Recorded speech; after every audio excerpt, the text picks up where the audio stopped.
Hi everyone, I think we're ready to start now. A very warm welcome to the Henry Moore Institute. I'm Claire O'Dowd, I'm Research Curator at the Institute. So I run the programme of talks and events and I curate some of the exhibitions. I am a white woman, tall, dark curly hair and glasses. And I've been at the Institute for about 5 years now. A few practical housekeeping matters. We have not got a scheduled fire alarm test today. I have to say this first. So if the fire alarm goes off, the fire door to exit the building is to your right, and we will guide you out so everyone leaves safely. Hopefully we won't have to do that, but just to let you know where it is. Toilets are outside this, the door that you came in through. To your left, there's an accessible toilet and 4 more self-contained bathrooms. If anybody would like to take a break and needs a quiet space throughout the day, our library is open on the 1st floor. You can take the lift or the stairs up there. The door to the library is on the right-hand side as you exit the lift. And it's a very quiet, pleasant space that you are welcome to use if you want to rest at any point.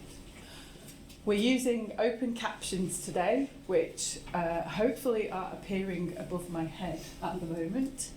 And these will form part of the documentation of the day. We're recording today's event, and that will be made available later on as a resource to share beyond these 4 walls later. Today is part of the Beyond the Visual project, and we are working in partnership with Professor Ken Wilder and Dr. Aaron McPeak from University of the Arts, London. I'm going to hand over to them now to say a little bit more about the project, and Aaron is going to tell you a bit about the room that we are in as well. Thanks, Claire. Do you want to do that again? Thank you, Claire. The room is about 7 metres long, just under 3 metres high. There is a slightly vaulted ceiling. The room is largely green. There is a greenish carpet. Walls and ceiling are green, and there are some white panels painted on the side walls. The rear wall is green with 3 half windows, or third windows that are visible. The lighting in the room is from overhead and all points downwards. Behind where I'm standing is a screen that is projecting the slides for the presentations and also the captions that Claire just mentioned, which are being captured by microphone on the tablet. I think that covers the description of the room. My name's Aaron McPeak. I'm a tall Caucasian person with light brown spiky hair with some bits of grey, I've been told. I've got a short cropped beard and a pointy nose. I'm Ken Wilder. I'm short in past retirement age, but still somehow going. Used to have more hair than I have now, and used to be slimmer than I am now, but I always find self-description so uncomfortable because I can never find anything positive to say. But never mind. We're just going to give a little bit of background about where we got to this point. I think it's fantastic that so many people are here, that we filled it up, and we have reserved places apparently. So I think we've hit on a subject that there's a big demand for. And this project didn't come out of nowhere. It came out of quite a long process. I think that really began with Aaron and I when we overlapped on our PhD. I did a PhD very late. I spent 30 years between doing my MA and my PhD. which I don't recommend, but we overlapped at Chelsea and we found lots of points of contact, particularly around issues to do with perception and space. And I kind of sense that the spatial aspects of artworks have been under research. I mean, my particular interest, I wrote a book called Beholding, which is really about that spatially situated relationship between the artwork and the beholder. And we use the term beholder because it's not the ocularcentric viewer. So actually it kind of recognises from the start that there are different ways of beholding space and through different kind of senses.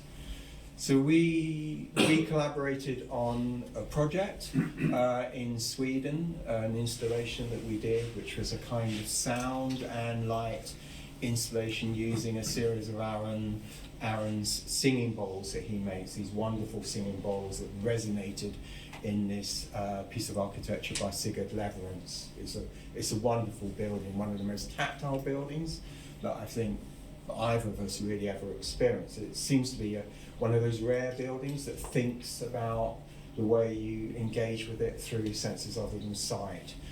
So the idea really emerged from the fact that we are both practitioners, and I think that's important because it's not a kind of academic premise. It actually really emerged from the fact of working together. So we put together a network bid, which was funded by the Arts and Humanities Research Council, where we got a small amount of money, 28,000, to construct a network of people that were interested in this notion of beholding artworks beyond just through the visual. And we were incredibly lucky that we had amazing partners. We had the Tate Wellcome Collection came on board and actually gave us more funding than we got from the AHRC, which was fantastic. We also had the Henry Moore Institute, which was the start of the collaboration where we are today with this research season. We also had Shape Arts, who are also the funders on this current project, and Vocalise, and also the Disordinary Architectural Project, which is based at UCL, which is a foundation course to do architecture for people that are blind or partially blind. And some people in the room, like David, attended, for instance, one of their kind of courses. So we put this network together, which culminated in a symposium held at the Wellcome Collection a couple of years ago, which we had something like 150 odd people attending. So, and you know, there were amazing diversity of speakers. And right from the start, the network was intended to be multidisciplinary. So we had artists, curators, neuroscientists, disability activists, a whole range of people, and that was part of the vibrancy of it as a network, and I think that's what sustained it. Out of that, Claire and us had started to talk about the possibility of doing an exhibition here when the AHRC, the Arts and Humanities Research Council, announced that there was a £250,000 bid for an exhibition proposal. There was one award and we won it. In fact, they ended up giving two because there was one to Manchester University as well around early learning, and which was fantastic. So it means that this project culminates in an exhibition here, which will open November the 27th, I think it is, in 2025, so next year, and runs through to March 26th. And one of the reasons why we won the award, I think, is that we propose a whole series of engagement activities, including the research season, but workshops. We had recently, Aaron ran 3 casting workshops, so there's practical workshops. We're going to be working with the Yorkshire Sculpture Park on audio description. Joseph here is one of the workshop leaders. Sally Booth, who you might know, is the other. That's in April. So if you're interested, definitely go. We've got a conference coming up in March the 17th?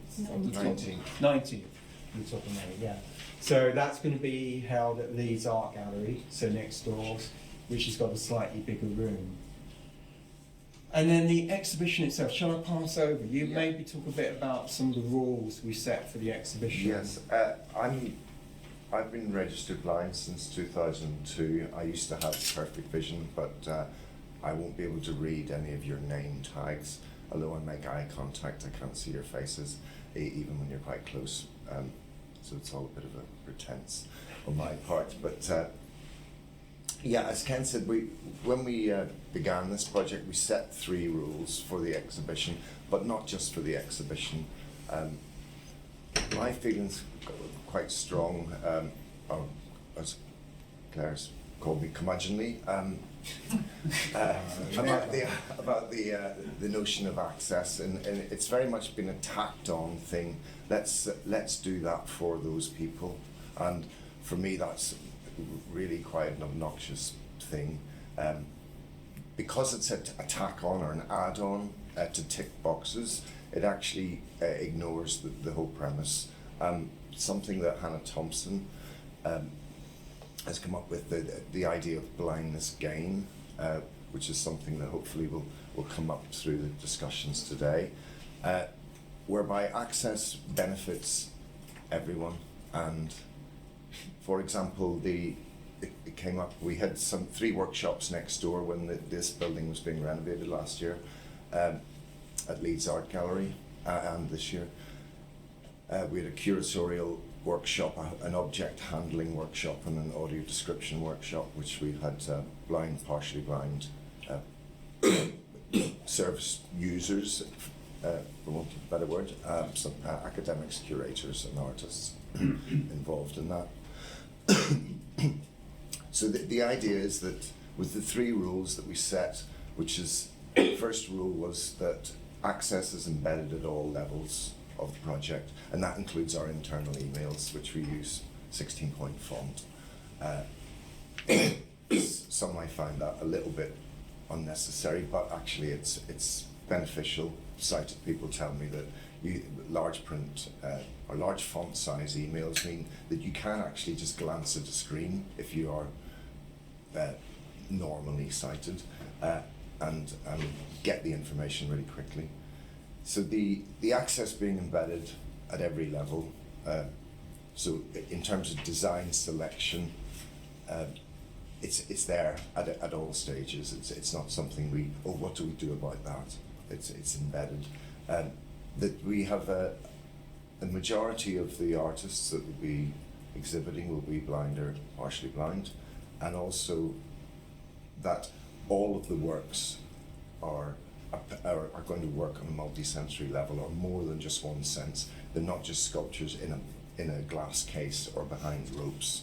There will be more than one sense. You're not just looking at them, you may be able to touch them, or they may be generating sound or vibration. From the network bid, which preceded this AHRC exhibition bid, we also approached UCL Press about a book which hopefully will be available before the exhibition opens next year. Again, that's titled Beyond Visual, and it's 23 chapters, very broad set of themes and areas for discussion. So that's very exciting. The other thing with that is we got some funding to make that book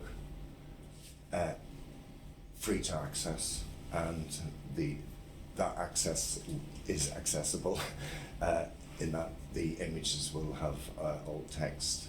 So it'll be free to download. There will be possibly a limited edition of hard copies as well, but it is quite a large publication. So hopefully that will be. That's due to come out in August, and we're on track.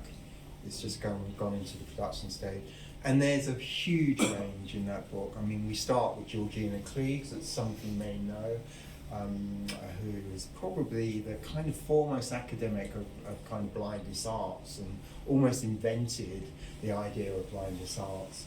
You know, but we got chapters by Hannah Thompson, Alison Early, and Hannah and Alison, they've got separate chapters, but they have got a parallel project funded by the Arts and Humanities Research Council called the Sensorial Museum.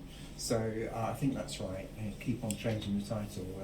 So Sensational Museum. Yeah. I think they changed it. It started out one, and so Sensational Museum. So we're in discussions with them. You know, we see that actually, you know, we're in a way kind of supporting that. But the book is also, you know, it's got artists like Joe Bannon. There's work about Carmen Papalia, you may know, a blind Canadian artist.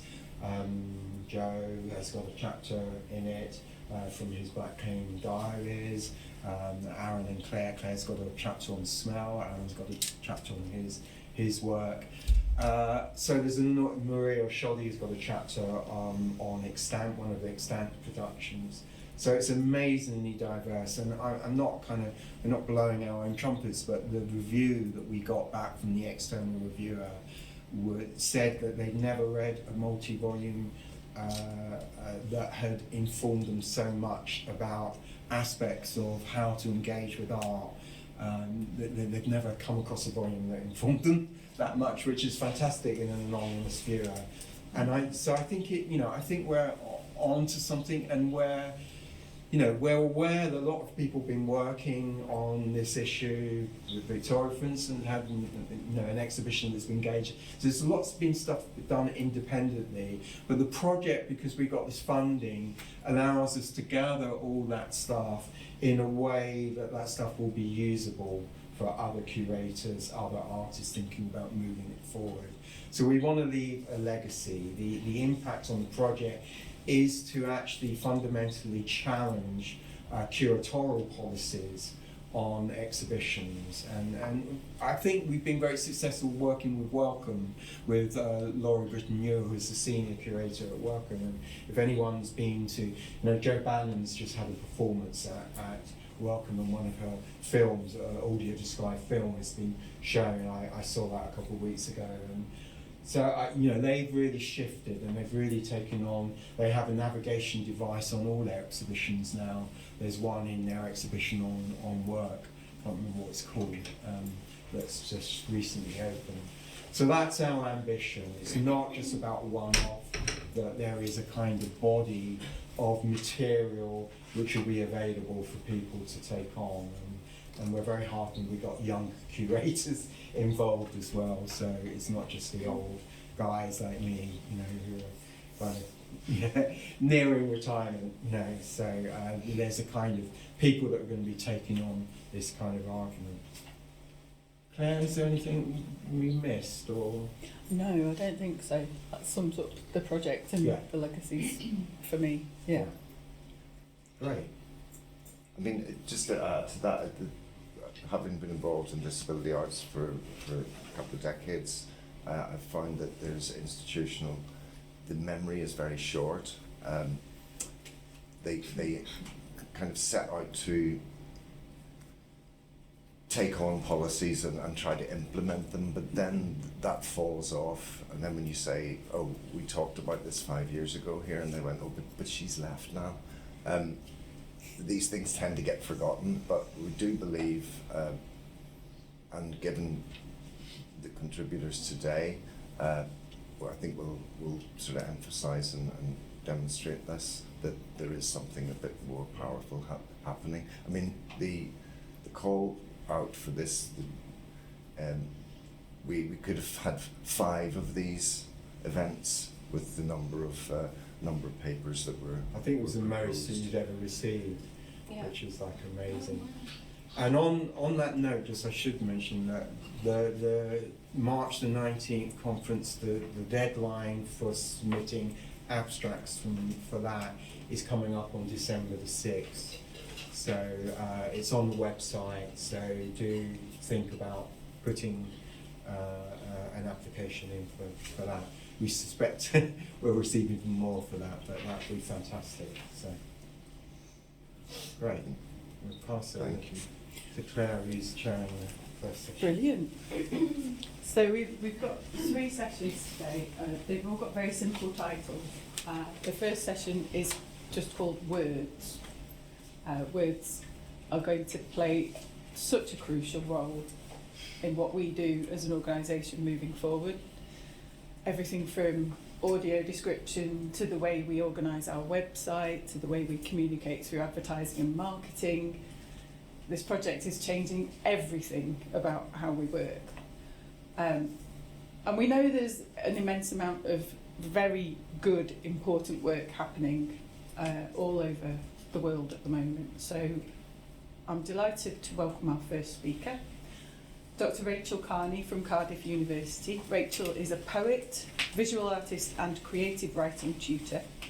Her PhD research at Cardiff and Aberystwyth universities was funded by the South West and Wales Doctoral Training Partnership. Rachel has an MA in creative writing from Manchester Metropolitan University and an MA in museum studies from Newcastle University.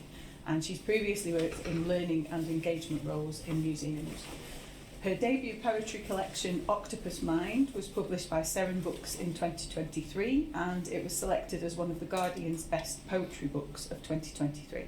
Rachel currently teaches at Cardiff University, and her paper is titled Ekphrastic Inquiry as Cultural Democracy, Museum Visitors Engaging with Art Through Creative Collaboration. Over to you, Rachel.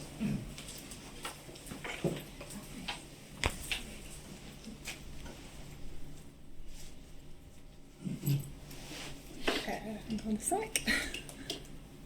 Yes, would you like me to describe myself? Yeah, I'm a white woman. I am wearing a brightly coloured pink geometric dress and a blue scarf, and I have blue framed glasses. So in 2022, as part of my PhD research, I produced an interactive poetry display at the National Museum in Cardiff. The aim of the display was to answer these two questions. How can ekphrasis help visitors engage with art in museums? And how might this ekphrastic process create a more inclusive, more culturally democratic form of art engagement? Ekphrasis can be defined in a variety of different ways. It originates in ancient Greek rhetoric as a form of speech, but now it tends to be understood as a creative written response to art, often, but not always, in the form of a poem. Although I began with this simple definition, my research shows that when transferred to a museum setting, ekphrasis can be understood as far more than just a creative response to art.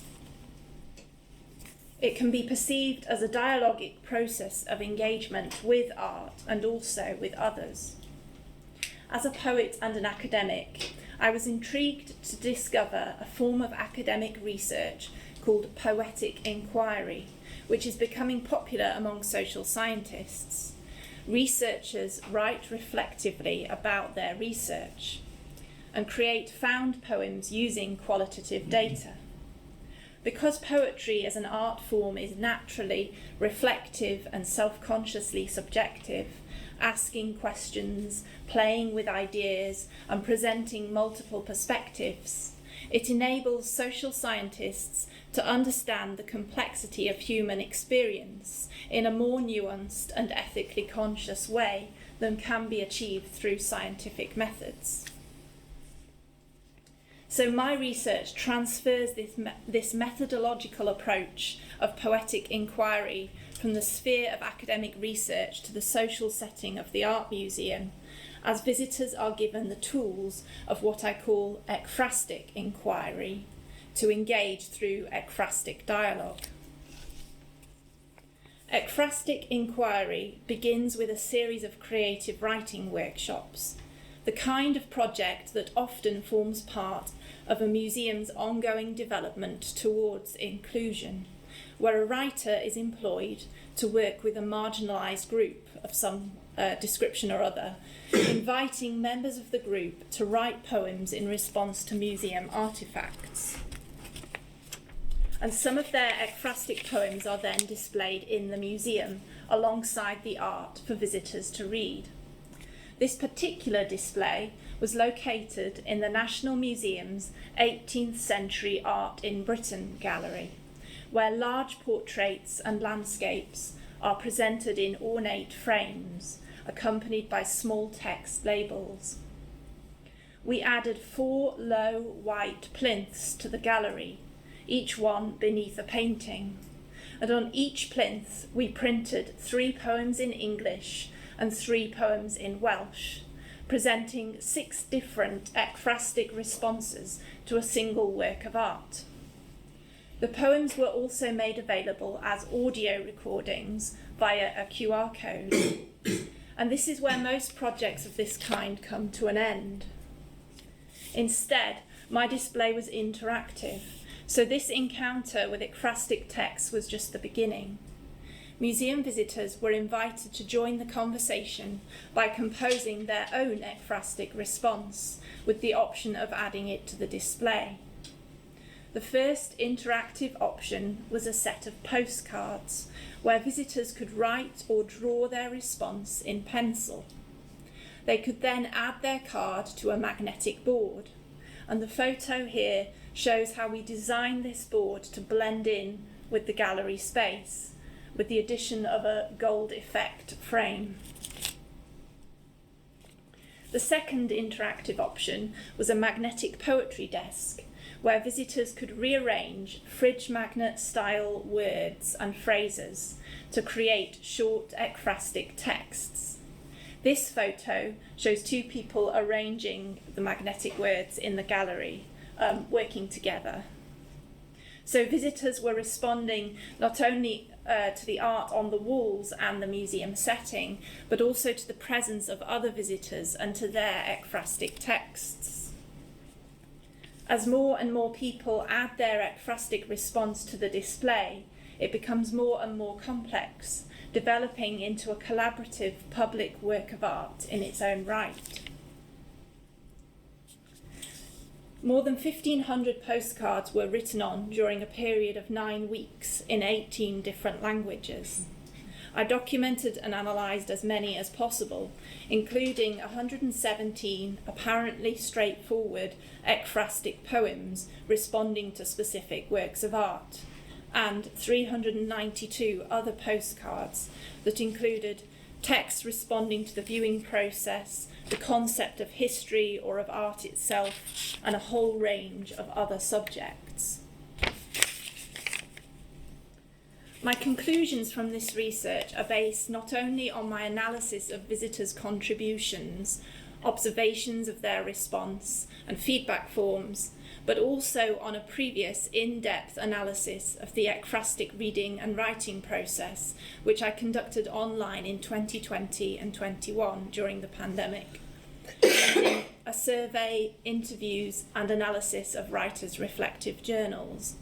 And I'm going to focus on 3 of these conclusions today. First, ekphrastic inquiry can enliven and energise the historical art on display due to the multisensory nature of ekphrasis as a poetic tool. Many visitors wrote some form of narrative, imagining touch, sound, taste, and smell into the art. My research demonstrates how this animation can enable both the reader-viewer and the writer to feel a stronger sense of engagement with art and with the people that such art might depict, evoke, or represent. For example, in my previous in-depth study, many people commented or implied that reading an ekphrastic poem in response to a painting brought that painting to life. Here's one example of somebody who read a Sylvia Plath poem titled 2 Views of a Cadaver Room, which responds to a painting titled The Triumph of Death by Bruegel the Elder. The painting depicts a great army of skeletons attacking humans across a blackened apocalyptic landscape. The poem begins by describing an apparently unrelated personal experience, a scene in which a young woman watches medical students dissecting corpses. The first few lines read, "The day she visited the dissecting room, they had 4 men laid out, black as burnt turkey, already half unstrung.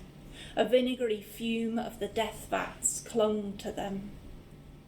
And the poem goes on, in the second section, to focus on one small corner of the painting. After reading the poem, I asked the participant, has anything changed? And she said, it's changed in that I can smell it. I can smell that horror of rotting flesh and death. This is interesting because there is only one small explicit reference to smell in the poem, vinegary fume.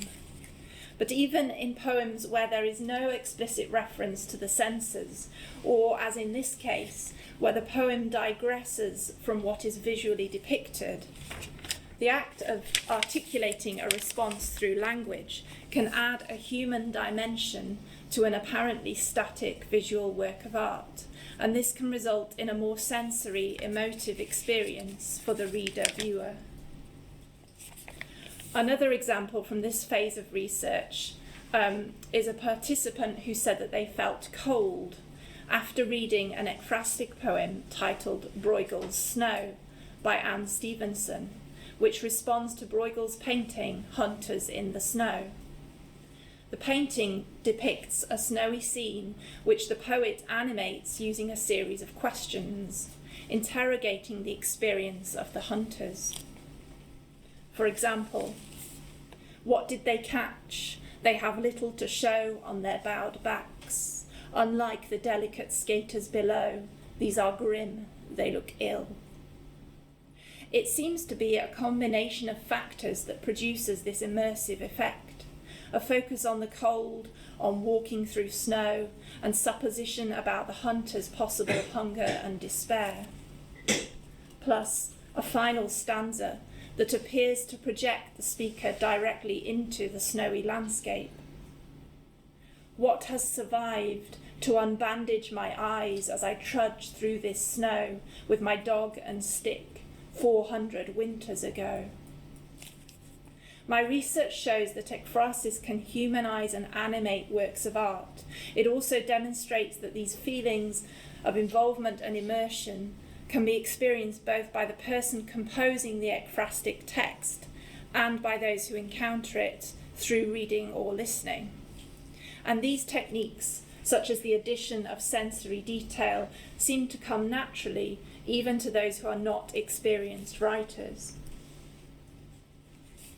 My next conclusion is that ekphrastic inquiry can complicate and enrich the viewing process, challenging the traditional power dynamics between museum staff and visitors in a way that begins to democratize culture. Many museum visitors responded in ways that deployed irony, subversion, and humor, engaging critically not only with the art itself, but also with the concept of art or history and the way we display cultural artifacts. There were numerous examples of creative agency in action. The postcards were designed with the words, "A poem inspired by," written at the top, and this open-ended invitation seemed to give visitors the freedom to respond in their own way. Some visitors even crossed out the word poem on their postcard and wrote the word thing or something else above it. And here's an example where somebody wrote, "Sometimes a chicken is just a chicken. Don't read into things too much." An ironic critique of our desire to interpret and seek meaning in art. The magnetic words activity was designed to appeal both to adults and families. Even very young children were able to play with the words, enjoying their shapes or sounds without necessarily understanding their meaning. Several of these texts were transcribed by parents or grandparents onto the postcards. For example, they'd write the age of the child, their name, and his choice of words. The handwritten nature of the postcards, using pencil rather than pen, also seems to have given a sense of permission that half-scribbled texts were acceptable and did not need to be finished or perfected. So this outcome shows that ekphrastic inquiry goes some way in challenging the traditional power dynamics of museum staff and visitors by including multiple voices from a wide range of people alongside traditional curatorial labels. It also gives lots of visitors a sense of permission, emphasising that there is no definitive interpretation of art. This outcome was clear both for those reading an ekphrastic text and those who had a go at composing their own. In the previous online survey, participants stated that reading the poem gave them permission to dislike the painting or allowed them to be more critical of the painting, while visitor feedback forms from the museum display include comments such as this one. The process of writing made me take in everything about the painting so I could invent something new from it. That word invent indicates a sense of creative agency, and several visitors stated that their participation inspired them to go away and continue writing. So by introducing ekphrasis to the museum gallery, instead of presenting works of art for passive appreciation, the museum empowers its visitors to actively participate by creating work of their own. And this leads to my third conclusion, that ekphrastic inquiry acts as a dialogic form of social engagement with art, but also with others. This was a very clear outcome of the museum display. A large number of feedback forms indicated that the display heightened visitors' awareness that different people may respond to art in different ways. One visitor stated that the display creates a creative community, and another stated, "It was marvellous to see it, to touch the poetry myself, to read what other people think and feel." It seems that the tangible nature of the postcards and the handwritten nature of the texts evoke the presence of other visitors in a way that might not happen if the display were a digital one. A vast majority of the postcards revealed a preoccupation with social connection. There were a huge number of plural pronouns in the texts, and many referred to family members, friends, or classmates. There were also several drawings that implied a sense of social connection visually, such as this one with a series of arrows linking different stick figures who appear to be from different countries, indicated by flags. This sense of social connection was far stronger in the museum display than any of my previous analysis of the ekphrastic reading and writing process, which had taken place entirely online. It indicates that when ekphrasis is brought into a museum space, the relational and dialogic aspects of that space are amplified. So ekphrastic inquiry becomes a creative conversation where visitors connect with works of art and also with each other. The display, in fact, seemed to spark plenty of verbal conversations between visitors within social groups, as well as textual conversations between their texts. Now, I wanted to engage as wide a range of museum visitors as possible in a way that was inclusive and accessible. My intention was to use headphones in the display so that somebody could listen to a poem while viewing the painting to which it responds. And my early research indicates that people would appreciate this combined verbal-visual experience. But the museum didn't have the resources to enable headphones for this particular display, and they were keen to test out their new system of using QR codes to link to their website. Although approximately 22,000 people walked through the gallery during the 9 weeks, the English QR code was activated just 31 times and the Welsh one just 16 times. There was one benefit of having the audio online. People could listen in advance of visiting the museum or without visiting at all. But I suggest that headphones, despite the cost, would create a more enjoyable experience for many. Some museums play audio out loud on a loop, but I wanted to keep the audio aspect optional to facilitate a space for quiet viewing and reflection as well as interaction. The display was centred primarily on a visual experience, but it's possible that in addition to the postcards and magnetic words, there could be a recording option for people to compose their poems verbally so others can hear them, though there would be some challenges with this. The postcards on display had to be regularly checked by myself and museum staff so that we could remove anything that wasn't suitable for a family audience. A digital recording facility would require a similar process, so people could record by speaking into their phones perhaps, and once approved, the recording could be added to a bank of recordings which might be available via headphones. And this verbal interaction would add a more accessible interactive element, enabling a wider range of visitors to participate and enriching the viewing experience for many. So, to summarise, ekphrastic inquiry can enliven and energise works of art due to the multisensory nature of ekphrasis as a poetic tool. It can enrich the viewing process, challenging traditional power dynamics between museum staff and visitors in a way that begins to democratise culture, while also heightening visitors' awareness of each other, amplifying the social and relational aspects of the museum. These outcomes are particularly relevant for those museums that display historic works of art, as they seek a balance between the provision of a quiet space for contemplation and a desire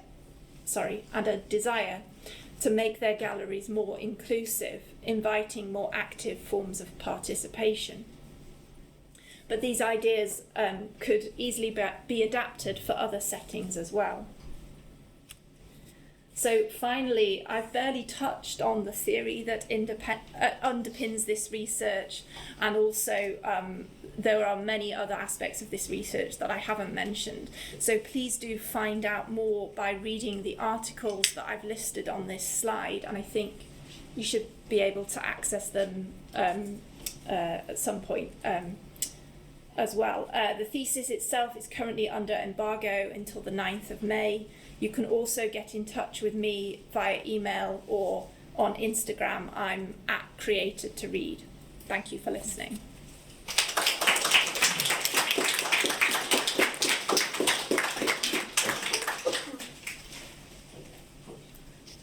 That was a really fantastic start. There's going to be a lot to think about, I can tell already. We're going to have all three of the papers in the first section, and then we'll bring everybody up so that we can discuss them at the end of it. Our next presenter is Aisha Chowdhury. Aisha is a writer, artist and facilitator. She recently judged the Deaf and Disabled Writers' Commissions for Spread the Word alongside Joseph Ritso-Naudi for the second year running. Aisha is one of the commissioned writers for Nature Calling, a £2 million National Landscapes Art Programme, and she's writing poetry inspired by the Lincolnshire Wolds whilst working with a variety of community groups exploring barriers to accessing the landscape. As a deaf and disabled person herself, she uses personal experience to open up safe spaces for conversation. Aisha has an MA in the Contemporary from the University of Kent, for which she was awarded 2 scholarships. And Aisha's paper is titled Creative Ways of Accessing and Responding to Rural Landscapes and Other Stories. Thanks, Aisha. So, hi, so I'm Aisha, and just to introduce myself, I am a very pale mixed race woman, extraordinarily pale according to my family. I have very dark brown hair which is tied up a little. I sort of have a fringe but also not quite. I'm in the sort of Schrodinger's fringe phase at the moment of I don't know whether to grow it out or to cut it off again. And I'm wearing tartan check trousers and a cream blouse. My pronouns are she, her, and I work as an artist, writer, facilitator, lots of different bits and bobs. But the project that I'm here to speak about today is nature calling. So I'll start off by introducing a little about the project. Make sure I've got the screen up. So I'm one of the commissioned writers for the programme, and it's the first national programme of new art commissions by the National Landscapes Association, funded by Arts Council, DEFRA and the association themselves. They've also been partnering with the Poetry School, who've been providing mentorship for the writers, and I've been having sessions with Anthony Anaxagaru, which have proved invaluable to editing and working into my poetry in general.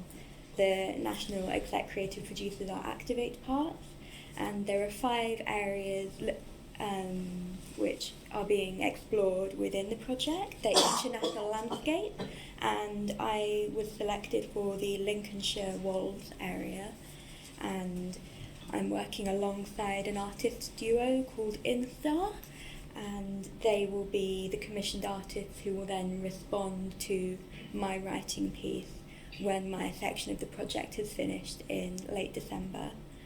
So I've been writing poetry, delving into the landscape, and also engaging with the local community through a series of workshops, some online, some in person. And the reason I was drawn to working with the Wolds in particular is from an unexplored family connection and wanting to question what it means to belong to a place that you don't come from. So the family connection is that my mother's side of the family were based there for over 500 years, as far back as we can trace it. My grandmother was the first to move away, only as far as Sheffield. And I thought it was interesting that I'd never visited this place that I had a connection to. And I'm also quite interested in place in general and where you belong, because I'm half Indian, half English, don't really feel like I sit in either park. So place is quite an interesting word and concept for me, and that's why I was drawn to the project. I was also drawn to it because I'm deaf and disabled, and as part of my artistic and writing practice, I see my body as a tool without positive or negative connotations, much as you may see a paintbrush or a pen. And I find this a useful way to really dig into your individual artistic style and work out what makes your work unique from others and lean into that. And I feel that rural landscapes in particular can be very tricky to access as disabled people.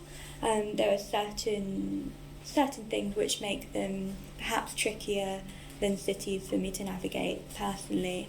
And there are also, I feel there's a duality really to accessing rural spaces, in that there's general issues accessing them anyway. There are difficulties with transport, for example. If you come from a more built-up area like me, I'm from Kent, then you might not know about, for example, map reading might be tricky. You might not know about clothing to wear, checking yourself for tips when you've been out in very remote spaces. There are a lot of issues that everybody will find, even if you're from the area, but then doubly so, it's compounded by the way the environment's not built for you if you're deaf and disabled, so going by the social model here. So the project itself was also delayed and changed a little bit due to illness. I've been pretty unwell with my Crohn's disease recently. I had an operation last week, so if I'm a little bit woozy today, then it's because I'm not feeling 100%, but I still really wanted to come and present to you. I was going to bring several physical artworks to hand around because I've been making a lot of tactile paintings, but I'm instead going to describe those to you instead of handing them out. But I do feel that this really can inform your creative approach, and it can make you very skilled at creative problem solving. And this is something that I really wanted to lead into within the community engagement side, looking at creative ways to access these rural spaces and bring them to a wider audience, not just people who live nearby as well. I wanted an online aspect, as I feel that since the pandemic, online access for people has gone down, A lot of organisations are doing that much less, and that's something that I really wanted to maintain within my practice and within other projects that I've been involved with. And so I started off by travelling up to Wales, and I spent just over a week there. And I ran a workshop at Hubbard's Hill, which is a beautiful nature reserve within the Wolds, known for its chalk streams, which is a very Lincolnshire feature. The water's filtered through many minerals, it's very clear, you can see the bottom of the river. And we spent a long time, myself, and it was a free workshop open to anybody, but I particularly encouraged people who feel that they face barriers to accessing the landscape to sign up. I wanted to keep the sign-up criteria very wide because from personal experience, I've found some wording slightly off-putting in that there's often proof that you need to show, or it's got a specific list of disabilities that you might not fit under. So I was trying to keep it as wide as I could, and I was also interested in other access issues, not just from a disability perspective, but there are so many different access issues with rural landscapes. I really wanted to learn from the participants as much as they would be informed by my own approach. So that's something that I really informed people about at the beginning of the workshop. I'd say that it's a circular space. I want to be very open. I want to learn from them, especially if people were attending who lived in the area. I'd be learning a lot from them as somebody who doesn't have much experience with the space itself.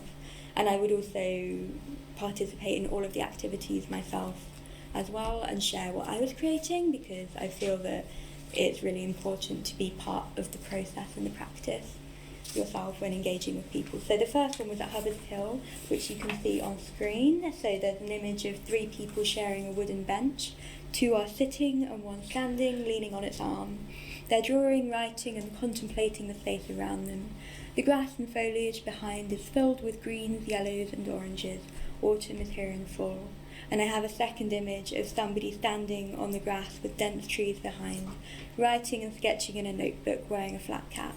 The autumn sun bathes the scene in a warm glow. So the format of the workshops were primarily focused on poetry, with drawing exercises to open up the mind for creative writing, and also writing exercises. So they took the form similar to a life drawing class, where you'd have quick poses and then lengthier ones. I wanted to take the same approach to writing, except that I didn't want to be prescriptive with the exercises that people could select from. I instead had a very wide selection which I would introduce in batches of several and ask people to pick ones that they felt most drawn to. The exercises themselves were very multisensory. I tried to engage every sense within them, so there were a lot of tactile exercises, a lot of exercises with meditation techniques, visualization, and memory-based exercises, particularly with the online engagement, to really try and think about how can we engage with a space that we're not physically in, and connect to that area, even if we've not been there ourselves. So I think a good idea is to read you a couple of the exercises to gain a feel for it. So one that went down quite well was to choose 2 senses. So for example, you might pick touch and scent, and we would either be within the physical space of Hubbard's Hill or online, imagining a place that we feel a personal connection to. And I ask people to really focus in on their chosen senses for a moment. Feel the air on your skin. What scent can you pick up?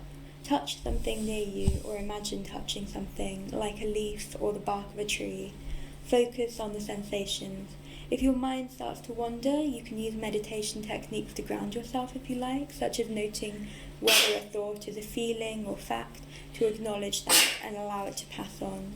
Once you've spent a few moments doing this, grounding yourself within the environment, slow yourself to pick up the pen and write. Or we could translate that into drawing. So you could draw as you focus on the sensation. Try not to look at the page if you chose sight, zone in on the landscape, or if it feels too complex, one aspect of it. And all of the exercises weren't focusing on the visual. If people were drawing, I would often encourage them not to look at the page, to instead press hard and feel the traces. Instead, some exercises included not leaving a trace and just drawing onto your skin with a finger, focusing on the tactility of that, and then zoning in on one of the senses to think about how you could translate that into a feeling. So they really sort of took many different forms. There were probably about 20 different exercises, so I won't go into all of them. But I encouraged people to speak up if there was one that was inaccessible to them, and then we would have a little session together thinking about a way that we could think of that would be more accessible. So for example, somebody attended, they attended and they had issues with being able to visualise. They didn't have the kind of memory where you can hold an image within your head. So it sparked a really interesting conversation about different ways that people think. So some people would think more in words, some people would think in pictures, some people would need a physical tool to draw into or to feel or to verbalise something to hold that image within their head. So you can build it up in many different ways. So I find this a really nice way to look at co-creation and to create work together, and then also to inform the poetry that I was working on, inspired by the landscape. And I kept the content very easily adjustable, so I could tailor to the people attending. And I think a nice thing to do would be to share a little bit of the poetry I'm working on. It's all currently in progress, so I'm in the editing stage at the moment and the writing stage, but they will be published at the end of the project. So I think I'll just grab Joe now, because he's kindly agreed to read half the poem with me. It basically requires a little bit of context. So it's about, I've been doing a lot of family research, speaking to different family members with connections to the area, and my great-granddad Sam used to be a Methodist preacher.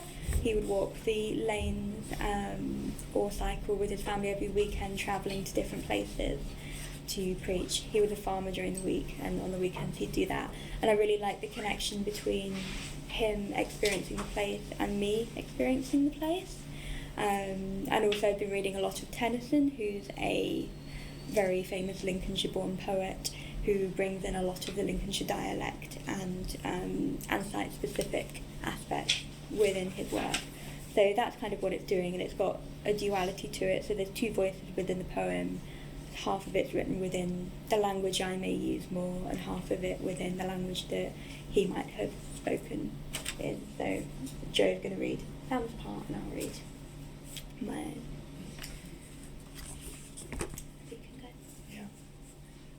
Listen, listen to them cows beeling. Their baritone peals softer than the auctioneer's drawl. The man's voice, godlike, more rapt than the gavel. Their market, my Clapham Junction. Lives set anew, long stick in hand. Brolly in mine. The Lincoln red. The soft tan of an Irish setter. Trees, ice cream churning out the windows, and after, mud-shod boots tramping the lanes of low hedges, the flat expanse, the white of an egg spreading, roads the yolk. Tarmac hob. And feeding us on, mizzle, blushing our faces, we, vergers of the verges, walk the lanes, parish to parish, hand to hand, mouth to cheek, to say hello, food to mouth, to say something of love. I buy tinfoil chocolates for a party in Herne Hill. The fat of the meat will make your hair curl. Mickey and Minnie, the pigs slaughtered each year, magically grown anew. Like teeth to the fairy. Sermons are poems, fed from one mouth to another. Chime, Chime. chime, during the week we farm. I stare at the keyboard like a prayer. At weekends, we cycle the lanes. I, Sam, preaching. The wooden angels look down upon us. I photograph their faces. Hidden up in the rafters, safe. An ex used to call me Angel. Biblically, love, they would be a whirl of eyes. My eye ploughs one furrow at a time. The shire horses with their slow plod, time softly settling, worked into. There's something in my eye. So that's one of the in-progress poems. It's probably going to be a collection of around 10 or so. And I'm really looking into different formats for access for the poems. So they're going to be available in written form, audio, and I'm in talks currently to pay a couple of deaf poets who use BSL to interpret them for me, because as a deaf person who can't use BSL, I think that would form a really nice dialogue with my work and make it more accessible, because the gold standard for deaf access is to have both BSL and captioning. And this is something that I'm interested in. The final workshop is yet to take place, but it will have live captioning provided by an organisation called Ocularcentric, and they provide captioning which is created by people, and it's up to 99% accuracy. I'm not sure quite how they're that accurate, but they are. They're often trained court stenographers who, in their spare time, will live caption events. And it's a really nice way to subtitle live content which may be adaptable and free. And I find that I used to work for a deaf charity called SageText. We did a lot of research into subtitle use, and we found that so many people benefited from subtitles that weren't deaf, they didn't identify as disabled, they may have just come across it within a theatre, but then still really benefited from having it there. It's often really handy if you're, for example, going to see a play and you're a researcher. Being able to read the script alongside is amazing, so any kind of context it can really help with. So that will be the final form of the work. There will also be a visual aspect, I'm hoping, to them, because in my practice in general, I've been working into visual ways and, multisensory ways to depict poetry without words. So, for example, the first piece I created was a book about pain, the experience of chronic pain, because I was finding it very hard to verbalise feelings of pain, and I found a way to describe this better was using sort of symbolism and very abstract painting. As a painter in general, I go with uncontrolled movement, so I get shakiness in my hands and joint problems with my Crohn's disease. I used to go against this, but now I go with the uncontrolled movement, and it's really made my line making more unique in a way, I feel. And there's a little quote in my abstract by Virginia Woolf, which you'll be able to read online, that I think can kind of encapsulate what I'm trying to say really, which is something abstract, something which calls for the very slightest help from words or music to make itself intelligible, yet justly uses them subserviently. Of such movements and abstractions the films may in time to come be composed. So it's really about how can we support poetry using different senses, how can we use imagery to support words in kind of an illustrative style, but I've also been experimenting with translating this into the tactile, so making tactile books of this kind of symbolic abstract painting that people can then feel instead of reading a poem.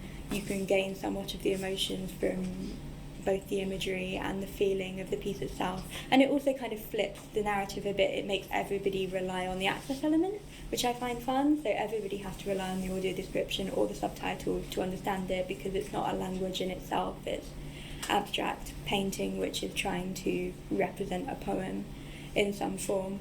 So that's sort of the other aspect that I want to bring into this project and that I'm working on in my general practice. It's kind of grown up through being involved in disability arts exhibitions and creating these books as a way to show my poetry alongside and to kind of translate it into various senses.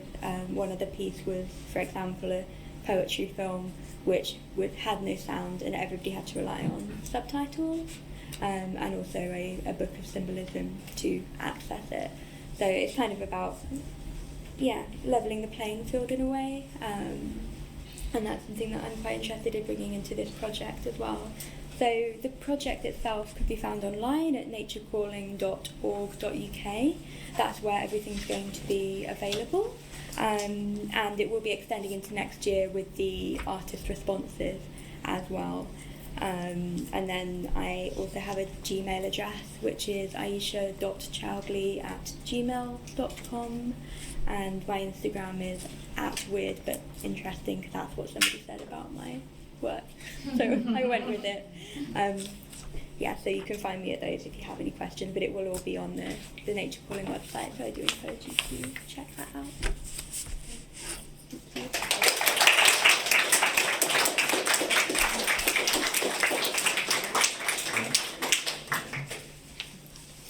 Brilliant project. Now, our final presentation in this panel is presented by three people. Stephanie Farmer, Hetty James and Joseph Ritzo-Nowdy. Hetty James and Stephanie Farmer are a freelance artist curator/curator duo who have worked on Ensemble, which is an Arts Council funded exhibition at APT Gallery 2024 and A Garden with Animals 2022. They focus on audience experience, perception and communication in written, spoken and heard formats, and through this exploration, interpretation, language, relationships and the role of the curator, artist and audience. Joseph Ritzo-Nowdy is a partially blind writer whose work is supported by Arts Council England and the AHRC. His practice-based PhD research at Royal Holloway combines fiction technique, artwork description and the creative potential of blindness. Their paper is called Ensemble, Audio Description as Co-Created Multisensory Art Form.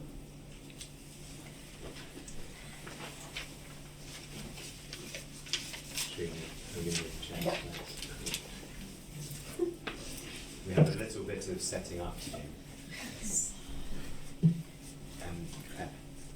What time do you want us to finish? Exactly. Is Claire there? She's just here. Okay. Sorry. At what time do you want them to finish? We've got 20 minutes, but are we going to have it for... I think it's fine. Okay, sweet. Yeah, 20 minutes, great. Cool. Kill. And then we have the... I want to go in the middle also. Yes. Very good. You're in the middle. Yeah, I go in the middle. Yeah. So we're here today to talk about Ensemble, which was an audio-based art exhibition at APT Gallery in Deptford, London in May this year. Ensemble was an exhibition that explored audio description as an art form in its own right. And now we're going to introduce ourselves. Thought I got it all out of the way then. So I'll do a brief description of myself. I'm a white woman with very curly, long blonde hair. I'm wearing a potentially quite thick denim jacket for this room, getting quite hot. And black dress and shiny black shoes. I'm Stephanie Farmer. I co-curated Ensemble with Hetty James. I'm a white woman with brown hair, wearing a blue shirt and a blue skirt that I'm quite sort of proud of, that's got two horses stitched onto it and a sort of tail sort of hair. Yeah, it's probably enough. I've got a green sort of coat jacket on as well. And I'm Joseph, or Joe Ritzo-Nowdy. I'm one of the writers who worked on the descriptions in Ensemble. I was told by someone upstairs in the exhibition that I looked like the villain from Green Lantern. I'm wearing black jeans and a black shirt, and I have a moustache, which might be the reason. I haven't actually seen the film. So when we were thinking about how to best present Ensemble to everyone here, we thought about perhaps playing some of the audio descriptions that we created for the show, but we felt that that wouldn't really do justice to them because they feel very specific to the space that Steph and Hetty curated. So what we thought we'd do instead was give you a flavour of some of the processes that we used to create the show, and we'll use those processes to hopefully describe the show to you. So it's a bit meta, and it might very well go creatively wrong in fun ways. So the first thing we're going to do is use a timer to talk in turns about the show. So we'll be listening closely to what each other are saying, and we'll be using a sort of collective description method to talk about the show. That's the first part. And then we'll also be engaging in a collective description of a mystery artwork that we have here in space. Is that? Yeah, that's great. perfect. Wonderful. Yeah. So maybe just to say this first section right now will last around 9 minutes. And it's all ad lib. So things go horribly wrong. Which it will. Yeah, there'll be time at the end to find out more using the QR code and learn more about the exhibition. Yes. Okay. Great. So you'll hear a ding, like a sort of dinging sound, and that's coming from my phone. It's marking the time for when we speak and when we don't. So we're going to sit down. Okay. And the order is You're first. me first. Yes. Hetty Hetty. second, and then me. Great. third. Okay. Here we go. So ensemble, when you walked into the gallery space, the first thing that I remember was you're confronted by this large kind of beige-ish white pillar, although that's how it appeared to me, and that occupied the middle of the room, and then around the square of the room, which was maybe like 6 meters by 6 meters, I'm going to say, there were lots of chairs, benches, beanbags, places to sit, all up against those walls, and there were small speakers mounted on the walls of the room, and they were playing the audio descriptions into the space. So I think maybe the first thing that people would notice when they walked into Ensemble was there are no physical artworks in the room. There's just this beige pillar and seats and speakers. As people chose whichever seat they wanted to sit in, audio works would be played aloud in a kind of communal listening experience. Each of the artworks were played every 15 minutes, and these artworks were comprised of 2 audio descriptions.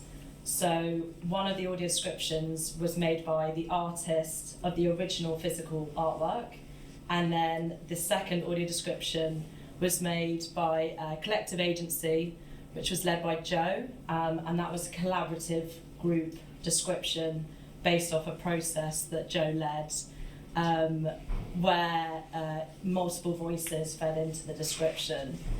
Each of these 2 descriptions came to about 10 to 12 minutes long, and then there was a 3-minute pause at the end of each of these. Yeah. So in terms of the in terms of the artist's description process, the artists had a kind of a training session led by Anne Hornsby from Mind's Eye, sort of a day workshop, and then following that, the 6 artists, there was also a kind of online crit where they got to kind of thrash out an early draft and receive feedback. It's worth saying actually that the work that they chose had to be something that had never been exhibited before and would never be exhibited in the future. So that sort of very much kind of guided the selection process. So these 6 artists chose works which meant something to them. They were significant pieces of work, but they hadn't been exhibited before, and in including them in this exhibition, they promised never to exhibit them again in any other form. And then they worked together. They worked on their own descriptions of their own artworks, and they collaborated. They shared between each other their work, and then they recorded their descriptions. And that was the first description of the artwork, which was played in the space. The second description was this collective description, which we've referenced earlier, which was created by a group of writers, artists, curators that I sort of brought together in a sort of Avengers style group superhero thing, and we visited. Ooh, wow. And we, not me, visited each of the artworks. So whether they're in the artist studios in various locations, and the collective group would be sort of in the room with the artwork, and the artist was not allowed to interact with the group. So not giving them any kind of information that could clue them in any kind of way. And then the process was that Joe sat with his back to the artwork, so Joe did not experience the artwork primarily himself. And then the two other writers would discuss and talk about the work in a sort of collaborative way that we're actually going to show in the second part of this talk.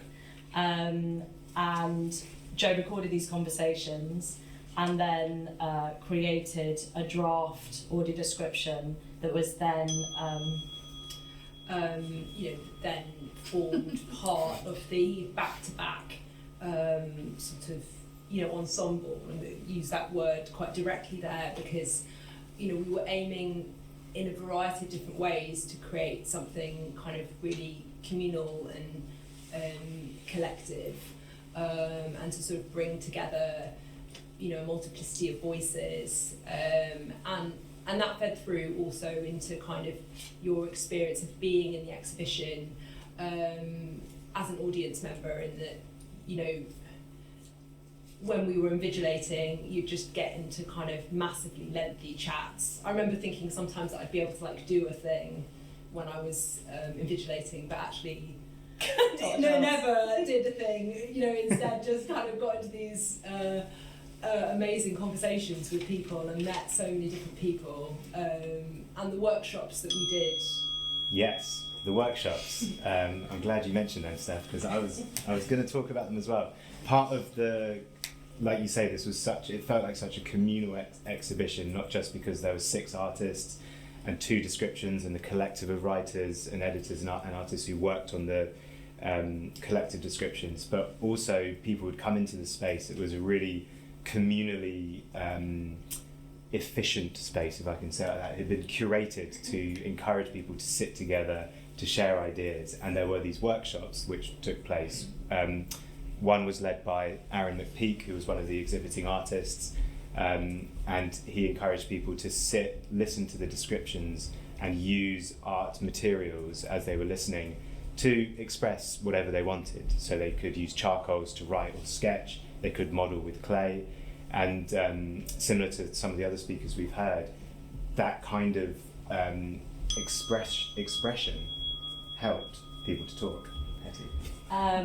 It helped people to talk, to also think about how they are perceiving the artworks, and how the artworks together might create some sort of story or interact with each other.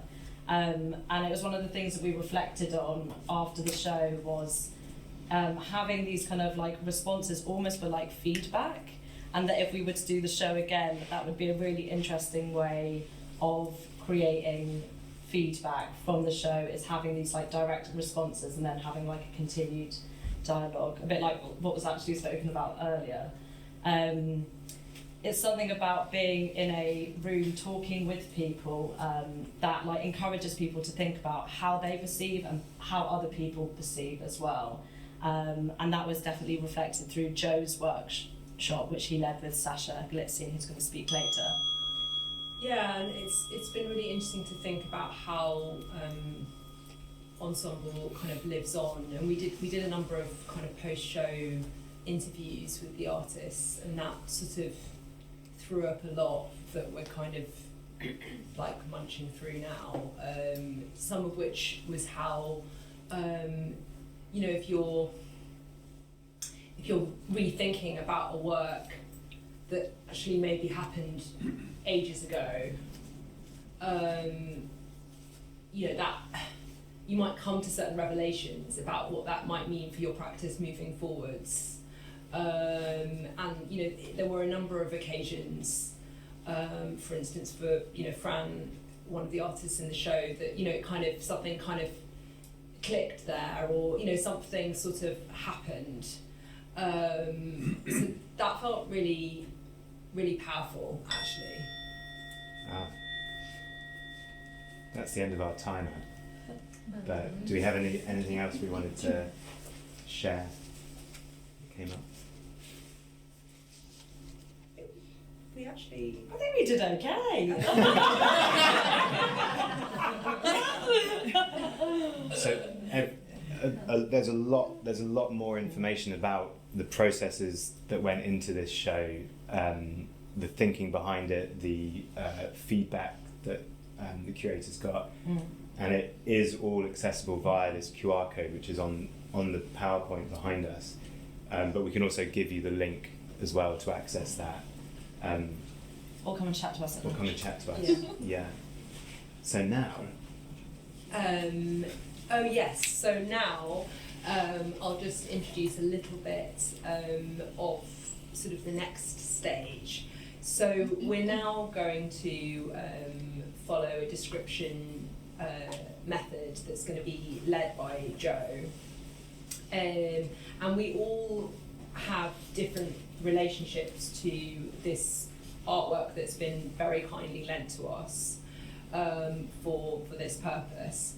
So Hetty has had this work with her overnight. And you know, so she, but has not seen it sort of as of, you know, won't be sort of experiencing it now, as it were. So Hetty will be relying on her memory of the work from yesterday. I've never experienced it. And Joe will be experiencing it sort of in the present, so IRL right now.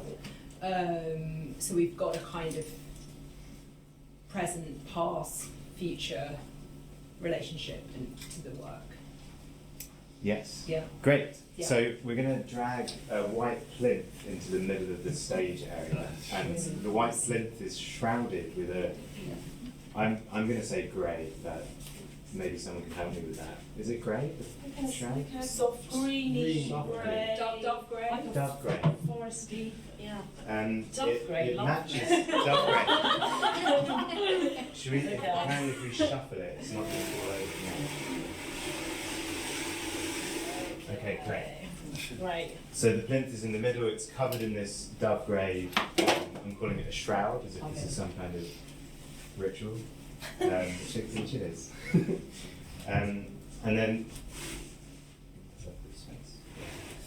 so Steph is on my left, Yeah. and Hetty's on my right.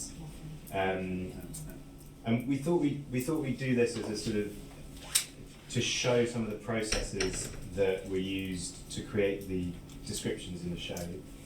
And it's playing with this creative idea of blindness, and using a stereotype of blindness, which is very common in the culture still, which is blindness in some way equals not knowing, or some kind of ignorance. So it's creatively using that stereotype, subverting it, to, we think, and developing this process helps us to engage more profoundly with the work of art. So Hetty and Steph are going to lift up the shroud. I'm not going to look, I promise. And so just to reiterate what Steph said, that so Steph will not be looking at this artwork at all during this description. Hetty has beheld this artwork before, but won't be engaging with it live. This is the first time that I've engaged with it, and I'm going to be mostly relying on touch here. The first stage of the collective description process that we use, and Sasha Galitzine, as mentioned earlier, independent curator, is going to be touching on the genesis of this process, which came from her show Behold. But the first stage is what I'm calling the snapshot, which gives a sort of brief, what is it, description for people. And Hetty, I'm wondering, based on your memory, if you could tell us a bit of your snapshot. So my snapshot would be that it's a dusty grey gold metal artist palette with a wooden mallet attached with a piece of string. Great. Okay. My snapshot is an extremely heavy sort of lily pad I'm feeling, that sort of size. And it's got a hole in the middle. Artist palette feels about right. And yes, there's a wooden hammer mallet to the side, which the weight, the contrast of the weight is so remarkable. Like the mallet feels like it's made from balsa wood compared to this exceptionally heavy disc or puddle. That's my snapshot. So, Steph, we're going to go into materials first. So, how this is beheld by various senses. And I'm wondering if you have a question or observation that you'd like to use to sort of kick us off based on those snapshots. I think this, because we're talking about these sort of very different textures here, is the wooden mallet on the palette? Is one question, but also I guess I'm sort of interested in kind of the warmth or coolness of these different objects. Great. Hetty, do you want to speak to the sort of arrangement? I picked it straight up. So I held it in my hand like an artist palette. So for me it fitted perfectly in my left arm, and then I held the wooden palette in my right. And once it was sort of cushioned on my arm against my sort of cushiony pads next to my fingers, and then the like nook of my elbow, it didn't feel as heavy. It became much more light. So the difference in the weights for me didn't become so primary. Mm-hmm. So yeah, the mallet is attached to the palette by a string which loops around the handle of the mallet and then sort of is secured within the hole of the artist palette. Mm-hmm. So they definitely come together, which might give us a clue about what else this can do, this artwork. Yeah. And then your question was around like temperature? Yeah. Yeah. So like this metal is the metal of the artist palette is cold, and it reminds me of touching like the outside of, if you take a ferry in the Northern Hebrides, for example, and you touch the outside of like the metal railings, it's got that kind of. Oh, okay. And So that did it for me. Yeah. Oh.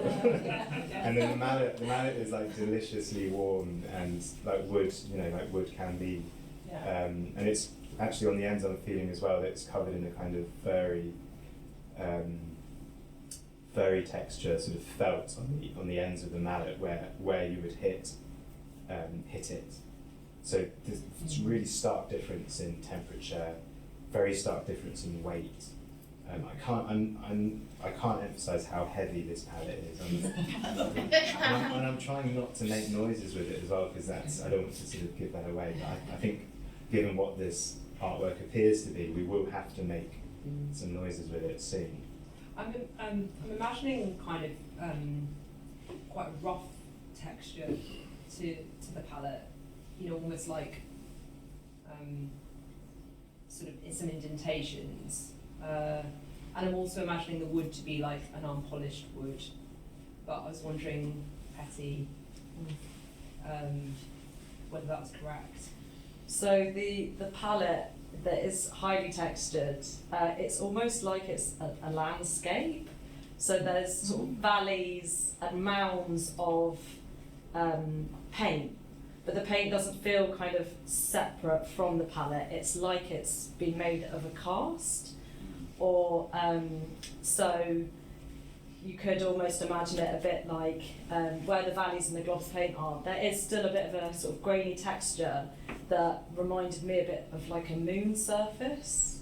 The wooden mallet, on the other hand, feels much more like, well, the handle feels very factory made, very like uniform, whereas there's like a cuboid head, and that feels much more sort of like it doesn't feel so, feels like more personal, like a piece of wood that you might have found somewhere that you've then created into like a mallet head.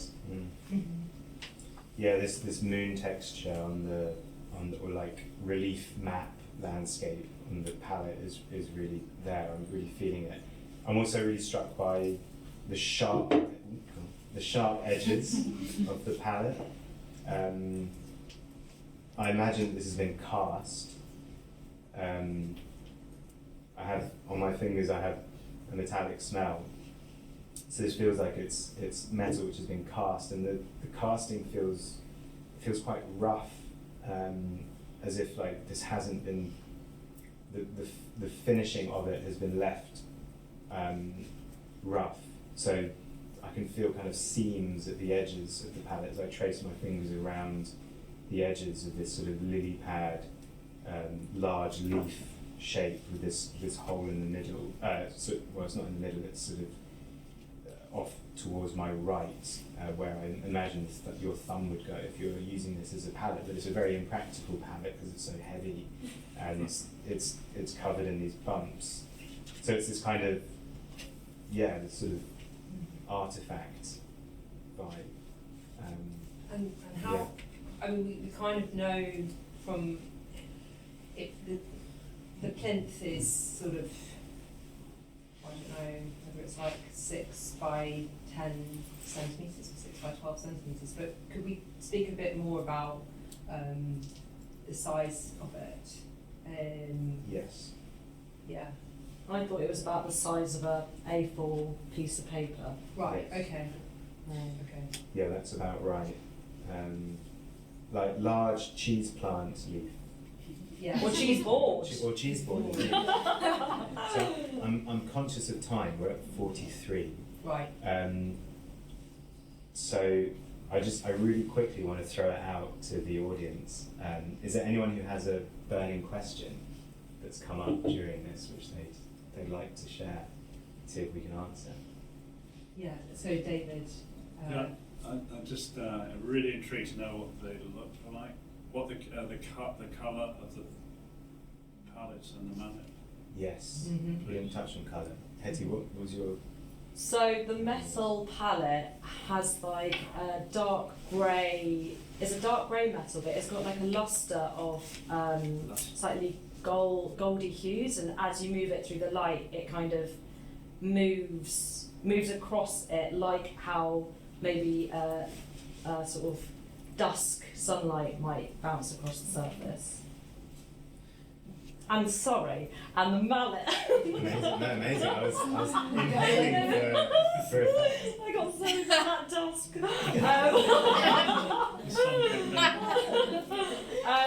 And the mallet is kind of, how would I describe it? Have you got any thoughts, Joe? I can't really access the colour on this, but I'm imagining it's quite light wood. I would say it's like a, No, go on. I would say it reminded me a bit of a kitchen table chair leg. So a mid warm brown of maybe a tree like, maybe like the inside, so if you took off the bark of like an oak tree. So it's not weathered at all. Okay. It's it feels, yeah, sort of not new, middle. Yeah. Middle-aged! We've got a question from Sasha. Oh, did that satisfy? Yeah, thank you very much. Okay, Yeah, right. yeah. Uh, What, are you going to do the next? I don't want to overstep. Do you have the next section about the kind of imaginative realm thing? We don't have time. Because I wanted to just ask a quick question about Yes. that. Like, part 2 of this kind of exercise is what kind of imaginary realm Yes. do you see this object in? So I wanted to ask. Absolutely. Do you have something you want to offer on that? No. So very, very quickly, I can give my what's coming up for me. So yeah, the second part of this process, you move from material through to this. What does it say to the imagination, or in the imaginal realm? And I'm really struck by the fact that this. Immediately, I thought this was an artist's palette. It was. So it feels very much like an artwork which is connected to the past. This idea of like an artifact or relic, something cast, which maybe no longer exists in its original form. So I'm feeling an intense nostalgia attached to it. Maybe also senses of mourning as well, and preservation. Yes. Interesting. Anything from you guys? Hetty and Steph?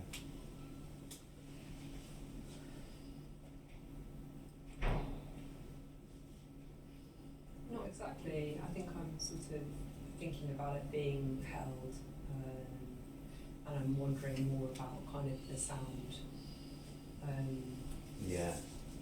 I think we should end this with the sound, right? That feels right. If you held the shroud up a little bit higher, Yeah. and then I've discovered actually that the string is the mallet's not attached to the string, but the sculpture is. So I'm going to hold it up. If you, yeah, great. Yeah. We're trying to preserve. Sorry, I just had a peek.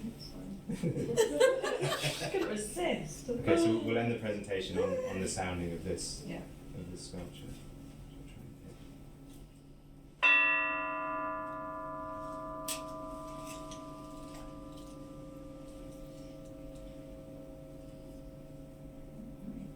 It's thinners.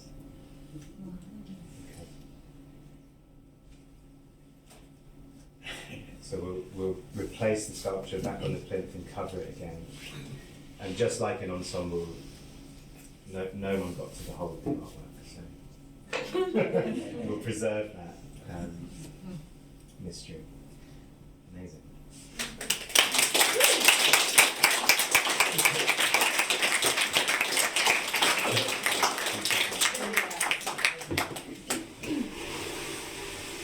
That was superb. Thank you. Can I ask Rachel and Aisha to also come up and then we get all the chairs?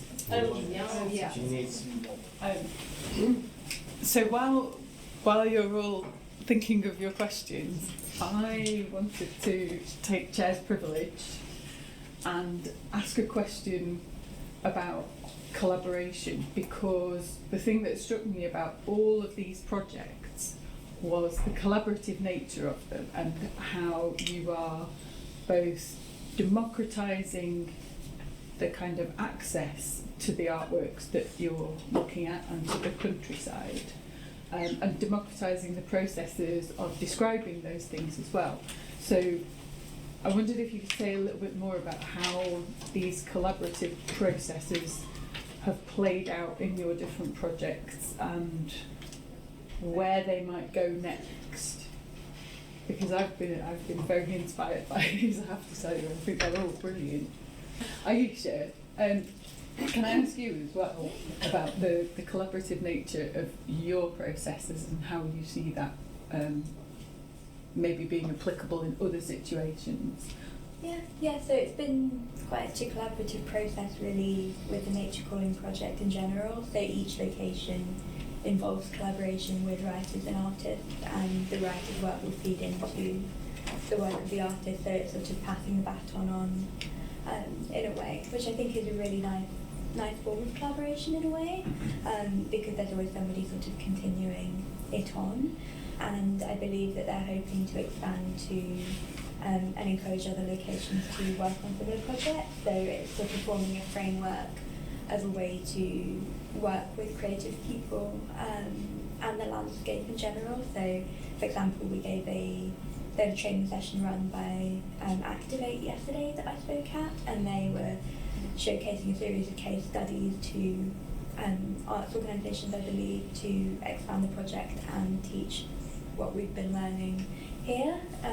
In terms of my involvement in the project, my collaboration with Instar, the artist, has been really nice, and I've been trying to find ways to not just have them respond to my writing, but to have my writing respond to them. So we met up whilst I was in Lincolnshire, because they're Nottingham based, so they do know the Wolds very well, and they're naturalists, so they could educate me a lot about the plants and the animals. They're the sort of people that they can look at a field and tell you what animals have moved through that area from the way the grass is broken from it. For example, they're so knowledgeable about the natural world, and that really is important within their artistic practice. So they think very much about sustainability and not leaving a trace. So I can say a little bit to think about their side. So they're going to be creating a series of billboard artworks which will go on a pilgrimage around the world, leaving no trace but being documented. So the documentation will form the final work itself, and there'll also be a lot of community engagement in creating these artworks. And they're hoping to weave in my words in some way. The exact nature's yet to be decided, because it's very much a process-led practice, I would say, and it's very much, everything's very informed by the community engagement as well.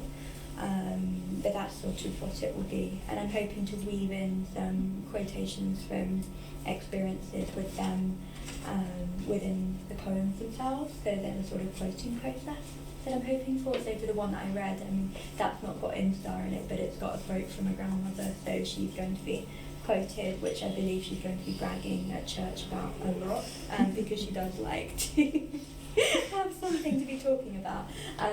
But yeah, I'm hoping to do a similar thing with Instar, and also to provide a platform for the participants to share work as well. So I'm hoping to have a series of blog posts where other people's responses to the worlds created during the workshops can be shared with an audience, because I think it's really important to share other people's words and experiences, and I wanted to, rather than quote from them, preserve their own words as intended. So it didn't feel quite right to be cutting them up and fitting them in with my thoughts, because I feel that would dilute it in a way.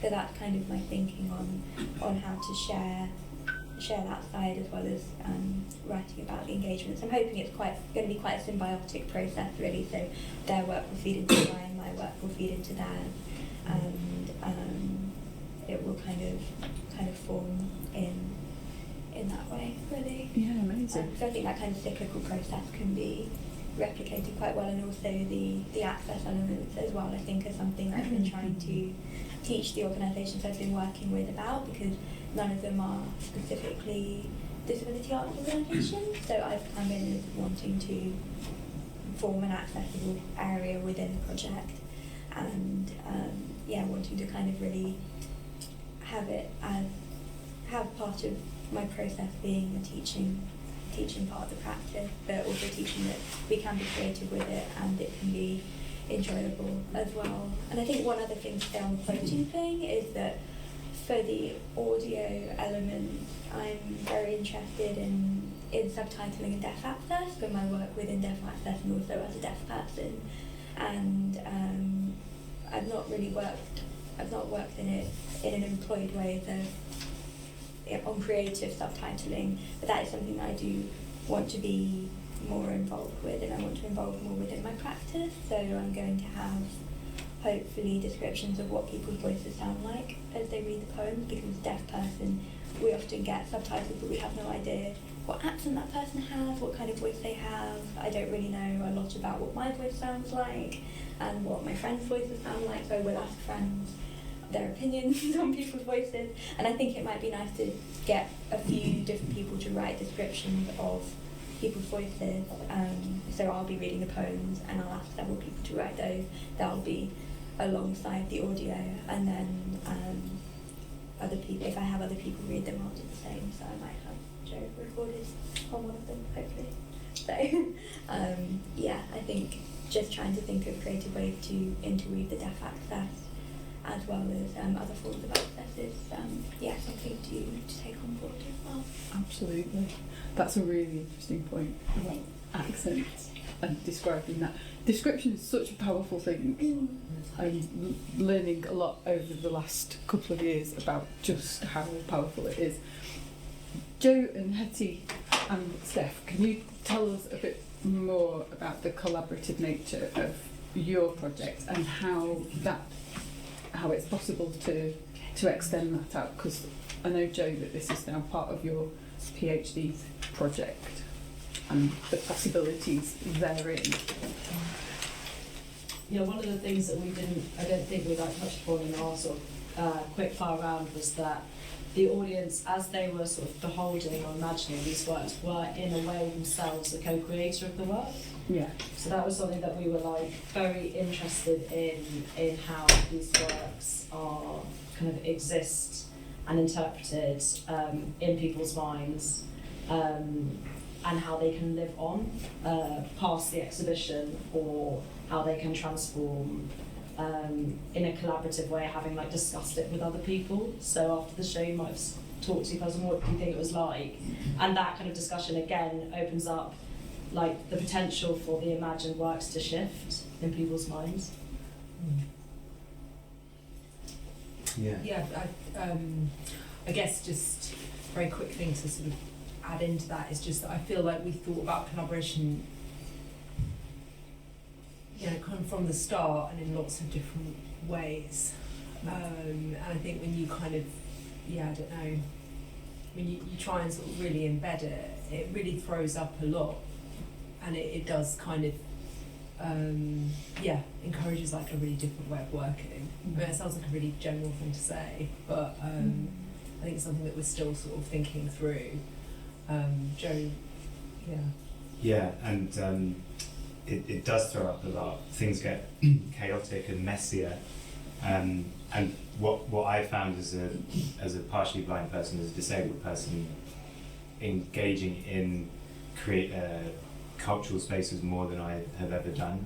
In my 20s, when I wasn't doing anything like this. I didn't go to museums. I didn't go to galleries, and I thought, looking back, that's weird because I love galleries and museums. And I love finding out about stuff and engaging with stuff. But I wasn't going because I didn't feel able to engage in ways which I was comfortable with. As soon as I started to find out about description, which is inherently collaborative, someone is talking about something, you are listening. Hopefully there are questions, opportunities for it to be a conversation. Collaboration in terms of access and ensuring that I was able to go into spaces and engage would also extend to asking someone to come with me as a guide, that kind of thing. And so I would say most disabled people will have an experience of that kind of communality, collaboration as access experience, right, in whatever way that works. And what's brilliant is to bring that into artistic practice, so this kind of collaboration as a practice, which is, like you said, something which is running through all of our projects. And in terms of what I'm thinking of with the PhD, a lot of the research that I'm sort of reading around situates one way of doing things as the person visits a gallery, an audience member is there, and they're really just there to watch or to listen. They're not really going to engage. So that's the sort of spectator-consumer kind of model. And it kind of works for most people, but for disabled people it doesn't work.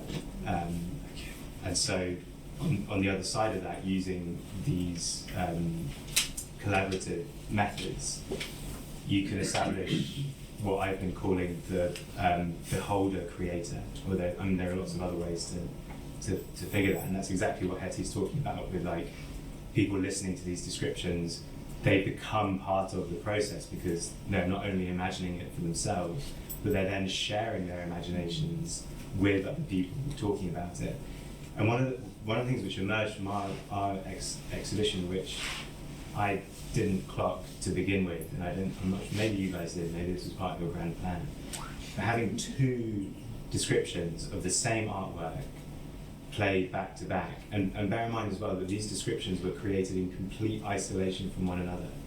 So the curators did a really courageous thing, which was they essentially commissioned an artist to create a description of their own artwork, and then they commissioned writers to create a description of that same artwork, and they didn't allow any cross-pollination or communication. And then they just presented the descriptions in the space. And I think that's courageous because it could have been wildly and it wasn't. Of course, there was such amazing correspondence, and having two descriptions of the same thing introduces the possibility that there are multiple ways to interpret and to understand and to behold. And so having that as not just like an additional layer to curation, but having that as the main driving force of what the show was, is a genius way of opening up, like, what do you think, basically? How was that for you? Yeah. So, yeah. Yeah, I love the democratic nature of all of these practices and the fact that there isn't one sort of authorial voice as a result of any of them, because I can tell you as a curator it's a horrible thing to put on somebody's shoulders. I hate it. So I love these ways of kind of relieving that and opening things up so democratically, but also to the intense kind of subjective nature of interpreting things and describing things, which I really love about this. Questions? I know there will be lots. Laura. Yeah. Well, first of all, thank you for giving us the chance to hear about these crazy, interesting and creative projects. I really enjoyed this.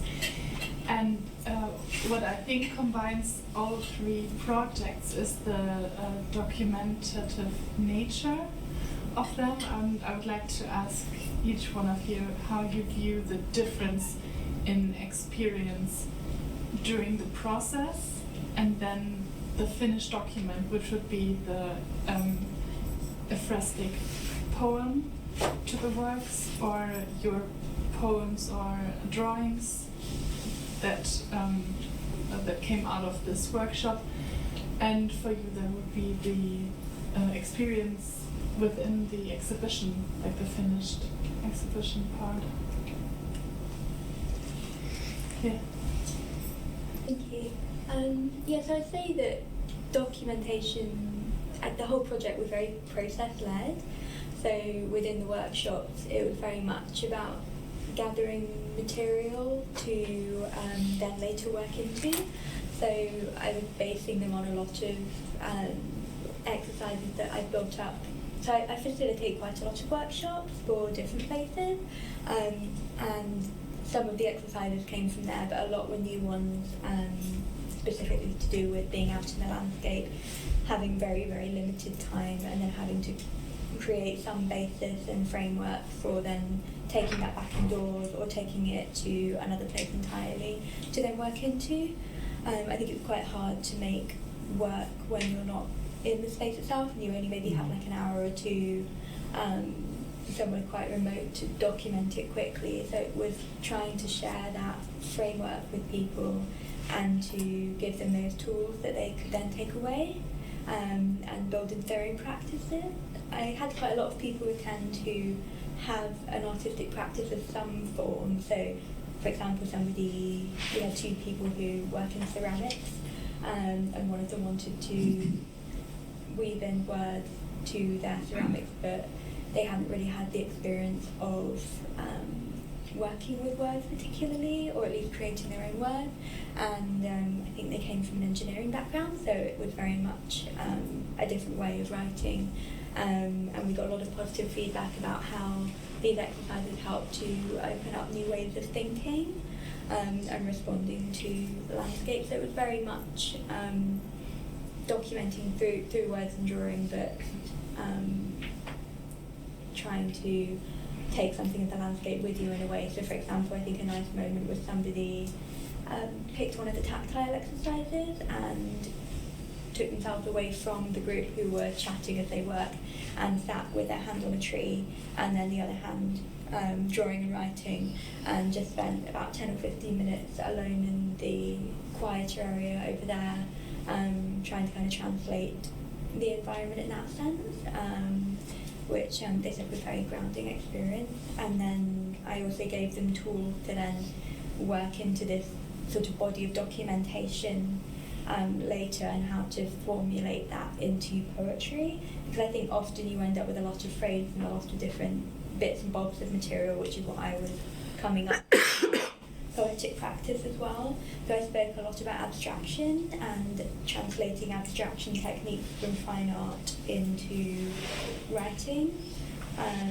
So I learned a lot about abstract painting at university because I studied fine art, and there were a lot of exercises where, for example, you'd paint a very realistic orange, then you would paint just the colours of the orange without any focus on form or shape, and then you would try to paint the feeling of the orange, however that may take, whatever form that might take. And I think you can easily translate that into writing exercises, which I did for the workshop. I spoke a lot about camp lumen. Don't know if you know, but it's sort of, this is a chair, but I'm perceiving it through my senses, and I'll always perceive it through those senses, so I will never access the actual chair, and the actual chair, the numen. And I think that's quite a nice way of thinking of how we each perceive something through our own bodies, and what are those differences that we can lean into.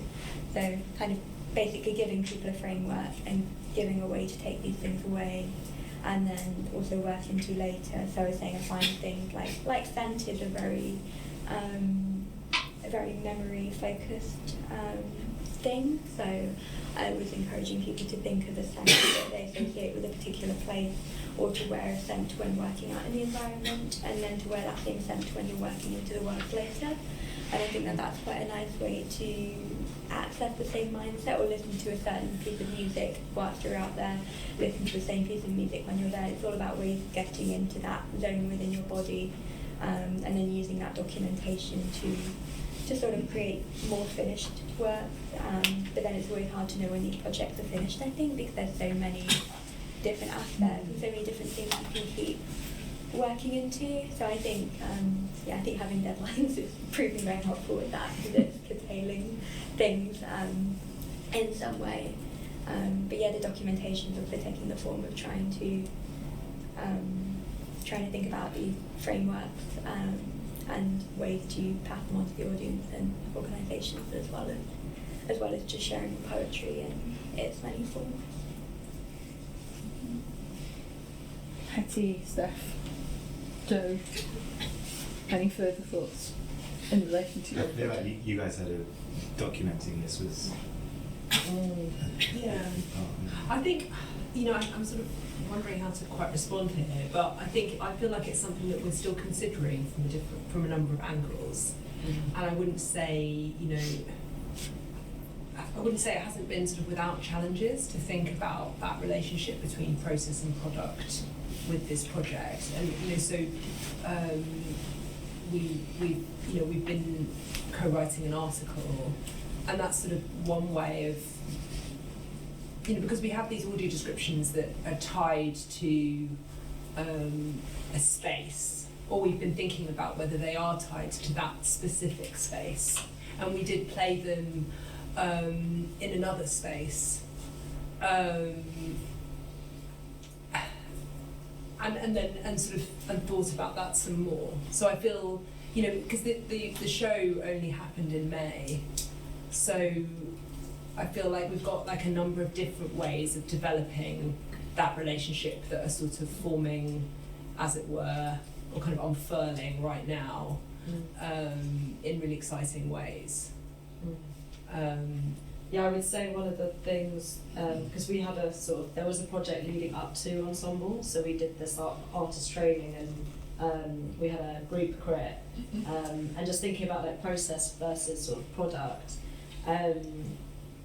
like writing audio description and then how that translates when it's spoken is a very interesting process that was kind of really like shown to us through the sort of group crit, where when you write an audio description, the artist sort of wrote an audio description of their artwork on their own, and then when you're presenting it to people, how those words like translate into speaking, and how people can transform words through speaking. So like inclination and tone, and how those impact an audio description as well, and hearing what other people have written, I think really affected the product in the end of the artists. Like some people brought in things that they hadn't previously included based off what other people had written.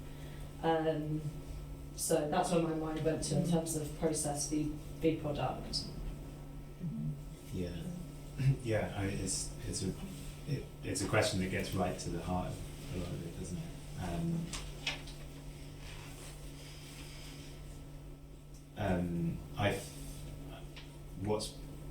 To pick a very small part of it, what's become clear to me over the last 2 years of working with these techniques and working in the show, is that the process of generating the audio description, like we did in our presentation, is really fun. It's really communal. It's inherently inclusive, or it can be if done well. And it kind of exists as its own thing, and you could have recorded what we said and then use that to then create some kind of written description which would then be recorded, or not. They can just go and filter back into the compost or whatever. That's something which I hadn't appreciated until doing this show.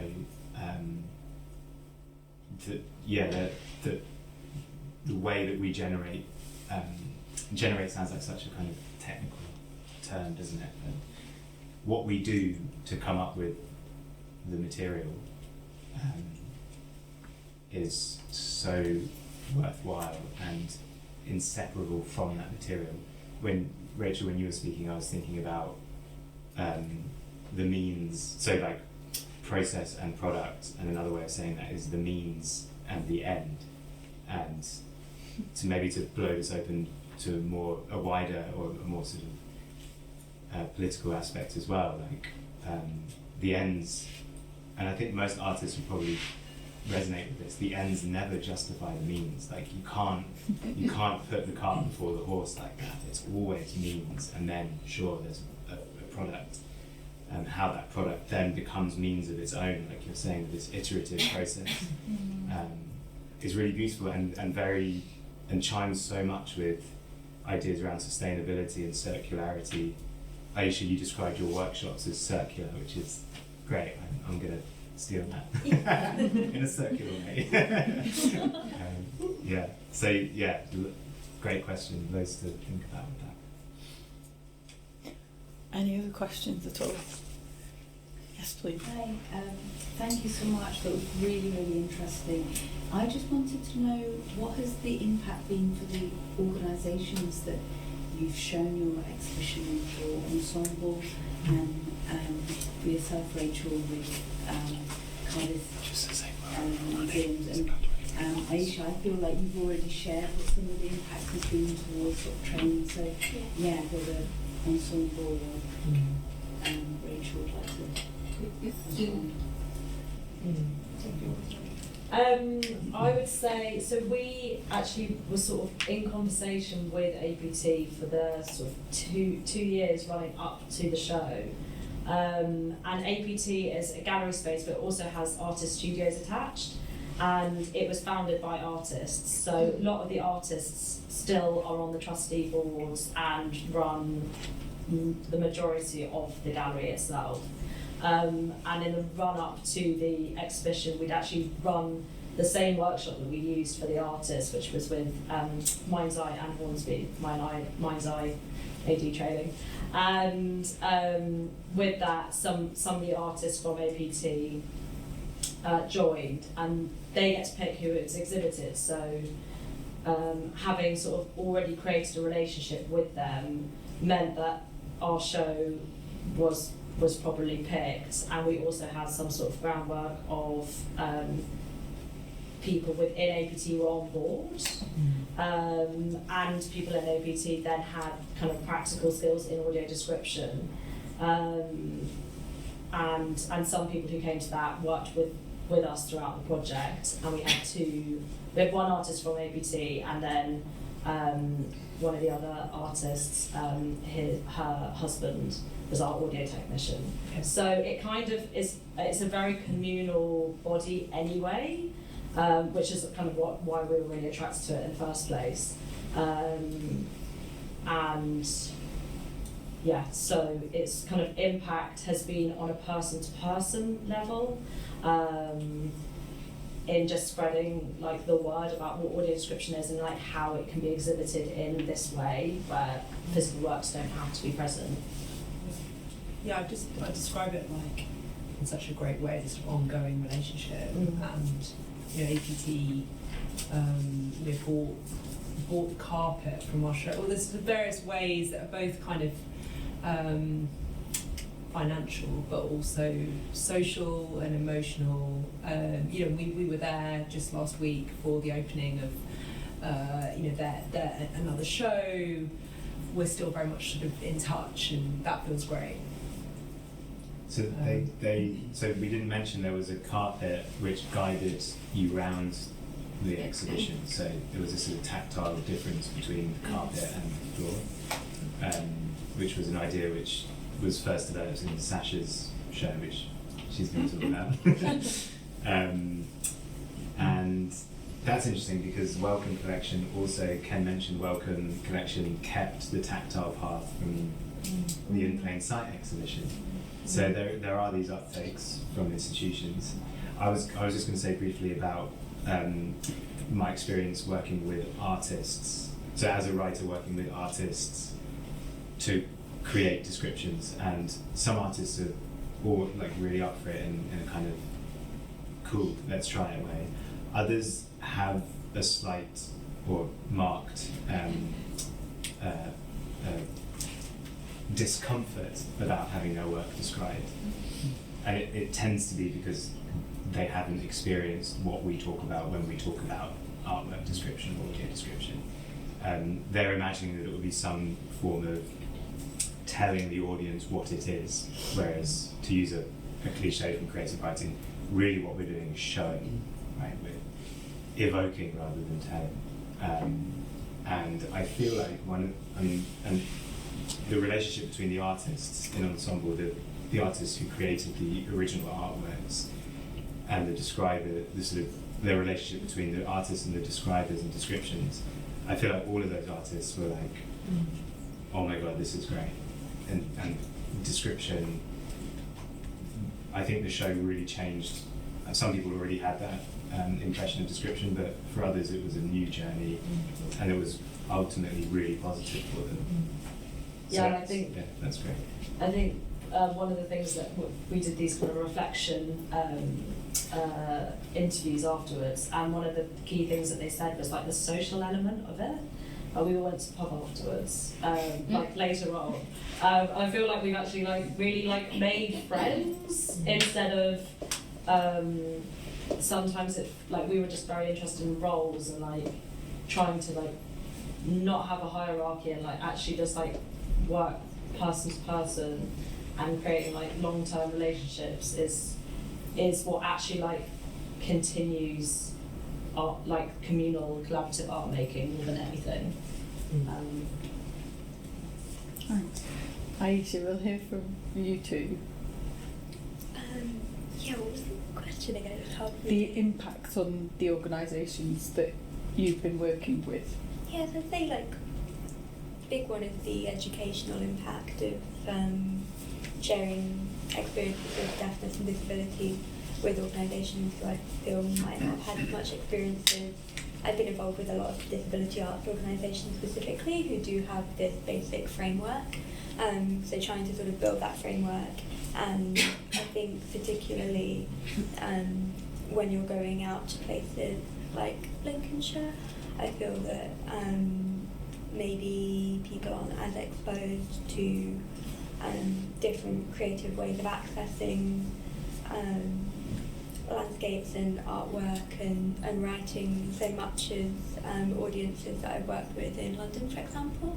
I feel like it's quite a melting pot in London of different organisations and there's always something going on, and even in Kent, I feel like where I'm based in Kent is a certain distance from London, so it does kind of maybe get a bit more funding and a bit more attention, whereas these areas, they don't get as much funding, so it can be, I think, oftentimes a funding issue and an attention issue of the onus always being quite London-centric with the art, so it is important for my personal practice to try and expand it to other areas as much as I can do, to try and sort of share that knowledge and ways of thinking.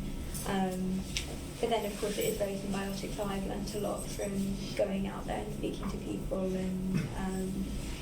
and the sort of community aspect, I think, it's made a nice impact as well with the workshops, because one thing I wanted really was to bring people together, and maybe people could meet other like-minded people that they could create work with.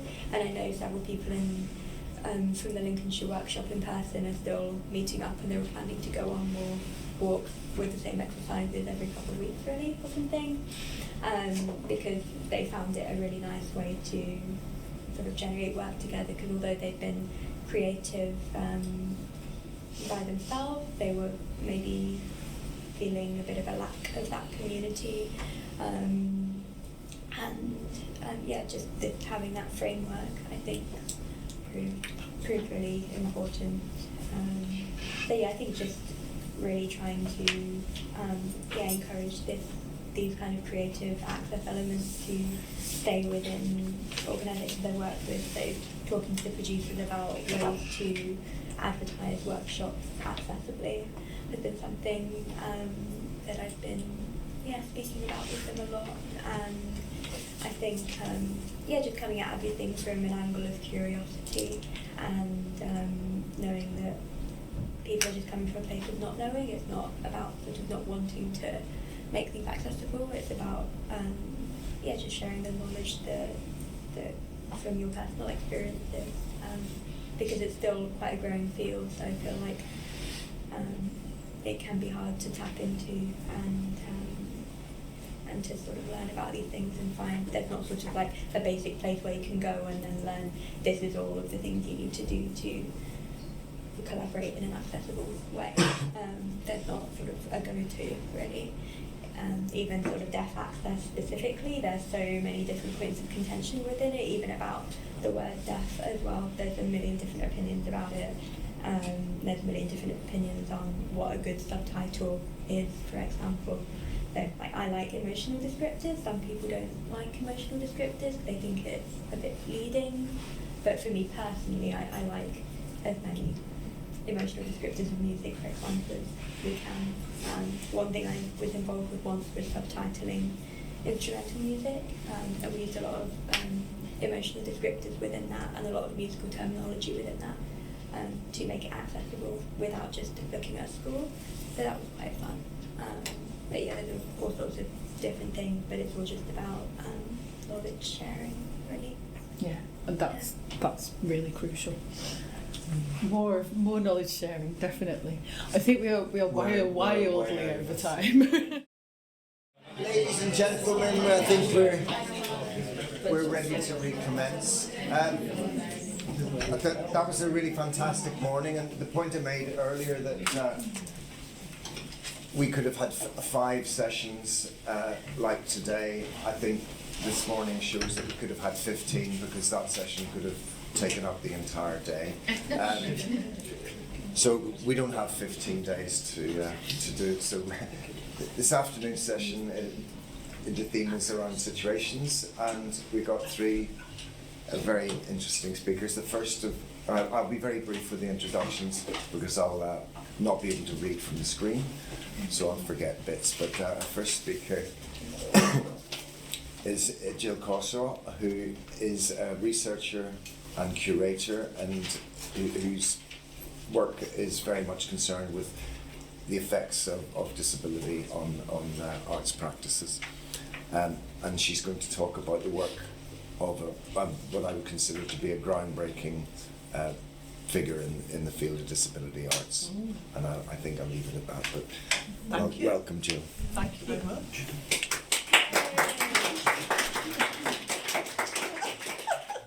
Hello there, hi, yeah, I'm Jill. I'm a tallish white woman in my 60s, grey hair, shorter at the front than the back. Some mullet, I guess. And I'm wearing a very plain, long, dark denim dress. Oh, and I've got little round glasses as well. Yeah. So, thanks, Aaron. I'm going to talk about the artist Audrey Barker, who was born in 1932, died in 2002, whose life and work I've been researching this year as part of the British Art Network's Emerging Curators group. Much of my research has been carried out at the National Disability Arts Collection and Archive, or NDACA for short. So I'm based here in Leeds. I'm a disabled person. I curate disability arts exhibitions and projects. I work mainly with disabled artists and on research-based-ish projects which have something to say about disabled people's lives. And that's informed, I guess, by my past experience of being involved in the disabled people's movement back in the day. So Audrey Barker as a research subject sort of fell into my lap really this year. I think she's fantastic. I came across her through a Wikipedia entry, through something else, and I wondered why I'd never heard of this artist before. Through Disability Arts Online, I found out that NDACA had several uncatalogued boxes of an archive of her stuff. So the images that I'm going to show come from those boxes, but they're pretty poor quality actually, and that's basically because I was taking photos just with my iPhone, sometimes do a little slide viewer, so yeah. But that's where all the images have come from. I think she was really interesting, pioneering artist, and at the forefront of thinking about accessibility as a creative impulse and as an art form, and she really deserves to be more widely known. The fact that Audrey was a disabled artist was very much part of and relevant to her artistic practice. I'm going to focus on the later part of her long and quite varied career, actually, in the late 1980s and 90s. And that was a time when she produced a series of multi-sensory installations. But first, before that, there was Abbey Mill, which is on the screen. It's a grey stone set of adjoining buildings. It was once a corn mill. It sits on land next to a river in the village of Lanercost in North Cumbria. The darker slate roofs are 3 slightly different levels. There's entrances at the garden level and at a higher level from a road which passes the house. Fabric banners are hanging from one of the walls, and they announce that this is Artworks at Abbey Mill and that it's open now. It's not open anymore. Abbey Mill, there's 2 cars in front, by the way, 2 Citroens, 2 CVs, are they a red and yellow one at the front there. Abbey Mill was an inclusive arts centre that Barker and her husband Dennis opened in 1983 in the village where they lived. It was organised and staffed by disabled people, and it was open to everyone. It was based very much on the principles of equality and inclusion. And Barker said, "This is a trust that has been set up to promote the education and training of people with disabilities. It is not occupational therapy." Maybe my emphasis there, but yeah, an important one, I think. It was a huge undertaking, and it was also a huge success, but it was short-lived. It never received any statutory or grant funding. There was a little bit of income from tourism. It was near Hadrian's Wall. But the Barkers sank their savings into it. And despite a last-ditch effort to try and save it by Northern Shape. It closed in 1987. But that must have been a blow, of course, but it didn't stop Barker. She'd already started experimenting with multisensory art at Abbey Mill, and she was collaborating with other artists to incorporate different sensory experiences. So, for example, there was what was described as a large multisensory geodesic dome in the garden, and the experimental music collective Echo City brought one of their sonic sculptures to the launch event of Abbey Mill, and they will be involved in future projects of Barker's. So, the first of these was Another Way of Seeing, and the slide is some handwritten notes on squared paper, and I'm going to read a bit of that in a moment. Barker described Another Way of Seeing in this way. So the last of many projects undertaken at Abbey Mill was a travelling installation constructed and contributed to by everybody involved in the building, able-bodied or disabled alike. It was originally commissioned for the Art of Disability Festival at the Community Arts Centre in Bradford, and that was September-October 1987. And so, as Abbey Mill officially closed in September 1987, it was immediately represented somewhere else as a living idea based on multisensory activity or aesthetic, rather than disability per se. So that's in Barker's words. So it wasn't just about making accessible art, although that was really, really important, but it was about reframing aesthetics and about thinking about what makes a work of art, and certainly about shifting away from visual dominance. A work at Abbey Mill had been the foundation of this, with disabled and non-disabled people working side by side. But Barker was starting to question what was art, and she was certainly questioning any ideas about special needs. So from the handwritten notes, what was Another Way of Seeing? This is what it was made up of. It was called a portable, flexible environment designed to fill three needs. There was a performance area. There was an exhibition which could shrink or expand depending on where it was needed. And then third, above all, to entice the viewer to participate in the exploration of all senses: touch, hearing, seeing, smelling, etc. And also to redefine the extraordinariness of the ordinary. And this was something that Barker talked about a lot, about revealing extraordinary things in ordinary things. And, on the side there's sort of, it goes on to list some of the components, I won't say them all, but there were screens that could be moved about and used for projection. There was a series of large terracotta sewage pipes, and they had different functions, plinths, or they could be curved secret places. People could stick their hands in, find things, all sorts of things. There was a table for what you call feely sculptures, and there was a table for close study with magnifying glasses, etc. on it. Sound tapes, instruments, glasses to taste things out of. I don't know whether you'd be able to do this now. Files to smell things, cloaks and masks, all sorts of things. And it was about redefining things, redefining the environment, redefining movement, shape, colour. That's another word that comes up a lot, redefining. And there was goggles and eye shades to redefine colour and shape, she'd said.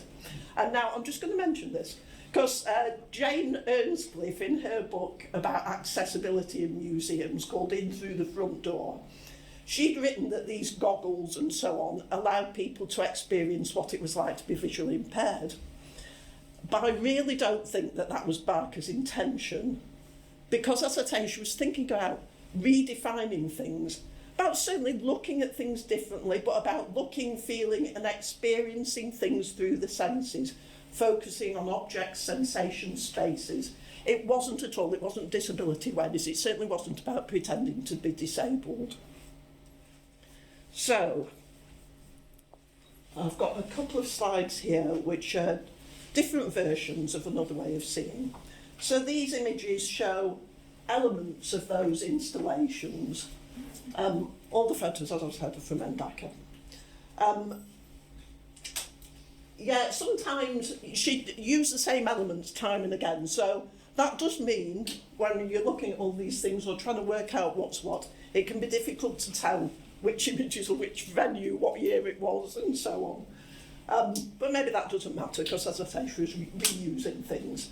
So on the left, we've got, which we mentioned before, 3 of those terracotta sewage pipes are standing on end. They're acting as plinths for round jars that are filled with scraps of paper, I think, bits of paper, maybe with words and symbols on. There's a couple of jars with maybe grains of something that you could put your hands in and feel. Certainly that was always the intention.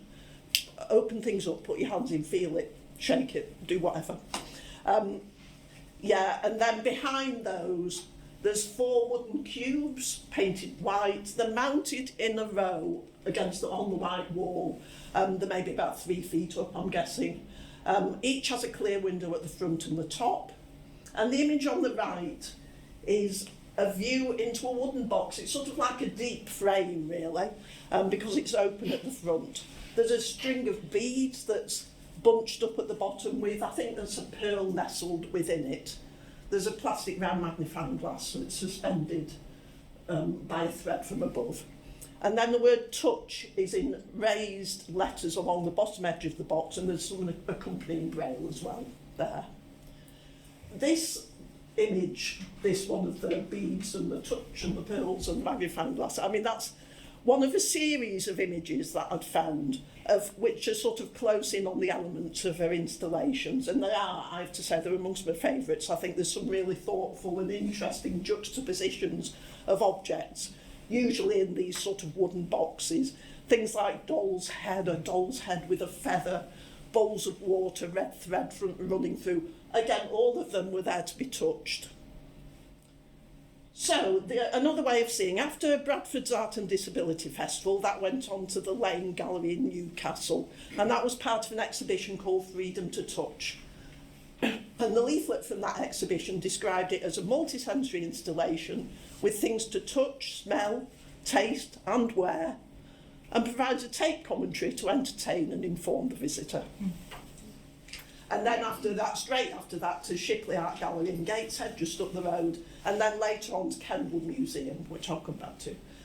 At all of these venues, there was a really massive turnout, huge turnout. Hundreds of people came along. Certainly it was promoted to local community groups, local disability groups and schools, but yeah, people seemed to love it. And a bit of the thinking behind it. I've already mentioned Barker's commitment to accessibility. And one of her catchphrases, people said, which sometimes appears in her art, is accessibility is a state of mind. In 1989, she wrote, "I've been using the languages of disability as an art form, e.g. signing as dance, multi-layered sound tapes, braille, raised print, low vision print as poetry, tactile experience, audio aids to vision, etc., etc." And in another note, the artist has in recent years become interested in redefining what is normal, who is able, and what is the perceived aesthetic. So while she was experimenting and learning from that, she was also researching, she was talking to local disability organisations and disabled people, she was attending conferences and she was consulting academics. And there's a handwritten note where she's maybe questioning, thinking about the effectiveness of her multi-sensory work. And this one said, "Not really interested in touch per se, not particularly enlightening to place a series of unrelated sculptures in a gallery with no disciplined approach. Just leads to aimless touching, in inverted commas, by the sighted, total bafflement for the non-sighted, and to frustration to the visually impaired. Sticking a few last-minute braille labels on is pointless, although it impresses the layman." Later on, when she was planning an exhibition at Keswick Museum and Art Gallery, that was in 2000, she wrote, "I want to capture the interest of everyone who comes through the door, adults, children, disabled, blind, deaf, whoever." She knew that a multisensory approach would have a broad appeal, and this was the principle behind her next development, which was the Festival of the Five Senses, which was at a leisure centre in Hexham in 1989. So 2 more slides on the screen.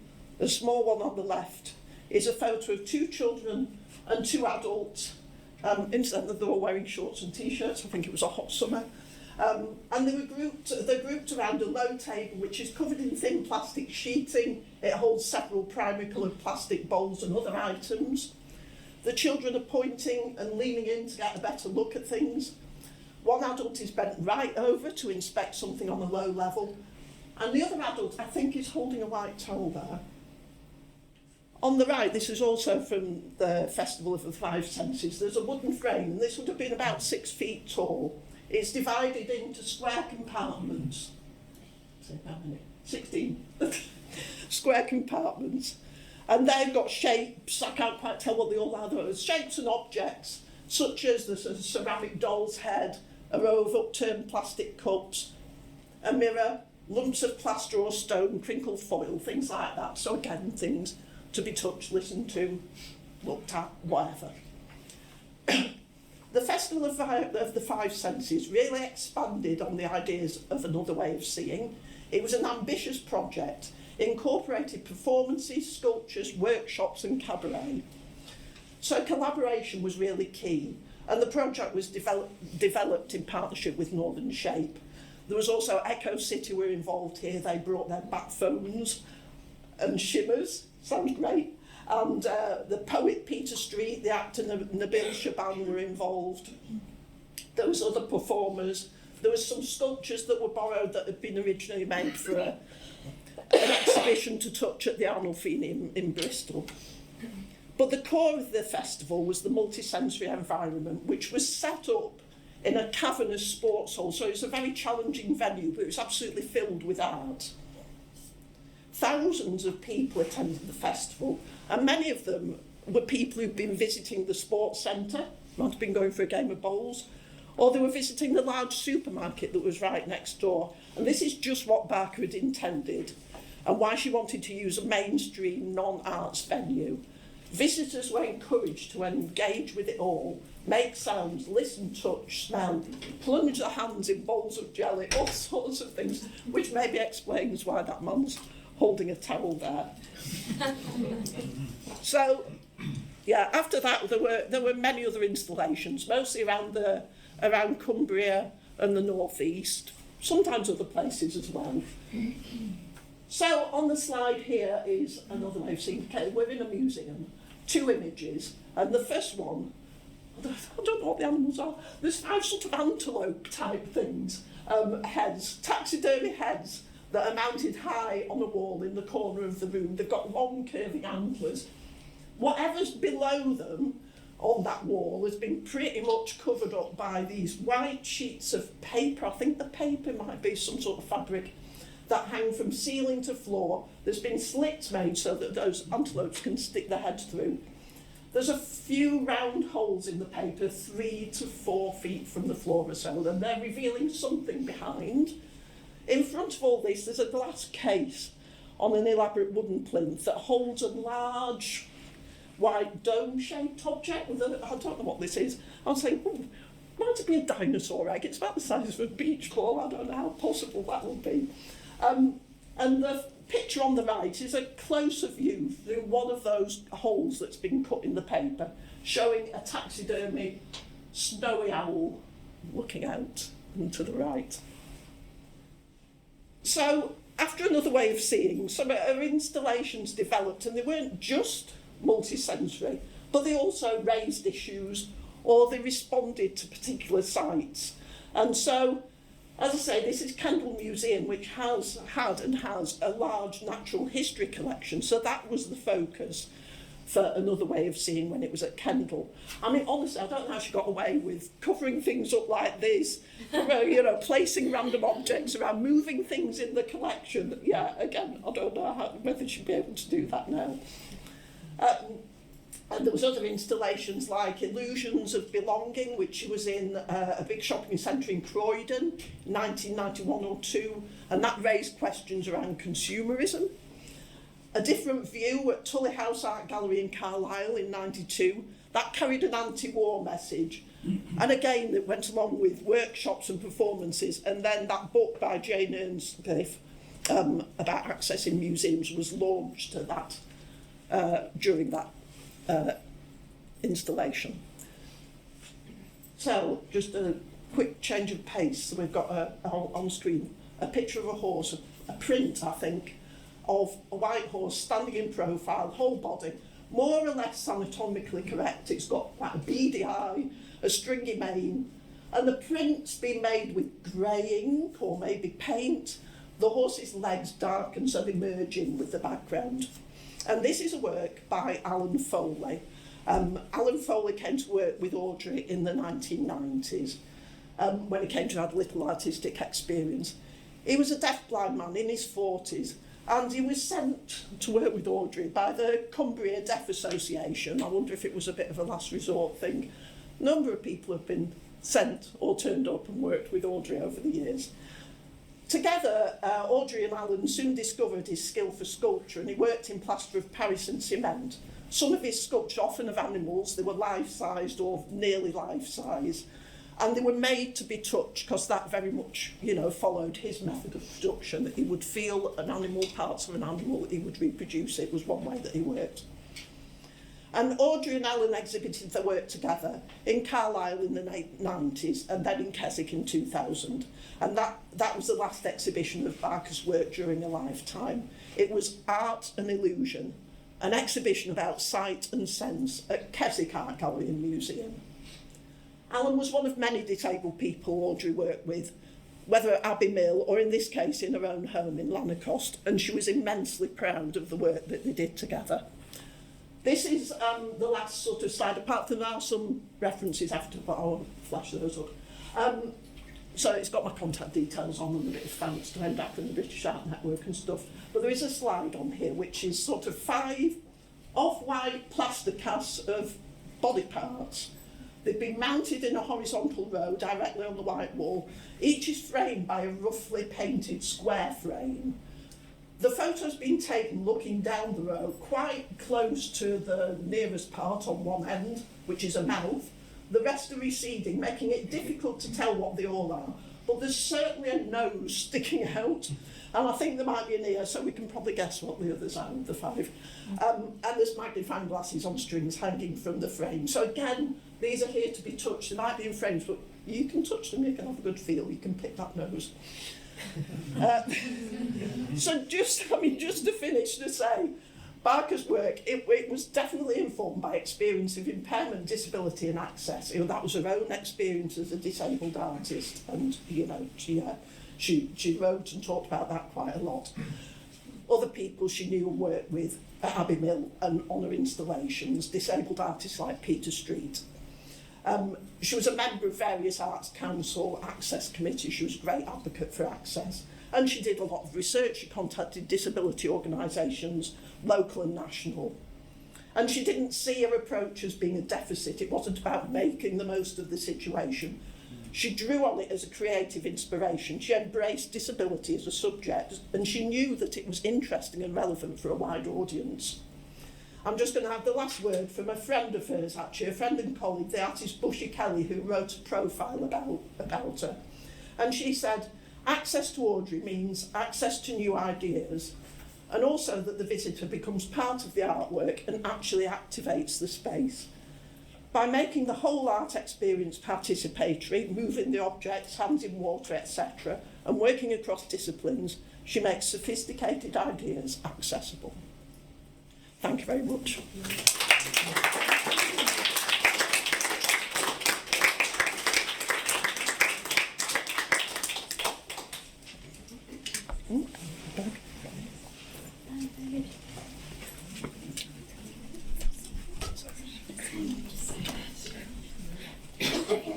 Thank you, Jill. Our next speaker is curator, London-based curator Sasha Galatzine. I'd say needs no introduction, other than. Okay.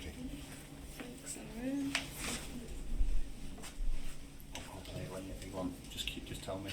Oh, yeah. I was just going to start with a quick clip, which is part of a film that we made kind of after the exhibition that I'm going to talk about, Behold. brackets, a show about touch. And Genevieve Reeves, who was one of my mediation team, who's a dancer and a choreographer, she's kind of inbuilt the audio description into the film, so you might be able to hear some of her voice in between. But in the clip, you'll see Harsha Balasubramaniam, who is another of my mediation team, and Kyle Berlin. Harsha is an anthropologist. She's also blind from birth, and Kyle is a puppeteer and a kind of documentary play practitioner. And they're basically talking about an artist called Gareth Cadwallader's work, using one of the techniques that we've sort of been trying to work with. And then after that, you'll hear from a young girl who came in and got really inspired to kind of create her own audio description, again about Gareth's work. So you'll see two different types of mediation. And I've got to say, I'm white, woman, pretending I'm really young. I look younger than I am, actually, 35. Wearing like a kind of, this is probably not a real tartan, it's a bit pinker than normal. And then like a very colourful jumper, yeah. Anyway, yes, thanks.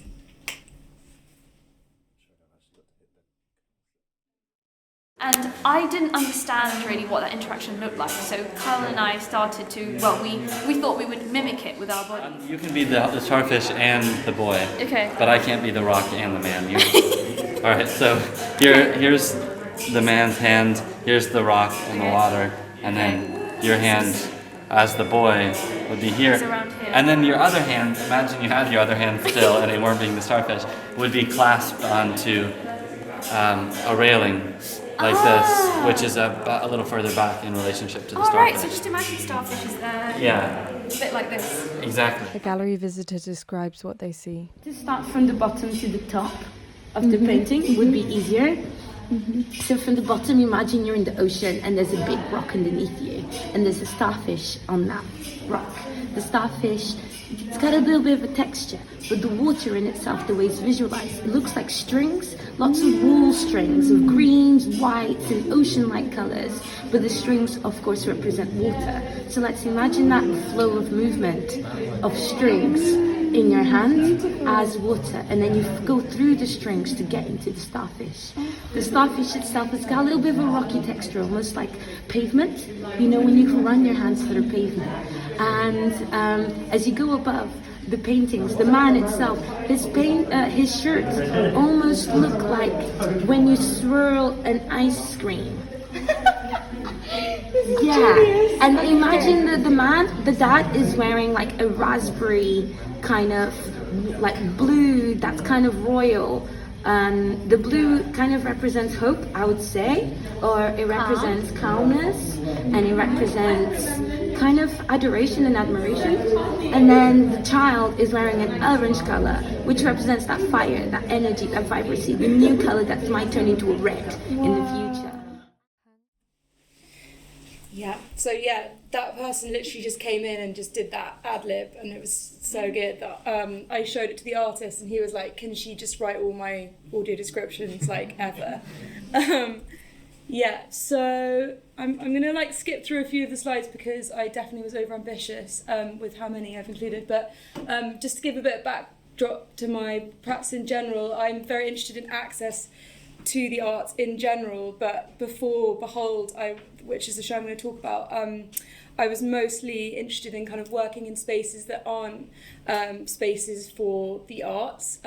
So this is an image from a show that I did in hair and beauty salons along the 63 bus route, and it's some girls sitting on exercise balls, and the one in the middle, they're kind of balancing on the exercise balls, and the one in the middle has got a kind of trifle on her head, and previously the audience were kind of invited to eat some of the trifle from her head, and it was a kind of reference to her learning how to shave someone's head from another of the salons that were participants in the practice. And this is a multi-sensory plant workshop. We're doing a lot of foraging on Hampstead Heath, but this is when the forager is actually dressed as in a hunter's blind, which is when hunters dress up to kind of fool animals that they're not human. So I've been kind of interested in multi-sensory work for quite a few years. But then You're going to hear The Joe's title, voice. Behold, is represented in an indulgently cursive yellow font. This is the poster. And artists' names appear in 2 columns like a cast list on a movie poster. A sumptuously flowing golden curtain forms the backdrop. On closer inspection, it reveals itself to be a lo-fi yellow household dust cloth. Yeah, and then you can see there's a picture on the left of a lot of the artists. So we kind of met for dinner 2 months before the show, and that kind of helped to kind of get everyone acquainted with each other, and a lot of really brilliant friendships were formed during the show. And I would say on reflection, normally because I work in sites of community that already exist, maybe for this show, we were trying to kind of create a collaborative working environment where the people involved in the show and the audience participants kind of became our own community, because the space itself was on Conduit Street, which is in Mayfair, which is not very me in terms of where I would have a show, because it seems quite exclusionary in commercial art, and the show was kind of anti that. I mean, technically some of the work was for sale, but definitely wasn't our priority. So the next slide, you can also see Joe. This is the tactile pathway that he was talking about. And it's interesting, on the right you can see end here, and there's some red arrows where we had kind of preempted what a tactile pathway navigating the artworks might be like, with Joe and Harsha kind of trying it out with their canes. But then we'd sort of gone back to one of the artists and said to Georgina Starr, who's sort of had her slime on the blue plinth on the right-hand side and the egg curtain, would it visually be okay to have the carpet here? And we kind of like compromised on how far up to put it in terms of the artwork. So I think it's useful to kind of think about the whole exhibition was very much collaborative between the mediation team and the artists, so that there was kind of compromises on both sides aesthetically. This is another mediation by one of the artists of his own work. A fictional proposal for the possibility of being able to prod at a dead squirrel through a geometric glass hole. And that's by Graham Little, who was also helping me curate some of the show. But yeah, it was just a kind of mixture between some people commenting on the artworks and the artists giving their own mediation, because I think what's kind of come up quite a lot today is kind of authorship and to what extent artists feel compromised when their art's interpreted, and whether that's just miscommunication in terms of how enable everyone rather than just someone who's blind to see a work more clearly, literally, or have an experience with an artwork that might not just be ocularcentric.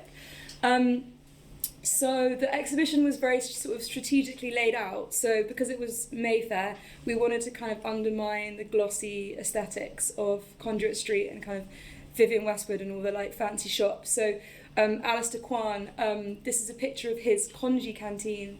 If you don't know what congee is, it's a kind of rice porridge. And this is specifically a very Hong Kongese congee canteen based on sort of Alice's grandparents and his time in Hong Kong. And so you could kind of come in and smell and feel warm in the space and basically buy like a £1 or £2 congee in the middle of Mayfair. And then there was this immediate kind of lack of formality in the show where everyone just felt kind of safe and warm. It was winter, it was February, March, and people could kind of chat, and it was already kind of loud, the space. And I think loudness is quite a critical theme for the show, because a lot of people commented that the show not being kind of quiet and allowing you to kind of maybe quietly contemplate things. It was very much, because we were enacting this live mediation that I'll talk about, it was constantly noisy, and therefore most people felt, some people probably might have wanted like a slightly quieter space, but most people felt that it was freeing and that it enabled them to kind of chat and discuss the works in a way that maybe sometimes if you're in a quiet gallery and someone's looking at you, behold an artwork, you don't feel comfortable doing. As well as the mediation techniques I'll talk about, we also commissioned, because we had Arts Council funding, we commissioned a few artwork. Actually, this one wasn't commissioned, but we deliberately placed Nicole Cliff in the window with her performance Rubber in Her Mouth, where you could put on, as you can see in the image, rubber gloves like you would use washing up, and kind of interrogate her mouth in the front of the window space. So again, everyone walking along was like, what the hell is going on in there? And the other like very visible artwork from the street was Hermione Spriggs's listening sticks. And this is like derived from a device that actually plumbers use to listen into leaks through walls and floors. But she got an artist to kind of make these beautifully turned wood pieces, and as a result we would constantly be going in and out of the gallery space talking and allowing people to pick up the sticks and listen to the artworks, which again invited people in a really kind of informal, fun, playful way immediately. This image is like part of the movement canapes that Genevieve Reeve did. So there was some strings again in the front space, and you were invited to put on a string around you and then move directed by someone else, and kind of like feel the weight of that person, different kinds of instructions just to kind of feel more in your body as you entered the space, and kind of again rethink yourself in relation to the artworks. And as well as the artworks themselves, we had like a whole program of there was like a danced version of the show that Jen choreographed. There was like a listened to version of the show with echo back choir. There was what other things? There was like loads of different workshops. Oh, this is the dance version. This is the trailer. Into a thick pink slime on a plinth, pulling and pressing until the bubblegum goo becomes a runny gloss. The scene shifts, hands almost touching a body, tracing the outline of its form. The space between them is both infinite and minuscule. New hands now land on the shoulder of a new body, settling and holding.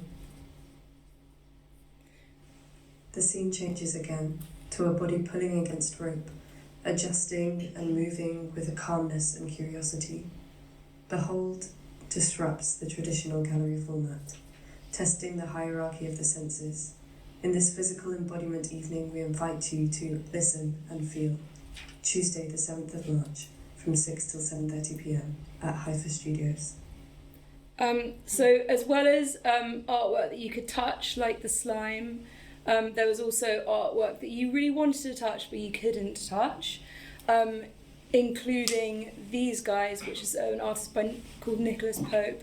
And I was going to do an audio description of this, but I feel like Ensemble did such a great illustration of what making an audio description collectively would be like, that you can kind of imagine it. But we had like the mediation menu, so when you came into the show, one of the mediation team, so Joe or Harsha or Kyle or Jen or me, would kind of work individually with the group or individuals and kind of ask inquiring questions to different kinds of artwork. So instead of an audio guide that's kind of fixed, it was very much a tailored approach to each person that came in. So it was a kind of guided tour, but not a didactic tour, more of a kind of open questioning that went on. And like the starter of the menu is like describing the basics that you can see, or if you could touch, then touch, and then what imaginative realm this artwork might belong to, and then what your emotions about the artwork would be. And this is a kind of I don't know what they look like. They're quite like intestinal, cozy, teddy bear, surreal, absurd woolen objects that I don't know, quite bodily. But yeah. Then I'm just gonna skip over some. Okay, so then another mediation technique we used was asking the artists some kind of obscure questions about their work, allowing them to think about the work in a less ocular-centric way. So this is an artwork by Connor Ackhurst, which I'm not going to describe. I'm just going to... the question was, in this case, is there a sound, tone, pitch, instrument that your work might make, or that you might resonate, or that might resonate with your work? And then he said, the sound of metal falling freely down through a dark well, or through the open space carved out from a quarry, followed by the sound of this metal crashing into the damp ground. And so each of these kind of answers and questions enabled another layer which we could then bring into the tours if we wanted, or they were like available online. This one is more obscure, by Paul Noble. Again, I'm not going to describe the image, even though, well, for those that can't see the image, it's a kind of black and white image with pinstriped wallpaper, intricate pencil drawing of this kind of squiggly figure with his kind of toe kind of slightly camply pointed downwards, and his finger in a like up his bum basically, but it's a squiggly figure, so you can't really tell where it's going up. And then there's like a hoover, and we asked Paul, did you ask about a sound to describe the painting? And he said, and then did you ask for a word description? Horror, vacuumy, stubble and pubes, a random being inside out. So I think this just gives an illustration of just how kind of abstract and creative or poetic and different artists' approaches were to describing their work.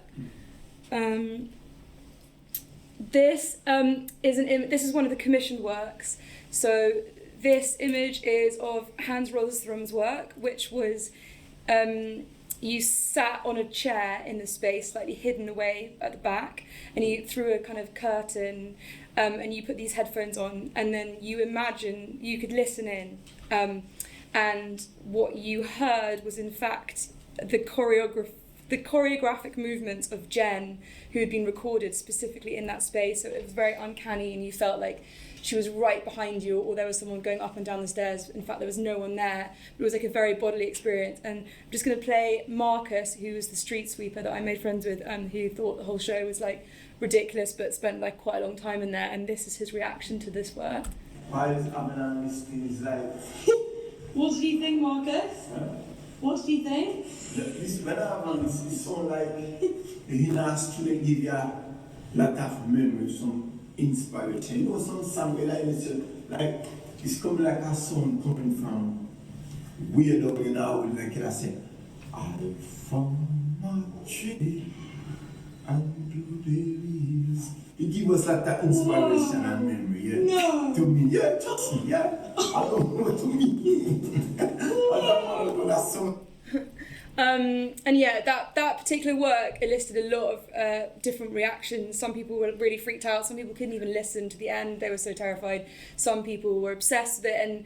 And in terms of recording, Joe actually did a lot of really good recording people's reactions by just sound recordings after each object. And then I did a lot of videoing of people's reactions. This is a sad moment when it turns out that the people that lent us the space weren't actually that interested in art. So they claimed that that the Crown Estate was furious of the Conji Canteen because it didn't look like art, which is ironic considering, you know, like how much artwork has included food in the past. But I don't think they thought it was shiny enough for Conduit Street. So it got cancelled, which was really depressing because it was a very useful way of getting people into the gallery that maybe don't feel comfortable and just wanted to have their lunch, and then we kind of lure them into the back of the gallery space. But we tried to make the most of it, and we made a big deal of it, and we told everyone what would happen, so that it became a point of discussion as to why it could possibly have been cancelled, even though we had all the right permissions. It wasn't about that. But what it did do is it enabled us to do some of our plant-based workshops on the kind of communal area in the front space. So like Tamara, who does the multi-sensory plant workshops with me, she did a kind of multi-sensory plant workshop at night in the space, which was particularly dramatic from the outside. And again, I think people were like, are they having a seance in there? Like, what's going on? and then I'm running out of time, but just briefly, this is Louise Ashcroft. The image shows this. It's called the Scavenger Coat, and it's amazing. It was a recommission for this show, and basically she scavenged different rubbish from the local area and put them in different pockets, and then anyone going around the show could feel inside the pockets without looking, and it was a kind of storytelling device. So like, who's the character? What are they doing? Like, what's the reason? Blah blah blah. And again, like, this was such an amazing way of kind of disrupting the natural habits of like slightly more pretentious art world people by being like, go on, put your hand in, and they were like, oh god, and then they got really into it and realised they were really good storytellers, and it kind of, it just made it scavenge. Again, this is Mosquito Farm, which was a new commission. It was like a sonic sculpture. I particularly like their description. What might the vessels in which your artworks are presented say if they could speak? These two smaller than average tables are like neighbours peering over into each other's gardens and throwing a snail when the other isn't looking. I like. And then, this is the dance version of, so Jen and Imogen here, they kind of embodied the sounds of Mosquito Farm's work, which is actually switched off right now, to try and like give a kind of bodily representation of like what the sounds might do choreographically. This is the kind of rehearsal. Yeah, and then this is the singing version. Anyway, too long. This is quite good. This is this is the last slide because I'm run out of time. But the listening sticks. Then what was quite good is that they became. The show in general, I wanted it to be more of a live inquiry rather than a fixed curatorial presentation.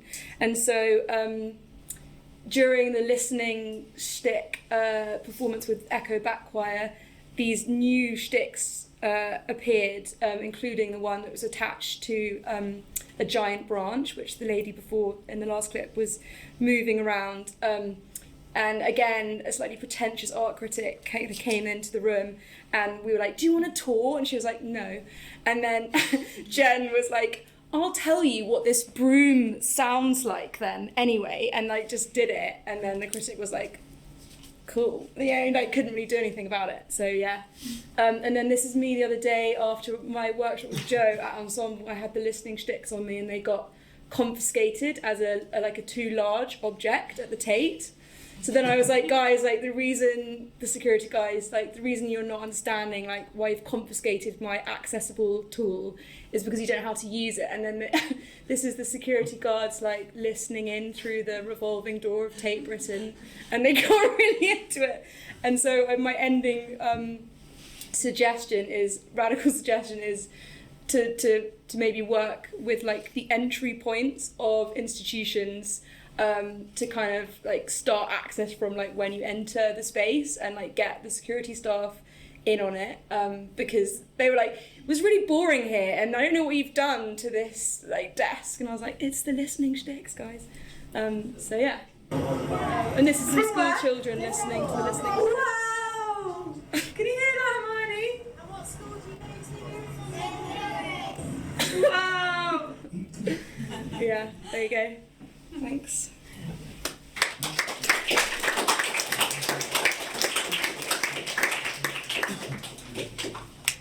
Thank you, Sasha. Now, the last speaker in this session is Lara Schumacher, who's a Dusseldorf-based researcher. She's just about to complete her MA and is beginning a PhD at the beginning of 2025. And her interest in arts particularly relates to environmental and political issues, particularly air. But I don't. Thank you. Lara.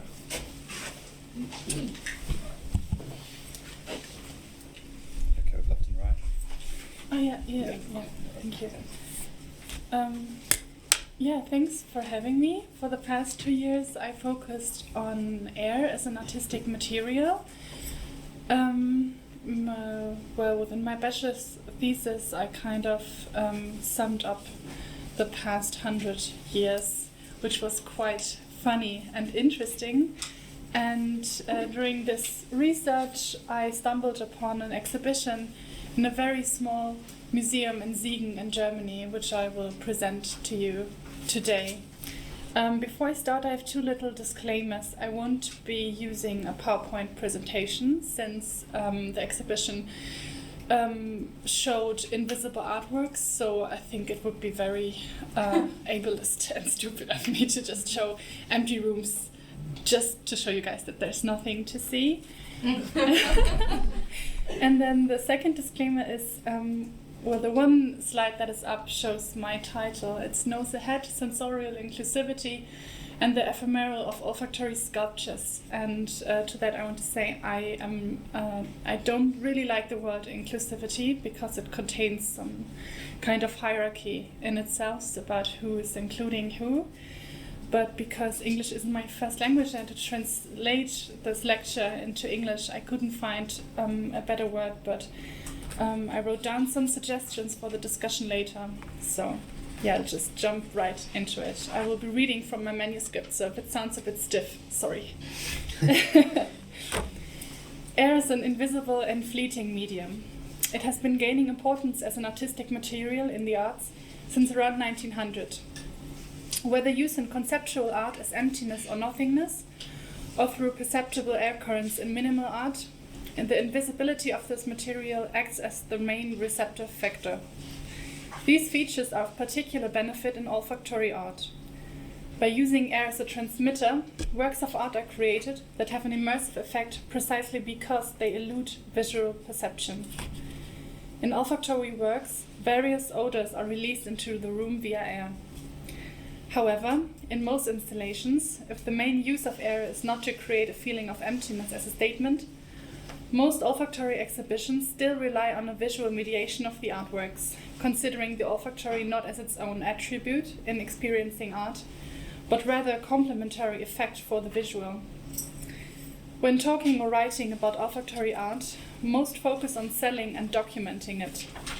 While both factors come with their own difficulties, they leave the possibility of an inclusive art mediation completely out. The focus on the visual even goes so far that not a single article in the volume on olfactory art in the renowned German academic journal Kunstforum, or Art Forum, deals with the experience of art as a blind person. The focus lays, as previously mentioned, much more on exhibiting and marketing odor-based art, and 300 pages and not a single article. So yeah, that was frustrating. Today I would like to look at the possibilities of inclusivity that arise from exhibiting odor-based artworks in a museum context. The starting point for this is the exhibition Odor, Immaterial Sculptures, which took place in 2022 at the Museum for Contemporary Art in Siegen, Germany, and which I visited during my bachelor's thesis. What potential lies within the olfactory sense to redefine the way we experience art? To explore this, it's essential to understand the unique physiological and perceptual characteristics of the sense. Unlike other senses, olfaction directly connects to the central nervous system, bypassing many of the cognitive filters that shape how we process visual or auditory stimuli.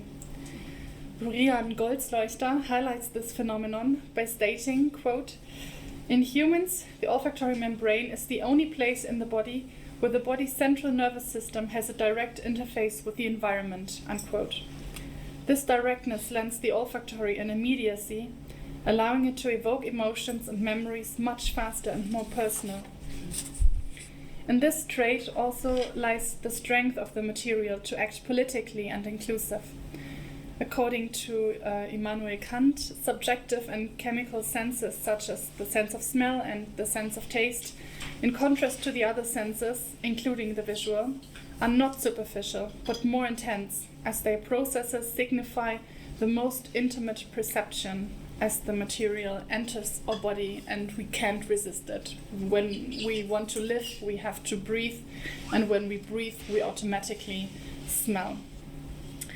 This paradox of olfactory art's potentials contrasted with its marginalization in traditional art discourse raises questions about how we engage with and exhibit olfactory works. Why, despite its capacity to make people more tender and sensitive, as Kant suggests, do we often rely on visual elements to supplement olfactory art? The exhibition Odor, Immaterial Sculptures, which I will refer to simply as Odor in the following, seems to be the first, at least in Germany, that does not rely on visual mediation for olfactory art. The exhibition rooms are empty, filled only with fragrance particles. In this way, the curators turn olfactory art into a spatial experience, linking the reception of art not with the visual sense, but with a proprioceptive and olfactory localization in space. According to Merleau-Ponty, all senses are spatial, serving to experience and mediate body in space.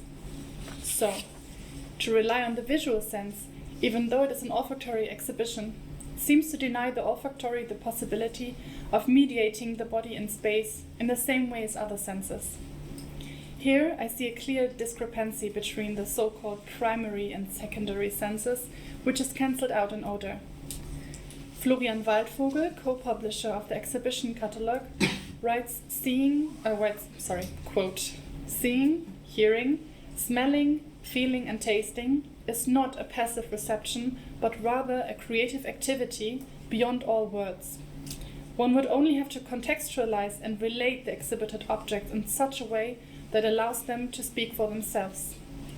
In these two sentences, Waldvogel breaks with the hierarchization of the senses and no longer distinguishes between primary and secondary senses, but instead ascribes to each individual sense the ability to act on its own. This assumption is also reflected in the structure of the exhibition.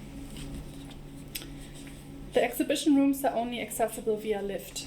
The recipients are thus spatially shielded from the outside world and are immediately exposed to the odors of the first two rooms when the doors are opened. The fact that these rooms are the most olfactorily intense emphasizes the moment of shock all the more. The bodies have not yet had the opportunity to slowly approach the odor through sensory adaptation, but are confronted with it directly.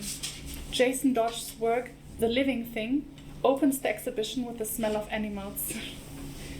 The installation appears to consist of nothing more than traces of dirt and a hint of animal smell. Unobserved by any audience, the artist led animals from the region into these rooms and allowed them to linger for a few hours. The visitors experience the rooms as they have been left by the animals and can begin to decipher what actually happened in them, which animals were present, what were they doing, what traces did they leave behind, and what scent remains in the air. The Living Thing was one of the only sculptures that required physical fragments. As the visitors would find dirt and hay in the first two rooms, the rest of the rooms were left empty, requiring a deeper focus on what the recipients feel, rather than on visual stimuli. Carsten Höller's work, Smell of My Father and Smell of My Mother, is an example of an invisible, olfactory artwork that manages to reach the audience on a very intimate level. Using his father's cap and his mother's scarf, the artist was able to reconstruct the smell of his deceased parents in the laboratory. His work focuses on the influence of smell on our perception and emotions as a viewer. In an elongated room, the recipients first smell the father, and by walking through the room, experiencing the softer smell of the mother, confronting them with their own associations to gender, memory, and family. Visual portraits or sculptures of the artist's parents would definitely have a different impact. With either seeing or hearing a description of what they have looked like through the impression of Höller, the recipients get to distance their own experience from the artwork. With smell comes great intimacy. The artwork speaks to the recipient directly and without a filter of the artist's perception. A very different yet also very intimate artwork is one of Teresa Magoyes. She also exhibited an odor, but used visual stimuli in her work. I'd like to focus on one of her previous works, which functions olfactorily as well, and also can be placed within the larger political context of the artist's oeuvre. Teresa Magoyes creates the spatial installation Air for her exhibition at the Museum of Modern Art in Frankfurt in Germany in 2003. Here, the air was humidified with water collected during the washing of the dead before autopsies using 2 outlet devices. In this type of installation, the air is used as a carrier of vaporized water to achieve an invisible, very intimate, and very olfactorily immersive effect. Within her works, Teresa Magalhães always deals with the mortality rate in Mexico. People who die as a result of poor working conditions or drug policy are given an effect through Magalhães' work that is impossible to escape. By inhaling the water that remains after the corpse washing, the recipients inevitably engage with what they inhale and are thus transformed from simply recipients into sensing or even emphasizing people. Her work, Periferia de la Agonia, which was exhibited in Oder, uses a shroud placed on a plinth in the center of the exhibition place to convey the smell. Similar to the work Smell of My Father and Smell of My Mother, she works with the odor that people leave behind in textiles. Magalhães attempts to counter the anonymity of the victims by the Mexican drug cartel by placing the personal odor of a person in the room. In comparison to Heller's work, the recipients do not directly remember personal connections to the deceased, but the direct confrontation allows them to perceive them politically in a different way.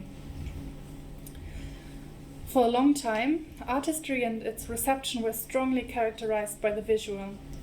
Sight was declared the dominant sense, while the other modes of perception, such as hearing, touch, or smell, were often marginalized. This not only influenced the definition of artworks, but also meant that people with limited or different perception were often excluded, just one of the many expressions of ableism in the art world. One example that challenges this imbalance is the growing presence of air and smell as artistic material, particularly in olfactory art.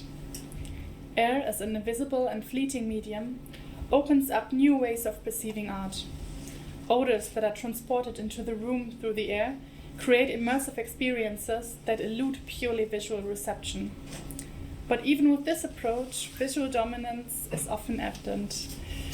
As I mentioned, the Kunstforum on the subject of olfactory art, the perspective of blind or visually impaired people was completely ignored.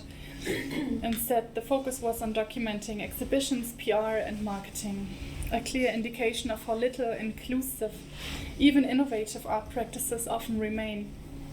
I presented the exhibition Odor, Immaterial Sculptures, as a counter-project to this. This exhibition demonstrated how odor creates a direct connection between artwork and recipient.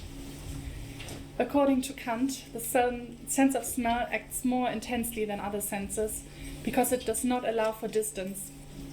It brings with it an intimate perception that makes it possible to experience works of art on a deep and direct level. This makes olfactory works a potentially inclusive medium that appeals to blind and sighted people in a comparable way. An important characteristic of the olfactory is not only the direct reference to the present and perception, but also the impossibility of escaping this experience. When we breathe, we smell. For blind or visually impaired people, olfactory art offers an autonomous form of reception in which they are not dependent on translations or adaptations, but instead become a direct part of the aesthetic experience. This demonstrates an enormous inclusive potential. The art adapts to the recipients instead of demanding adaptation to normative modes of reception. Marlo Ponte offers a theoretical framework for understanding the potential of odor as an artistic medium. His theory of corporeality emphasizes that perception is always embodied and multidimensional. Works of art that work with odor are not just object of contemplation, but intervene directly in bodily perception. They create an awareness of space and the body that is equally accessible to blind and sighted people. This overcomes the barrier of a purely visual perception of art and creates new possibilities for an inclusive experience. Madalina Diaconu also emphasizes that an inclusive understanding of art should not require recipients to adapt to traditional modes of reception. Instead, artworks themselves should recognize and enable the diversity of human perception. Smell-based artworks fulfill this requirement by often offering alternative forms of experience and understanding. Olfactory art therefore has the potential to not only make the art world more inclusive and accessible, but also to challenge fundamental conventions of art reception. It creates new aesthetic spaces for experience and vividly demonstrates how outdated ableist structures in the art world can be broken down. This makes it all the more exciting to find new vocabulary and fill gaps in order to be able to talk about and research art inclusively and with all these senses. How can this be managed? As an example, museums could focus more on either odor-based exhibitions or at workshops and mediation attempts that work with the olfactory. Many artists are already working with such attempts in mediation. Digital odor displays could be useful in everyday museum life to provide an inclusive alternative to the already popular and widely used VR displays. Artists such as Wolfgang Georgsdorf are already working on more targeted mediation. With his Smelle 2.0 system, he translates music and films into his so-called olfactory cinema. This type of art experience is new for all recipients, as a visual medium is recorded and translated olfactorily. The novelty of this experience is an advantage in inclusive art education, as none of the recipients have an advantage through experience or additional stimuli. Although it cannot be expected that every work of art will now have an olfactory double from the ground up, there are now plenty of opportunities to organize exhibiting and experiencing in the same way for everyone. I didn't know that during this symposium we would hear all three in a row and then have a collective discussion, so I'm closing with, I'm just going to read it out for you guys. I would now be interested to hear your suggestions, including constructive feedback in order to break down and rethink not only the language of art, but also my own language, as this lecture is my first longer exploration of air as an inclusive medium. Thanks. Thank you.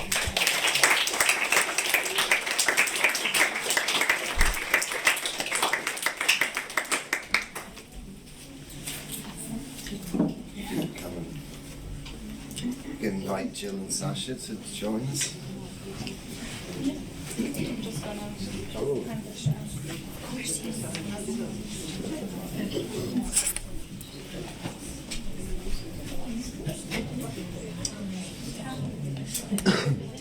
Well, thank you. That's an awful lot of material to be chewing on, and I'm trying to think. It's such a diverse sort of set of talks that the thing that seemed to connect most was the use of the senses, and you said earlier that Audrey Barker was questioning what is normal and what is able, but all three of the talks really seemed to point to subversion on quite a big scale, and I felt that for me what came out of it, that kept coming out of it, was that how little we're taught to use the senses. We're not taught to look, or we're taught how not to look, we're how not to touch, and listening, tasting, smelling, and even considering thermal, the temperature. We're very good at complaining about the cold and the wind and so on, but I'd just be really interested to hear your thoughts on that. What sort of joins up the commonality in your talks? I think was a subversion, or obviously Audrey Barker was first to be at it. That's only because she's older than us. But yes, if you had something to say about that subversion, I'd be really interested to. Yeah. I mean, yes, I think that's a really good word for Audrey Barker's work and for practice generally. Yes, and she really wasn't interested in sort of presenting her work. By that stage of her career, as being the artist who was presenting her work, it was very much about participation. So it was subversive in that way. And we've seen how she literally was being quite subversive in museums by what she was doing with the collections there as well. And she just, yeah, I'll say it was, you know, it was that thing about revealing the extraordinary in the ordinary. Again, subversive. It's not saying that, oh, here's this marvellous artwork. It's saying, okay, here's all these things to experience using your senses. Come and do that. So, yeah, a very different sort of, you know, yeah, very different from an exhibition of art in a gallery with stuff on the walls and stuff on plinths. Yeah, I think like I guess maybe I come from a more traditional kind of art historian background, and I think initially some of the artists in Behold were like worried that this kind of live inquiry and like questioning and the loudness would detract from their visual perception of their work. But actually, the more they hung out in the space and the more that they could see how much people were getting from like working with the different mediators, and like how much longer people were spending in the space. I think the average of in an exhibition space is like 20 minutes. People were like spending an hour, 2 hours in the space because it was just fun. And so I think like it's taking this forward, like all of us seem to have in common this kind of that working with these ways of mediating is just a way of encouraging people to pay more attention. And Kyle, who was one of the mediators, he said like a really beautiful thing, I thought, which was like how the exhibition space is basically an incredible way of pioneering ways of being in the world that you can kind of control in a safe way, and then if you know, the more that you pick up and learn in that kind of space, you can then take that renewed attention or practices or tools or ways of being into the wider world and kind of pay more attention in general. So I don't know what the learning is, but to kind of to stop the perception that this multi-sensory way is in fact subversive, because it's not. It's actually just like helpful in emboldening people to be longer with an artwork. Yeah, after the visiting the Behold exhibition and the listening sticks and the brushes, I did some research and discovered that thatch and yard brushes generate ultrasound, really? Which we can perceive. That's another for another conversation, probably in the pub. But I was really struck by. I kind of wanted to be in the space or have to be taken through the odor exhibition. Could you maybe give us a little bit of a sense of what the experience was like of being there? Yeah, well, I would love for every one of you to also visit the exhibition if it would be possible. It was only exhibited in 2 very, very small museums in Germany. It was strange and new for me because I'm able-bodied and have no problems with my sight besides my reading glasses. So I can't really complain what the art world has been offering me to experience. I was quite impressed. I don't know if it was on purpose, but since the exhibition is accessible via lift and doesn't use any stairs, it's super accessible for everyone. And the smell and the olfactory sculptures also offer a way of experiencing art for the immobile people who can't access tactile work. So it was a very accessible medium, which I'm very excited about. Every single room was empty, except for the one with the plinth and the shrub which was placed upon it, which I was also very grateful for, because I didn't think I'd have the balls to inhale the dead bodies via the diffuser, which was happening in Frankfurt. So yeah, yes. But it was different because you have to stay with the feeling for a while. You have to stay in the room and really smell and be like, okay, I smell perfume, or well, yeah, this really does smell like sheep in here. And it takes much more to really engage with the artworks, but it does that for everyone, well, for blind people and for me as well. We all took our time there.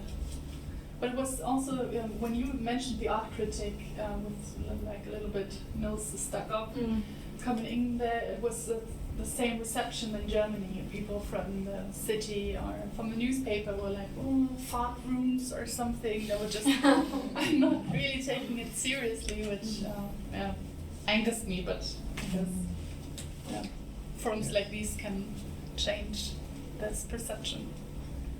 I worked in theatre in a previous life, and a lot of theatres ban fish and chips entering the building because for some reason, and I don't know why, whether it's Victorian architecture or the materials, but it travels from the very, very depths backstage to the auditorium. I just wonder, how did the sense, how did they mix in the space? Did they cross-contaminate with different rooms? Did you notice? No, they didn't, which was surprising because the exhibition didn't have any doors. It was open rooms all the way around, so you can just move around very, very freely, but the smells were not as intense. Well, the first one was when you open the door and you smell just animals, dirt, farmhouse, sheep.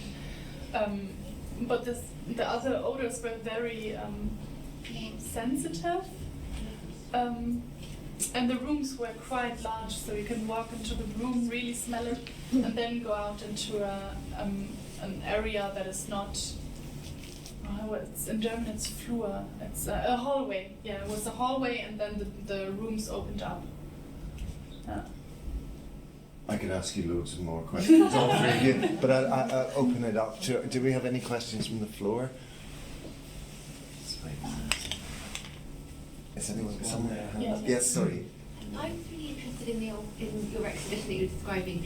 Were there other forms of interpretation that went alongside it? So did they have written material or audio or things that told you about what that work was intended to evoke or what it might evoke?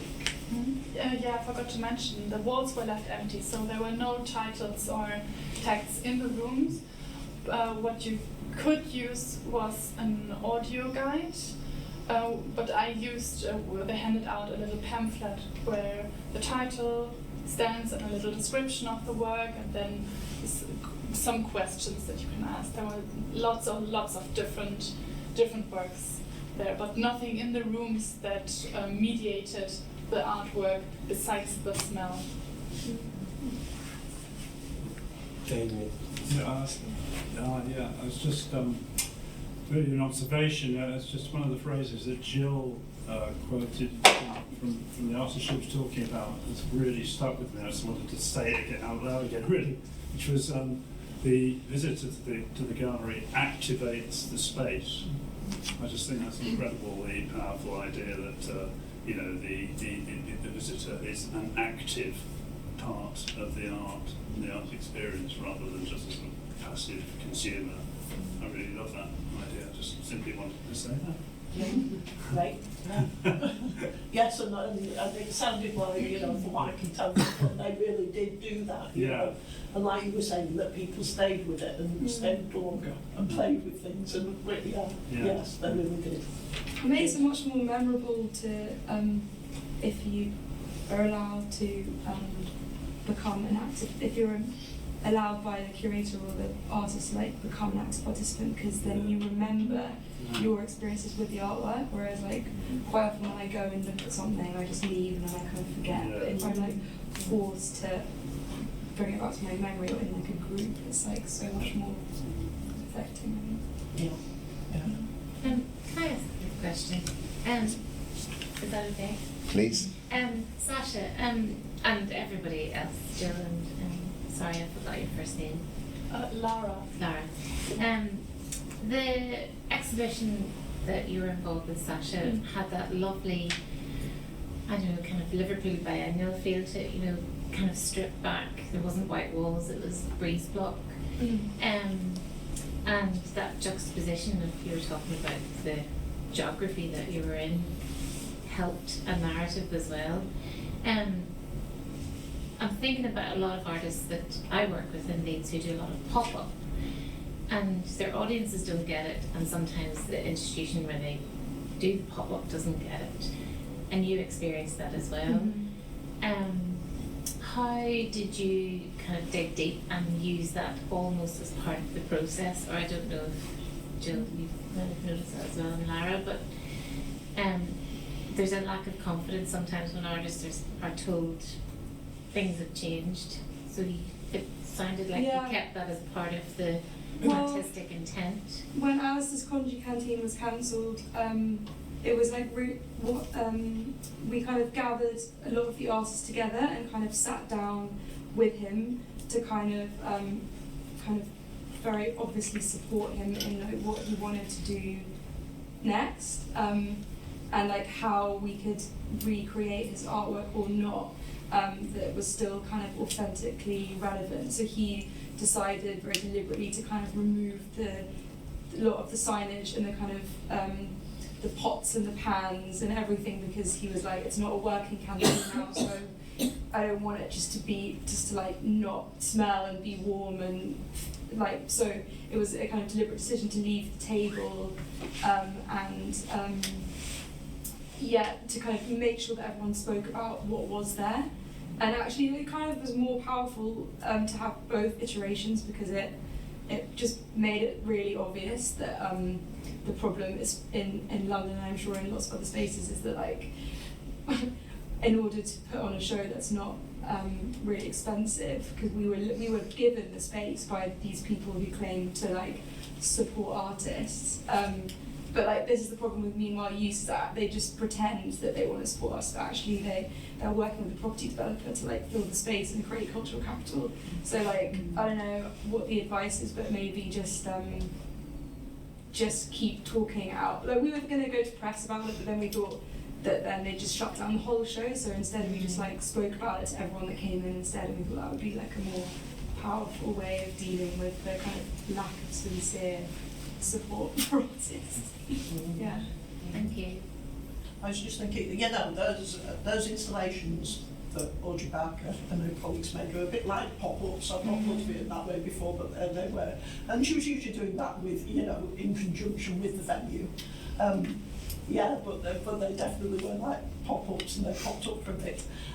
Before she secured the venue for the Festival of the Five Senses in that leisure centre, which, as I say, was a really challenging place to put on any sort of arts event. They had been turned down at the last minute. Well, they hadn't been turned down, it had been agreed and then disagreed for whatever reason, that they were going to do that festival in a theatre and arts centre in Hexham. And so in that there's some really furious letters back and forth from Audrey and colleagues with the manager of that arts centre, who'd given back word on it and what a mess that was. But ended up, as I say, in somewhere that despite its challenges works really well and really met her aims of reaching out to people. And so I'm thinking, I think she would have really liked to have put on installations in empty spaces, in empty shops, on the high street particularly. That would have worked really well for her. I'm not sure if I understood the question correctly, so I'm just gonna answer the way I think. We talked about it yesterday during dinner that odor-based exhibitions are really expensive, because most of the time you have to really get into the architecture of the exhibition rooms. Like you have to open up the walls to install filters, or you have to buy really good diffusers that don't that don't wet up the whole room and all the walls. And also, an exhibition in a museum goes on for up to half a year, and these smells have to be constantly freshened up during the day or during the night, not so much, but so that's just a lot of effort that goes into it. So these kind of exhibitions are really bound to big institutions who have the money to not only buy these artists and artworks, but also to manage to exhibit them in a good way. Interesting. Yes, because I don't know how Audrey managed with their little vials of some things to smell. That was done. Certainly, it would have been done on the cheap. I don't know. Yeah. Or then you can take it and smell it. Yeah, maybe to stop her Yeah. Lara, can I ask a question sort of following on from that about the scent?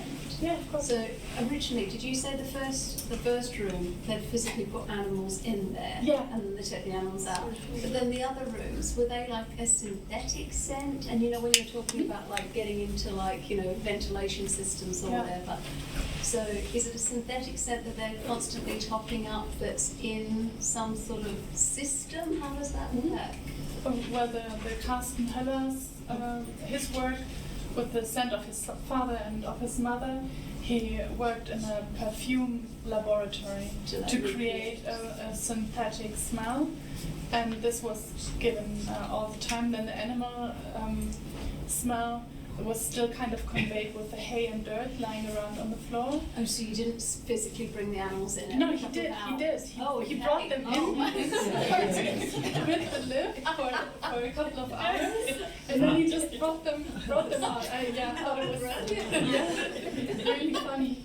And well, then there was one room. I think it was called the pullover room or something, and there were about 2,500 mothballs planted in the wall and then covered up, so that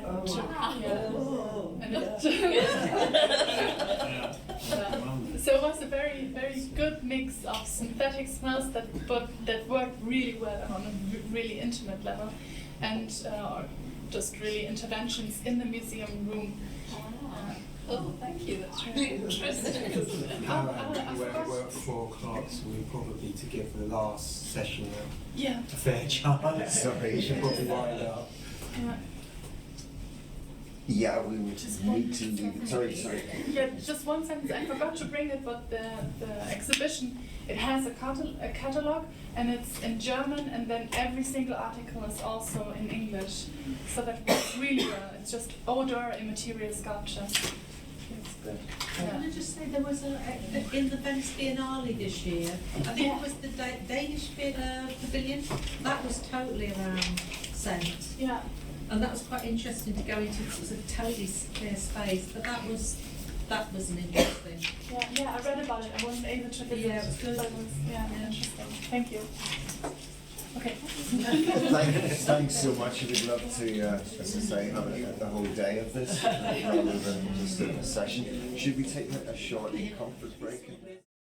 So, we're going to be now talking about haptics, which is something that we've been talking about all day, and it's the thing about these categories. A lot of the presentations, in a way, cross those kind of borders, and I think a really interesting thing about what we're discussing in the project is those kind of overlaps. But we've got three very different and amazingly interesting presentations today. So first up, we've got Annelies Wren. And Annelies is based at the University of Bristol Law School. She's a PhD candidate in intellectual property law and contract laws, and a contract law seminar tutor at the University of Bristol. Her PhD explores how artworks are categorised and defined within artistic copyright, using tactile art as a case study to highlight potential biases and the marginalisation, I can't say that word, of certain artists. So, thank you, Annelies. Thank you.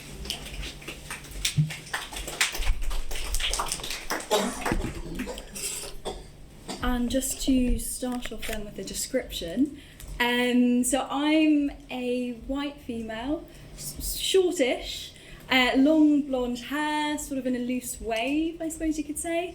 I'm wearing black jeans, black shoes, a black shirt with sort of a mishmash of fabric, sort of some stripes on it, some sort of offcuts of different pieces of fabric on the sleeve, that sort of a pinky, orangey hues. I've got green glasses on, and lots of different silver rings and a silver nose ring on my left nostril. I think we'll leave it there. Okay, so yeah, thank you for the introduction. So yeah, my name's Annelies Wren. I'm a third year PhD candidate at the University of Bristol. So my PhD is actually in intellectual property law. Specifically, I examine how copyright law classifies and defines different types of artworks. So I have a degree in history and also history of art before I moved into law, which is why I find this intersection between the two disciplines so interesting, I think. So, as mentioned at the outset, I use artworks designed to engage with our tactile senses as a case study within my thesis, and I examine and challenge certain visual biases that I found within the law. So for the purposes of today's talk, I'll be focusing primarily on interpretations of sculpture, and that's tactile sculpture, in UK copyright law, although I'll briefly touch upon the copyrightability of works involving the sense of taste and smell as well. Okay, so just a very quick overview then, just to run through what I'll be talking through. So first of all, we'll be looking at, well, what exactly are the benefits of copyright? What does it grant to artists? Then looking at, well, how has sculpture been defined and interpreted legally? So looking first of all at the statutory definition, and then how this has been developed and discussed by some judges, and that has involved looking at it through, I think it's fair to say, a fairly visual-centric lens. Then I'll be looking at what are the practical implications of visual-centric interpretations of sculpture. Is this issue unique to sculptural work? So does it also affect other artistic mediums or other sort of sensory work, sensory innovations? And then I'll end up by talking about, well, how can we challenge and overcome this issue going forward? So art presents, I think it's fair to say, a unique issue within copyright law. So a definition needs to be precise enough to govern what is a property right, yet also fluid enough to adapt with emerging artistic mediums. So in the course of my research, in my PhD, I've identified visual-centric interpretations and biases surrounding sculpture and other artistic mediums, which do raise concerns about whether sensory works are unfairly excluded from copyright protection in certain instances. So to start off with, well, what exactly is copyright? What are the benefits of it? Well, copyright provides both economic and moral rights, so two separate things.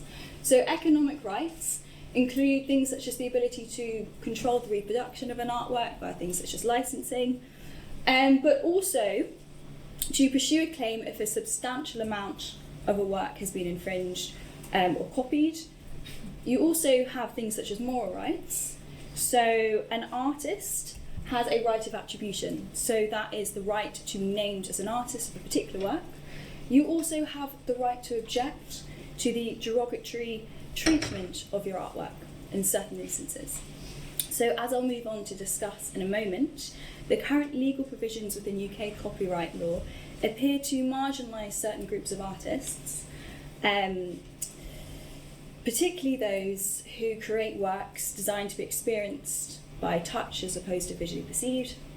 And by exploring this intersection of art and the law, I think it's apparent that a failure to adequately protect tactile works could potentially undermine the rights of artists, but also the cultural importance of artistic expression. So to be able to exploit the benefits that I've just talked about, you need to know the parameters of what your artwork legally exists as. So i.e., does it fall within the legal definition of what art is, or what art is considered to be, I should say. So on the board is just a section from the Copyright Designs and Patents Act 1988. Now this grants copyright automatically to certain types of original work. So for example, things such as literary, dramatic, musical or artistic works. So to be legally recognised as an artistic work, this act requires an artwork to fall within a specific category under section 4. So as shown on the board, this includes things such as graphic work, sculpture, a work of artistic craftsmanship to receive copyright protection. So sculpture has been defined in section 4, as I've highlighted at the bottom here, as including a cast or model made for the purposes of sculpture. Okay, so that's the statutory definition there. So there's two issues that I'm going to talk through with the current legislation. I'll keep them brief. But first of all, I'm sure you're pleased to know. Okay, so the first thing is section 4, so the previous list of different artworks that was just on the other slide, it's been interpreted as a closed list. And what that essentially means is that only the categories listed are capable of being recognised as artistic works under the law and granted copyright protection.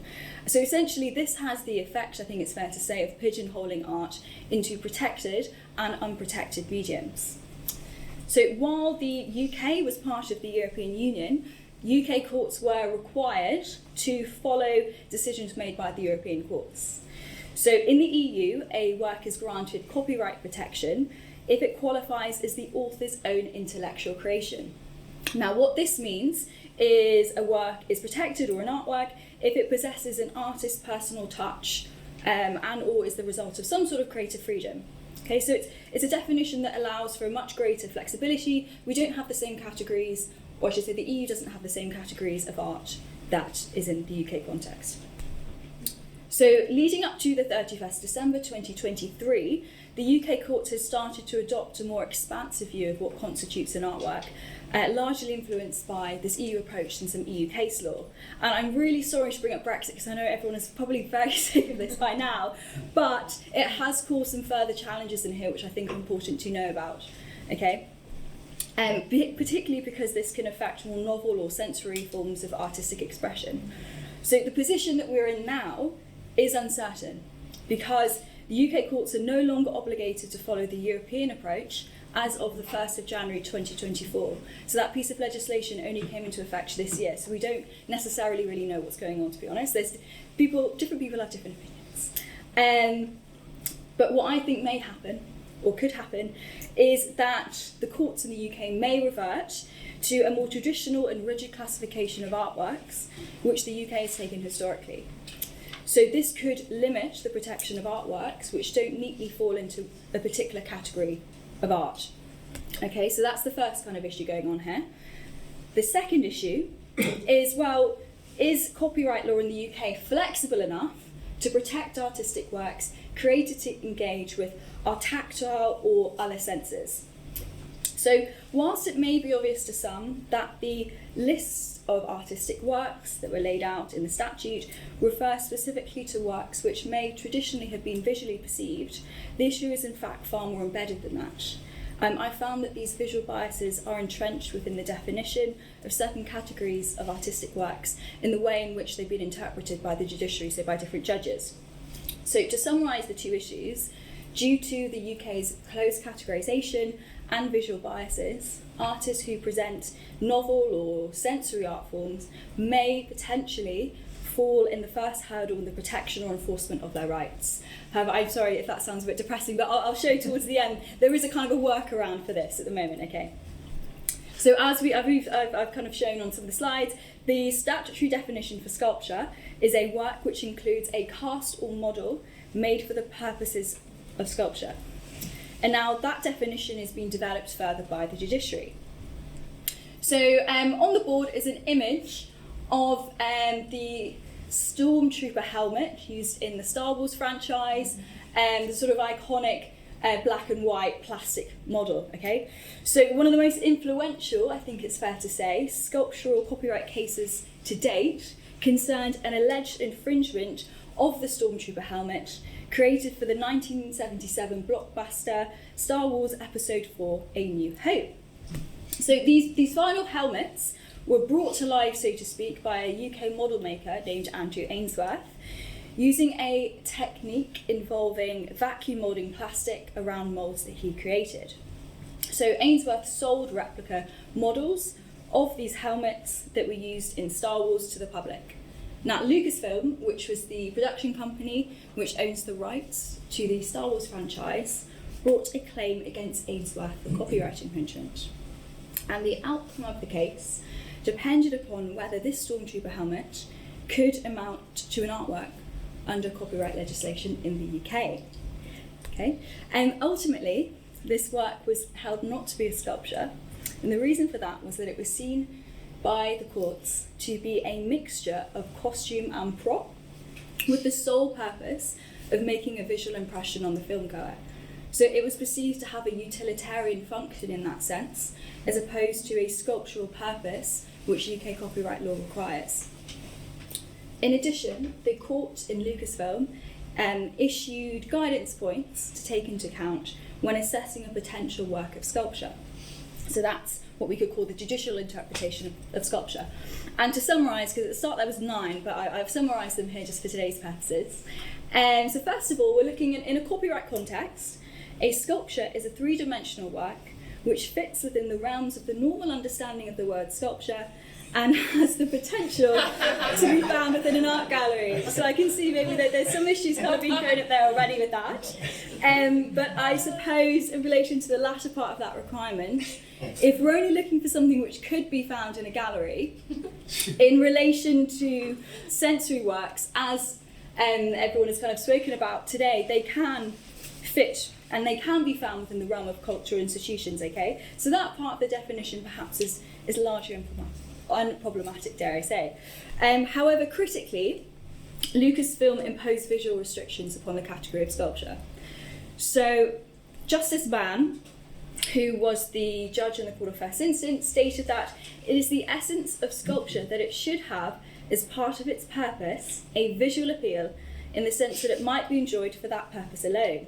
He also said that sculptures must have the intrinsic quality of being intended to be enjoyed as a visual thing. Okay? So that's the judicial interpretation, the sort of legal lens looking at sculpture, so to speak. So if we look then, what are the practical implications of this? Well, we must now look for a three-dimensional work which possesses a sculptural and a visual purpose, which is capable of being enjoyed solely as a visual thing when we're looking for sculpture under copyright law. And our artworks created to engage with our sense of touch, taste, smell, etc., they don't necessarily always have the intention of being enjoyed purely as a visual object. Yet the visual requirements from copyright case law may prevent such works from existing as artistic works for copyright purposes. And to me, placing such restrictions appears very arbitrary and unnecessary. So just as an example of one work that I've looked at in my PhD thesis, but I would really love at the end of this, if you have any suggestions, please do let me know for other works to include, because the more evidence I can collect, the better argument I can make. So the Lawrence Wilson Art Gallery in Perth in Australia commissioned a tactile exhibition by a performer called Grace King and an artist, Elizabeth Bills, in 2017. So Bills placed 4 hooded plinths in an unlit room. Each plinth contained a plush sculpture. Those wishing to experience the work placed their hands through an opening and felt the artwork. So the artwork in that instance was the plush sculptures. The hooded plinths merely formed part of the setup of the exhibition, and that their purpose was to keep the sculptures hidden from sight. So the tangible artistic work in that instance was the tactile sculpture. It was never intended to be visually observed in any form, and therefore I believe this experience should be reflected and protected under copyright law in the UK, but also globally. However, practically speaking, there may be some ways to work around this issue. So depending on an artist's creative practice, there may be initial sketches, perhaps the sensory work was photographed by the artist, so the sketch and the photograph are likely to be protected, meaning that there is some degree of copyright protection for sensory works. However, it's the final manifestation of the work which may not be protected owing to copyright law's visual biases. Or again, if we're talking about things such as sketches and photographs, we're reverting only to the visual elements of a work being protected, sort of bringing us full circle, I suppose, to the idea of this visual-centric interpretation of art within UK copyright law. So to benefit from copyright protection, I think it's fair to say we require taking a fairly able-bodied assessment of the work by focusing purely on its visual nature, which could be copyrightable, but would leave the sensory elements perhaps unprotected, disregarding an artist's creative intention and a work's sensory purpose. So it seems that the category of sculpture in the UK is currently not flexible enough to enable sensory works without visual elements or without a primary visual purpose to amount to sculptures. And there's no logical reasons as to why these visual biases continue to exist. So this could cause some issues relating to the benefits copyright grants. So for example, to get an income from licensing an artwork, you need to know what copyright you hold so that you can license it. If someone's infringed your work or copied it, you need to know the parameters and that you held a copyright in the work to stop or defend an infringement. So it simply just may not be possible to stop the copying of tactile or sensory elements of a work under the law as it currently stands. Okay. The issue, looking at it in relation to other categories of art, that I've looked at throughout the course of my PhD research. An example we could look at is the category of graphic work. So that encompasses things such as paintings, drawings, etchings, which has also been inflicted with this visual-centric interpretation. So this shows that it doesn't affect sculpture in isolation. So in a copyright case concerning design drawings of children's building blocks, Lord Oliver, who was one of the judges, stated that the essence of an artistic work is that which has visual significance. And in another case, Abraham Moon and Thornber, the judge expressed that we need to look for a work which conveys visual significance or serves to record the visual appearance or impression that an artist wanted to create. So therefore, also in relation to graphic works, it seems that we may be also excluding the tactile element of a work from copyright protection. Okay, so on the board is an image, and I promise it'll make sense in a minute, of some packaging of a Herbie cheese dip and spread. So we've got kind of a purple cartoon garlic and then a spring onion underneath that. And the reason why that's there is that I focus predominantly upon tactile artworks and whether they're unfairly excluded from copyright protection, so far as this is the main case study in my PhD thesis. However, as the sensorium focuses on sensory innovations, I thought I'd very briefly touch upon how other non-visual senses have been discussed in a copyright context. So these cases are all predominantly in the EU, but this case here that the Herbie cheese dip relates to is called Lavola Hengelo and Smart Foods. And essentially it concerned whether the taste of this Herbie cheese dip was capable of copyright protection. So the EU test for a copyright work, as I mentioned previously, requires it to be an author's own intellectual creation, which is identifiable with sufficient precision and also objectivity. So in this instance, the sense of taste was held as subjective due to different variables which can affect the experience of a taster. So they cited things such as age, food preferences, environment, biological makeup of our taste buds, etc. So the European courts held that the current state of scientific development prevents a precise and objective identification of taste. So therefore, the taste of something cannot currently be copyrighted. But they did leave this question open and say that it cannot ever be copyrighted, just not at the moment. In addition, the Supreme Court of the Netherlands accepted in principle the potential of a recognisable copyright in the scent of a perfume. However, the French courts have expressly rejected this notion. So the CJEU, so the main court in all of the EU, hasn't expressly ruled on this matter relating to scent. However, in an opinion relating to this Herbie cheese dip case, it seems to suggest that scent is not copyrightable. So reading through these EU case judgments, as I have done, there doesn't appear to be any visual-centric interpretations. So the basis of denying copyright protection to taste and smell is due to the sense's perceived subjectivity. So we need to be able to objectively identify copyright works so we know exactly what is protected, what their parameters are. So without this, we can't prove infringements, we can't license the work through production, etc. There is scope for this to change though. If new technologies develop which can identify taste or smell in an objective manner, then copyright protection may be extended to them. What I think is interesting and perhaps slightly worrying though, is that this visual-centric manner of interpreting copyright works appears to be UK specific.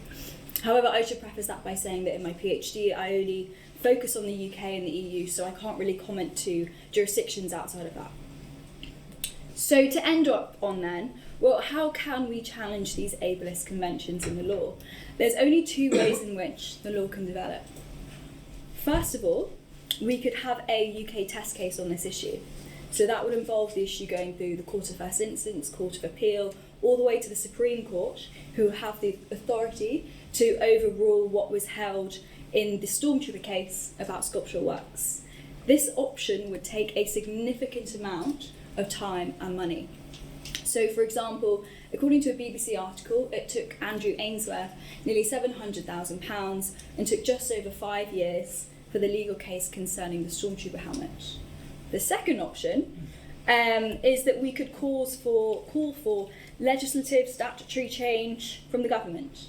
And I would argue that this is the best option, as it could enable the removal of the closed categorisation approach within artistic copyright law and replace it with a more open and flexible understanding of what art is without any visual biases, which reflects today's breadth of artistic expression.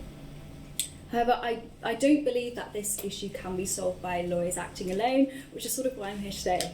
I think we need to do more to bridge the gap between art and the law through interdisciplinary discourse, which critically examines and talks about issues like this. I do think it's essential then for art historians, curators, artists, anyone in the arts really, to engage with these legal issues to ensure a more inclusive understanding and protection for all forms of creative expression going forwards. Thank you.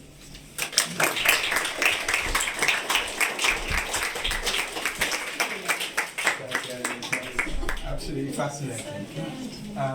So we're going to move straight on and again have the questions at the end. So next speaker is David Johnson. David's a UK-based blind artist, unashamedly a blind artist, rather than an artist who is blind. His art mission is not to overcome the barriers that blindness undoubtedly puts in the way, but rather to show that experience of beauty and knowledge are still core elements of a blind person's life. So I'll pass you over to David, who's a PhD candidate at the Royal College of Art. Thank you.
Thank you, Kirsty. Okay. So hi, I'm David. Yeah. So thank you so much for the chance to be here and speak. Firstly, description. So I'm a short with beautiful olive skin. With long, flowing blonde hair. Not. That's just an example of how audio description can create artificial and pleasurable worlds. In fact, I'm a tall fella with receding grey hair and a short beard, and I'm a white man. Yeah. So, could you play the next slide now, please? Sorry. Of course. Is it up on the screen? It's up on the screen. Oh, sorry, there should be an audio. Screen shows here we are. the presentation title. Yeah, here we are. Anamnesis, the re-membered body. Yeah, so this talk is supposed to be structured by my slides, which are being described. The text is being described for you for the purposes of clarity, and as we go through, each image will be described by my support worker to tell you what's on the screen.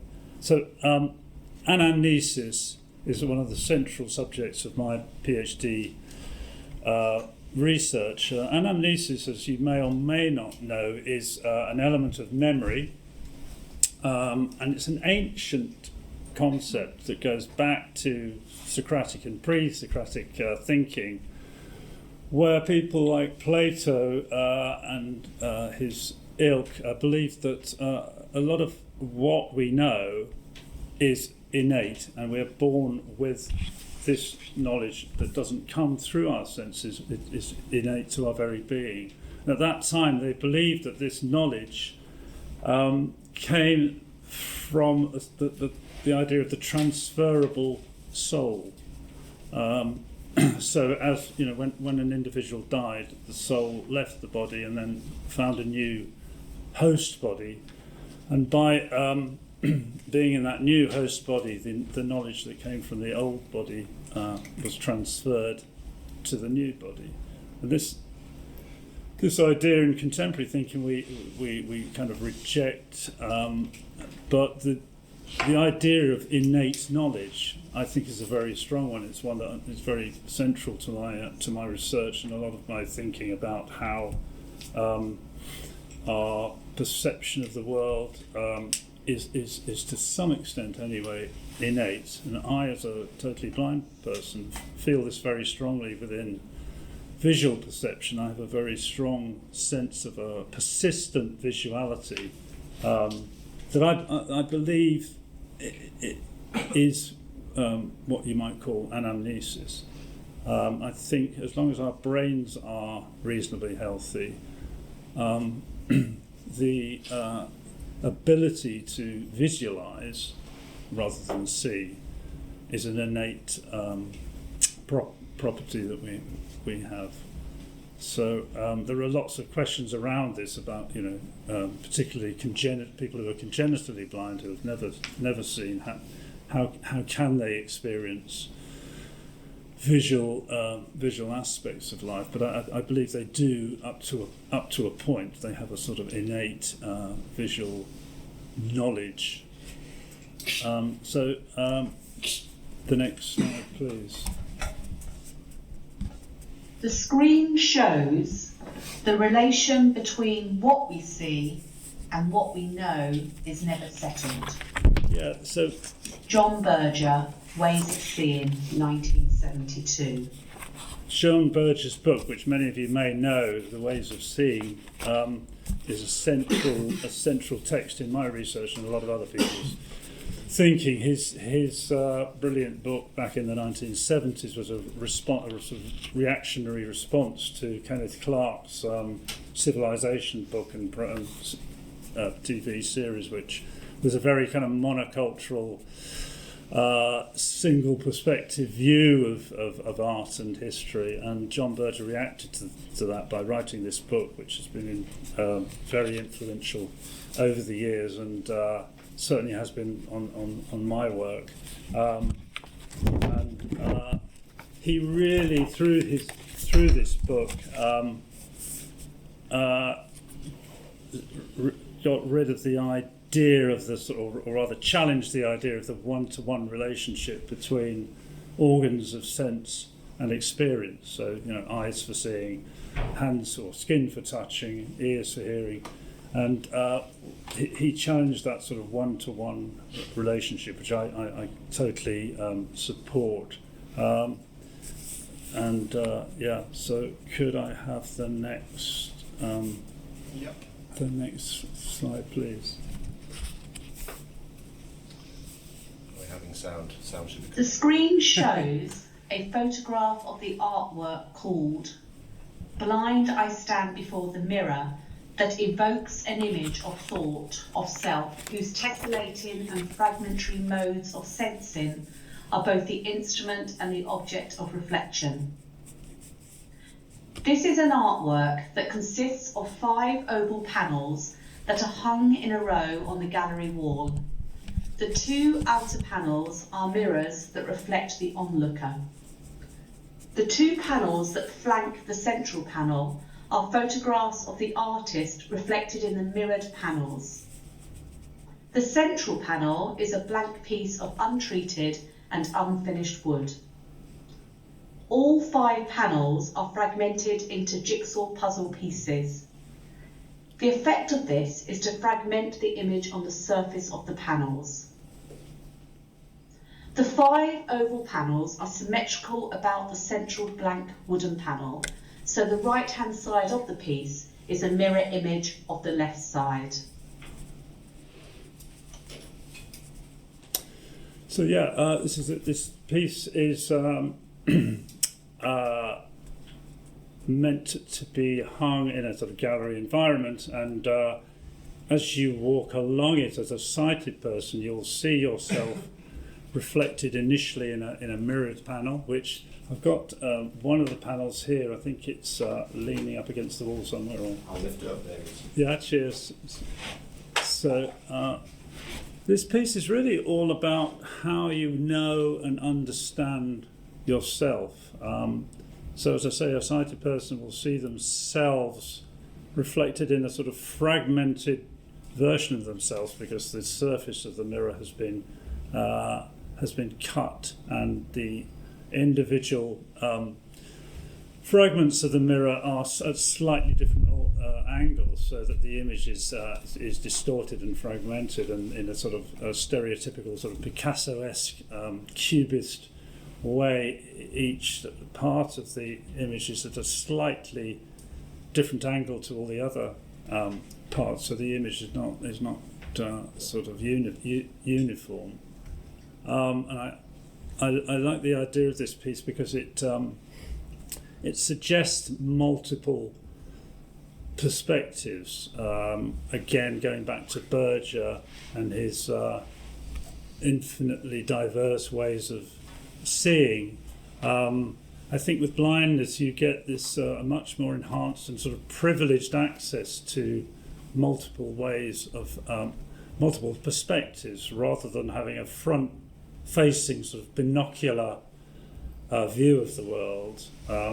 You become much more aware of a sort of panoramic 360-degree view of the world, because you're not quite so sort of locked into that front-facing binocular way of understanding the world. And increasingly, I'm aware of that that privileged part of what I call in my research blind aesthetics. It's a very powerful part of how I understand blind aesthetics, and this piece sort of tries to play with that idea. So the second panel, I think you can see on the image on the screen, the second panel from the sort of from the left or right hand side is a photograph of me in being reflected in that same mirrored panel. And again, the image is fragmented for all the reasons I've just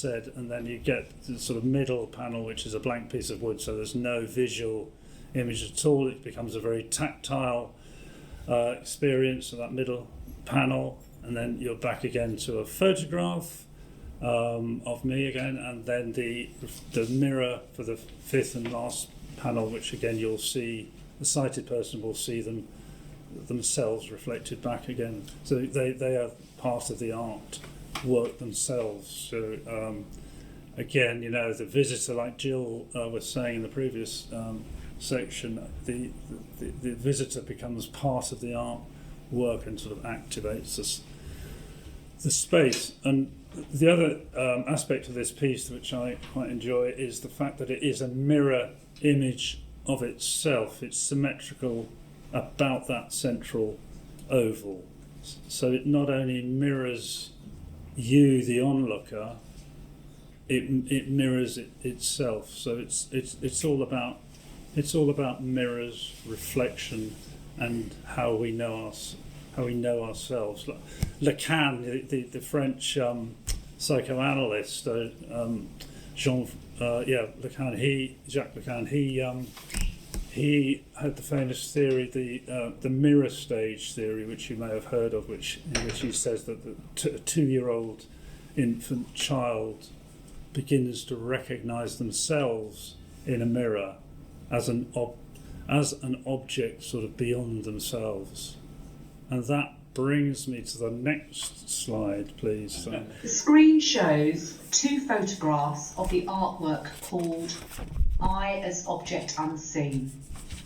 This piece is a large sculptural installation consisting of an elaborate scaffolding framework that measures 2.5 metres long by 2 metres high by 1 metre deep.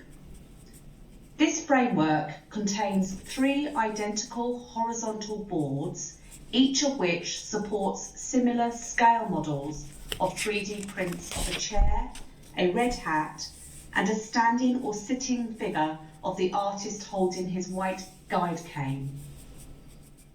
At one end of the triptych, the figure of the artist strides into the space towards the chair that has the hat hanging on its back. The middle panel has the artist sitting on the chair now, wearing the hat. The third panel has the figure standing again, but this time he is striding away from the chair as if to leave the installation. The red hat is now hanging on the back of the chair again.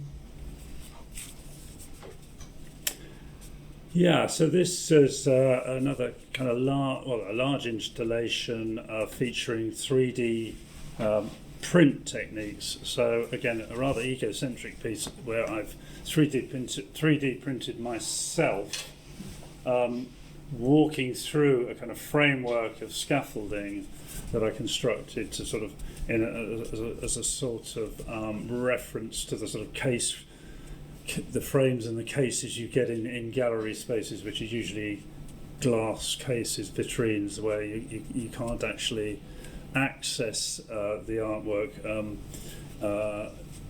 by touch. This piece, you're encouraged to lean into the framework and reach in and touch the figures within the framework. I've got one of the figures that I brought with me.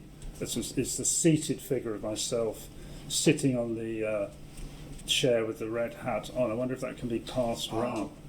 Is it okay to pass? Yeah, if just handle it slightly carefully, but it's fairly strong. But it's quite nice. Well, I quite like handling it, so I'm pleased if people can just hold it and feel the detail. The beauty of 3D printing that I enjoy is the fidelity with which 3D print captures the objective world, and every tiny detail is captured with so much clarity that I enjoy that sort of level of detail, and the way it's sort of photographic image, which is what 3D printing is basically, how it's made, becomes a tactile three-dimensional object that you can understand as a blind person. And I regard this piece as being a sort of instantiation of anamnesis. It's very much it sort of plays with this idea of anamnesis being one's present understanding of oneself as being a sort of an accumulation of everything that's gone before you, as well as this sort of innate knowledge of oneself and of the world around, of the body's world that the body exists in. So the three aspects of this piece I think of as the three aspects of time, being present, future and past. So I'm sitting in the middle framework, as it were, of the piece, thinking about my present self and in terms of both the past and the future. So it's a kind of triptych about time, really, and self-knowledge. I'm also quite strongly influenced by the work of another French philosopher, Lyotard, who was very interested in this notion of anamnesis, and he wrote a very influential article called "The Anamnesis of Vision," where he really supports this idea of one's sort of predisposition to be able to see, and he writes very eloquently about what he calls the absent presence, which is how he captures the idea of anamnesis. Okay, and the next slide, please, Adam. The screen shows a photograph of the artwork called Braillescape. This is a small A4-sized ceramic sheet consisting of Braille text. The Braille is set amongst creases and folds of the old piece of paper from which it was cast. This confusing tactile landscape plays with how meaning and sense can drift in and out of focus. Yeah, so Braille is something that interests me both as a blind person. I am a Braille reader, not a very efficient Braille reader, as you can probably tell from the way I'm talking today, reading my Braille notes. But this piece called Braillescape is about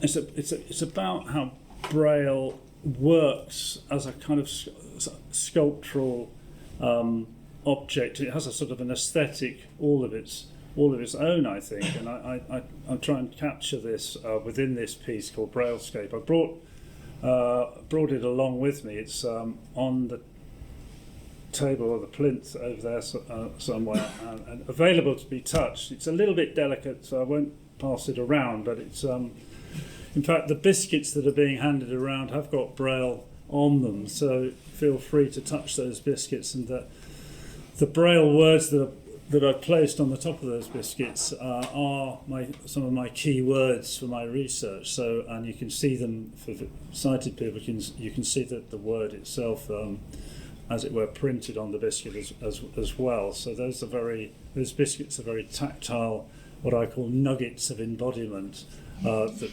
feature Braille, and it's the way that the way that Braille works is it sort of emerges from the background. It sort of has an emergent quality, which I try and capture in that piece on the plinth over there, because that piece is a casting of a piece of paper that I had in my pocket for a long time, and the piece of paper contained just a very ordinary shopping list in Braille. It's like it's got a packet of biscuits and a jar of coffee, and a list of very ordinary things that I had to buy. And that piece of paper got very worn and creased. So I've tried to, and the Braille therefore became somewhat lost in the creases and folds of the piece of paper. And I kind of like the way the Braille sort of emerges from those creases and then disappears again into the landscape of the paper. So the meaning of what the Braille is holding within it fades and disperses within the topology of the paper. So feel free at some point to have a look at that piece, and by all means feel it and see how the Braille sort of disappears into that landscape. Okay, and the next slide, please, which I think is the final. I remember everything I have ever heard. Every wood pigeon cooing out a beat, whilst I fell asleep on my birthday. I remember every wedding band I have ever on the banister, followed by a slipping foot cooing out a beat, whilst I fell asleep on my birthday. Stylus scrape, every wedding band if I was a witch's house. I remember everything, followed by a tap foot, a voice after too much. Every wood pigeon, every D90 I could still hear the water screens plugging if I was a witch's hat. And every wedding band remember every banister I have ever followed by. I remember every fleeting sound. I can still hear the water of my heart. Every D90 unspoken scrape. A rhythm if I was a witch's hat. I remember every followed by a sound. From down to the side of my heart, and I can still hear the music of the scream. It's like my voice reaches everywhere I remember stays from every fleeting sound from sit down to the town. I can still hear the music of my tears as I sleep. And I was there just as I was as a clear on the other side. I remember everyone is still silent. I can still hear the music D90 as the and it's like my stitches already drip that oscillates from the savage down to the line. I can still hear the routine tears cracking scales on my weapon. It's like my stitches is a tone drip that oscillates from every contingent sound down to the line. I can still hear the water in my ears clicking, unbroken, and it's like my entire life is a tone that oscillates every flea-like sound down to the note of my heart dog in my mouth in a burgled house. It's like my entire life is a tone that oscillates from dark to light, from light to dark. Thank you.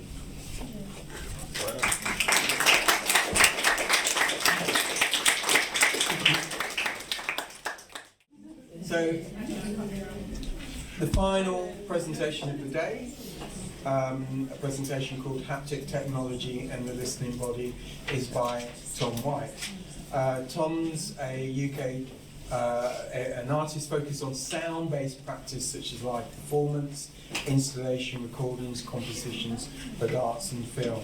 He won the British Composer Award in 2014, Sonic Art for Public Address, commissioned by South London Gallery. So I'll pass you over to Tom.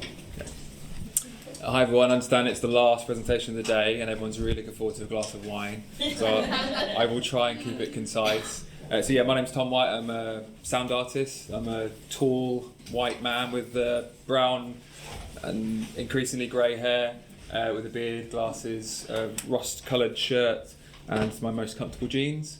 So yeah, I'm here to talk today about my experience as a sound artist using haptic technology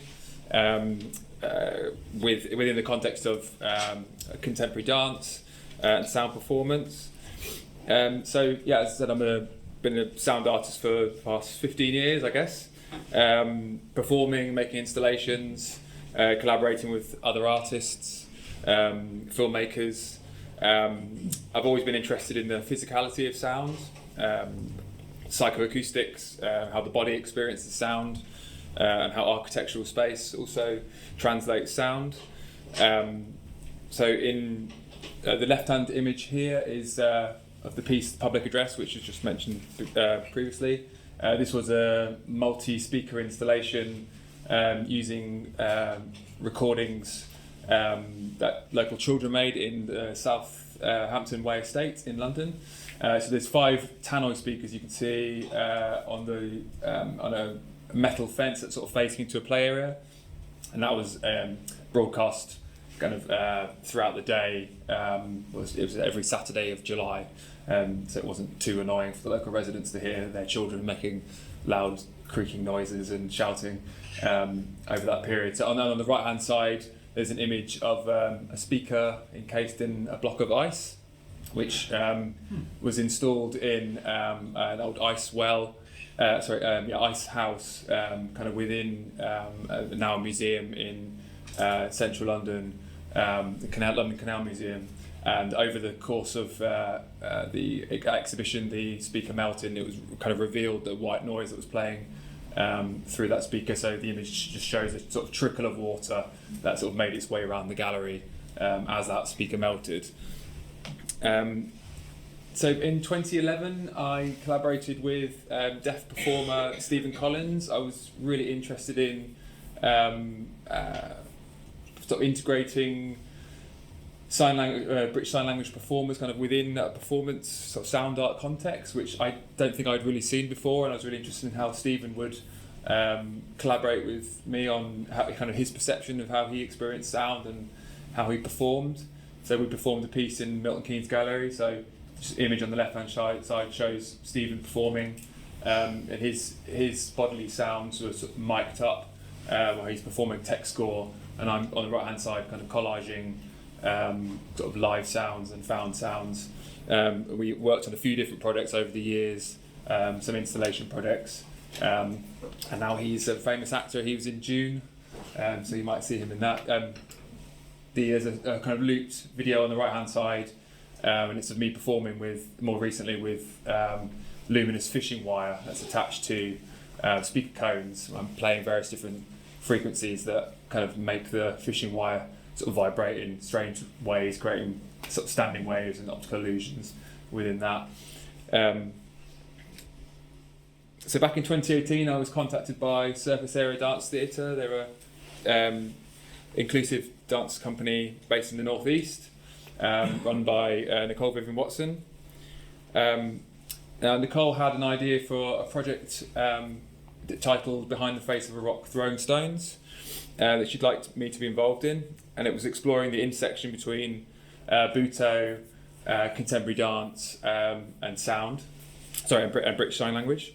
So in 2018 we embarked on a research week here in Leeds at a rehearsal studio, and the research week included Chris Fonseca, who's a deaf performer and dancer. It kind of comes from more of a kind of hip hop background, and two hearing dancers, Annie and Alex Rowland, visual artist Graham Patterson, myself and Nicole, who's choreographing. We spent that week exploring in a very kind of playful, loose, improvised way these themes that I've just spoken about, and I brought along a sort of handful of things that I was interested in introducing to the studio. One of which is just shown in the left-hand image here, which is just a speaker cone. I like to use them, as you previously saw, live to put objects within the speaker cone. So Graham, who's the visual artist, he had some mirrored film that he was using. So we attached it to the speaker cone and we then fixed it to the ceiling, and then we saw it vibrate, and we were projecting lights onto it. Just a very simple idea, but we're kind of really enjoying what different sounds, different frequencies we're doing to that piece of material and the kind of materiality of sound.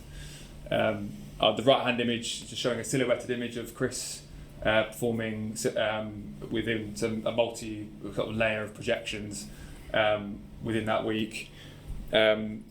So at one stage, Chris Fonseca was sort of inquiring about how we could improve the low frequencies of the bass sounds within the room, which can be a bit of a challenge if you're working in many different spaces. It's not always set up to kind of reproduce the sound that you're performing with in the best way. The immediate kind of solution for me was to bring the speaker onto the floor, which it's not something you can do in every space you use. So there was a problem within that. And then Chris mentioned that he'd been contacted by a company called Subpack. They were starting to develop or starting to produce haptic wearable technology, and that he'd been given them to use, and that the next time we get together we would then be able to start experimenting with them and see where we could go as a dance company to see if we could come across those problems of kind of sound reproduction and how it could be kind of more inclusive as a company. So what is a haptic vest? Well, I have one here. It looks a little bit like a backpack, albeit a quite sort of sci-fi one. Looks a bit like a shell on the back. They have inbuilt transducer speakers that, when a sound source is sent, they vibrate, and you can adjust the sensitivity and kind of intensity. It's from a sort of low rumble to something which sort of shakes your skull a little bit. As I mentioned, Subpack contacted Chris, and they were really as far as I know, first company to do it in a sort of wider scale. Since then, a company called Wuja formed, and they've got more transducer speakers attached to them, so they'll vibrate spatially, so if you're using gaming. So they've also been adopted by the gaming world. But initially they were targeted at bedroom producers, or producers that wanted to be able to feel sound kind of closer to their body, which I think is a really incredible solution to perhaps people that live in apartments or spaces that they can't have a subwoofer, but they want to sort of recreate that low frequency vibration kind of more closely. What's also interesting about these is they will translate frequencies. This is a Subpack website. I've taken a couple of things because I think it's quite interesting what they choose to focus on their kind of marketing. So yeah, the frequency range goes from 1 to 200 hertz. The human ear cannot hear below 20 hertz. So there's a whole range of kind of frequencies that the subpack can translate, which is always really fascinating to me, that your body can kind of produce, it can still feel those vibrations that the ears can't. And it also works with bone conduction, so you can completely bypass cochlear listening by using your body and your bones to transmit the sound and the vibration, and kind of through your muscles. As I said, it's the haptics kind of transmit through these transducer speakers that are fitted. So the image on the left-hand side, we have 4 of the subpacks laid on chairs. This was a kind of pre-performance ritual, really, of trying to make sure everything was working. So we have each one's fitted with a receiver, and then connected to kind of audio input, and then I can send the sounds that I'm using kind of for a performance or a show from a transmitter, so that the dancers can be completely wireless and they're not worrying too much about like pulling cables out of walls. It's basically a silent disco model that's been kind of adapted for this setup. On the right hand side, it's an image of Chris in the foreground performing with that sculpture with the mirrored film, dancer Aisling and Annie also performing with the subpacks on, and myself sort of kneeling on the floor, playing some sounds through them. So I just want to talk briefly about the listening body. So the image shown is dancer Annie wearing a subpack, sort of looking to the right and with their hand kind of raised above the head. So the listening body is something we talk about in surface area as a way to sort of describe what wearing a haptic vest can kind of achieve. And I really love the idea that there's this sort of shared sensory experience among the wearers. So I'll often wear them during performances, and then we'll have the dancers wear them. And just by kind of experimenting through the different frequencies that are reproduced, we're not trying to sort of replicate or transmit, a version of what we're playing through loudspeakers, through the subpacks. It could become something else, something sort of in between. So I started experimenting with low frequency sounds after Chris had lent me his subpack, kind of a lot more than was originally doing as a sound artist. So I sort of really went down the rabbit hole and started to experiment with just wearing it a lot, kind of within my own studio and getting to know it as an instrument. And I often describe those frequencies from the sort of 20 hertz down to sort of 1 is a bit like the sort of ocean surface. There's so much kind of richness and diversity from sort of below the surface to sort of play with, rather than just it going into a sort of a rumbly, low frequency sound. There's so much kind of richness and diversity kind of within that frequency range, and I became quite obsessed with that. So just some more images of our rehearsal. I can kind of with you. So Chris on the left-hand side is wearing one, and then the three dancers together on the right-hand side performing together. So COVID obviously changed projects for a lot of people, and it did very much for Behind the Face of Rock Throwing Stones. Everything got put on hold, but I was able to then spend, prior to my son being born, I was able to spend a lot of time with the subpack kind of during lockdown, experiment with what I could do with it, and within hope that we could then get together as a company and kickstart the project again. So luckily we were able to go on a residency in 2021 at the Barbican Open Lab in London. And so just an image of Chris here performing. We were able to spend a few days kind of working on new choreography, working with the subpacks a bit more closely with view to produce a film within the Barbican Conservatory, which for those that haven't been there and seen it, it's It's a greenhouse, indoor greenhouse in central London. It's full of kind of exotic plants. We chose to perform various aspects of the choreography kind of within the conservatory. But the subpacks became quite useful in a film production sense, in that maybe the dancers couldn't quite kind of see, when there'll be various movements, or couldn't hear when there might be a cut within or break within the schedule. So using the subpacks as kind of a vibration cue, if you like, we could be using that way, which was really helpful. So maybe I could see that the director had called cut, and then I could then quickly kind of reduce the sound that I was sending through to the subpacks. And then after the film was shot, in post-production, I was really keen to enhance the sound design within the film and optimize it for, in an ideal world, an audience being able to wear one at home or in a theatre. And so I worked with a mastering engineer that had previously worked on some records for me. So I lent him the subpack, and much like myself, he became quite obsessed with it and really worked on optimizing certain frequencies that would work if that film was then broadcast online or within a theatre, that we could then use the subpacks. So following on from that residency, we were then able to start touring the work and carrying out workshops.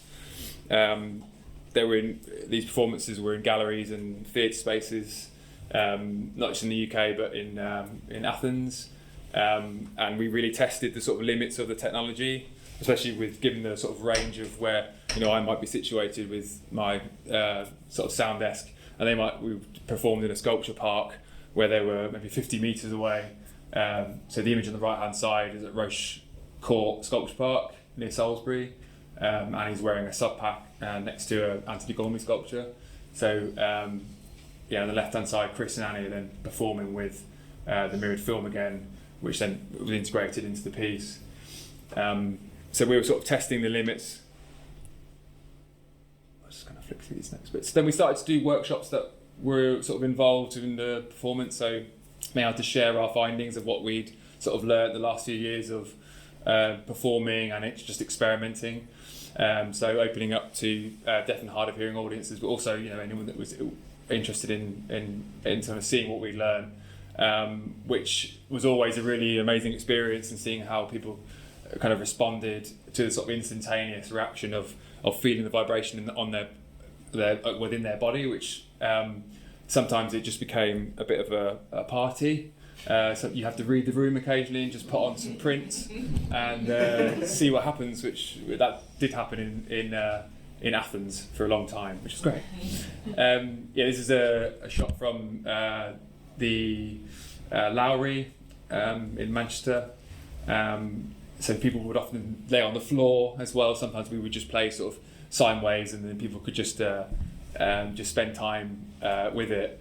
And it was always really amazing to just try and demystify the technology as well, and open up what our working processes were rather than sort of gatekeeping that. I think is really important, because you can just buy these. They are expensive, but it's not something that we've developed as such. We're sort of appropriating it, but you can see how it can be used in a wider context. So in 2023, Nicole and I went to Issei in Japan, and Issei is in the Mai prefecture, and it's home to sort of the most important Shinto temples and sites.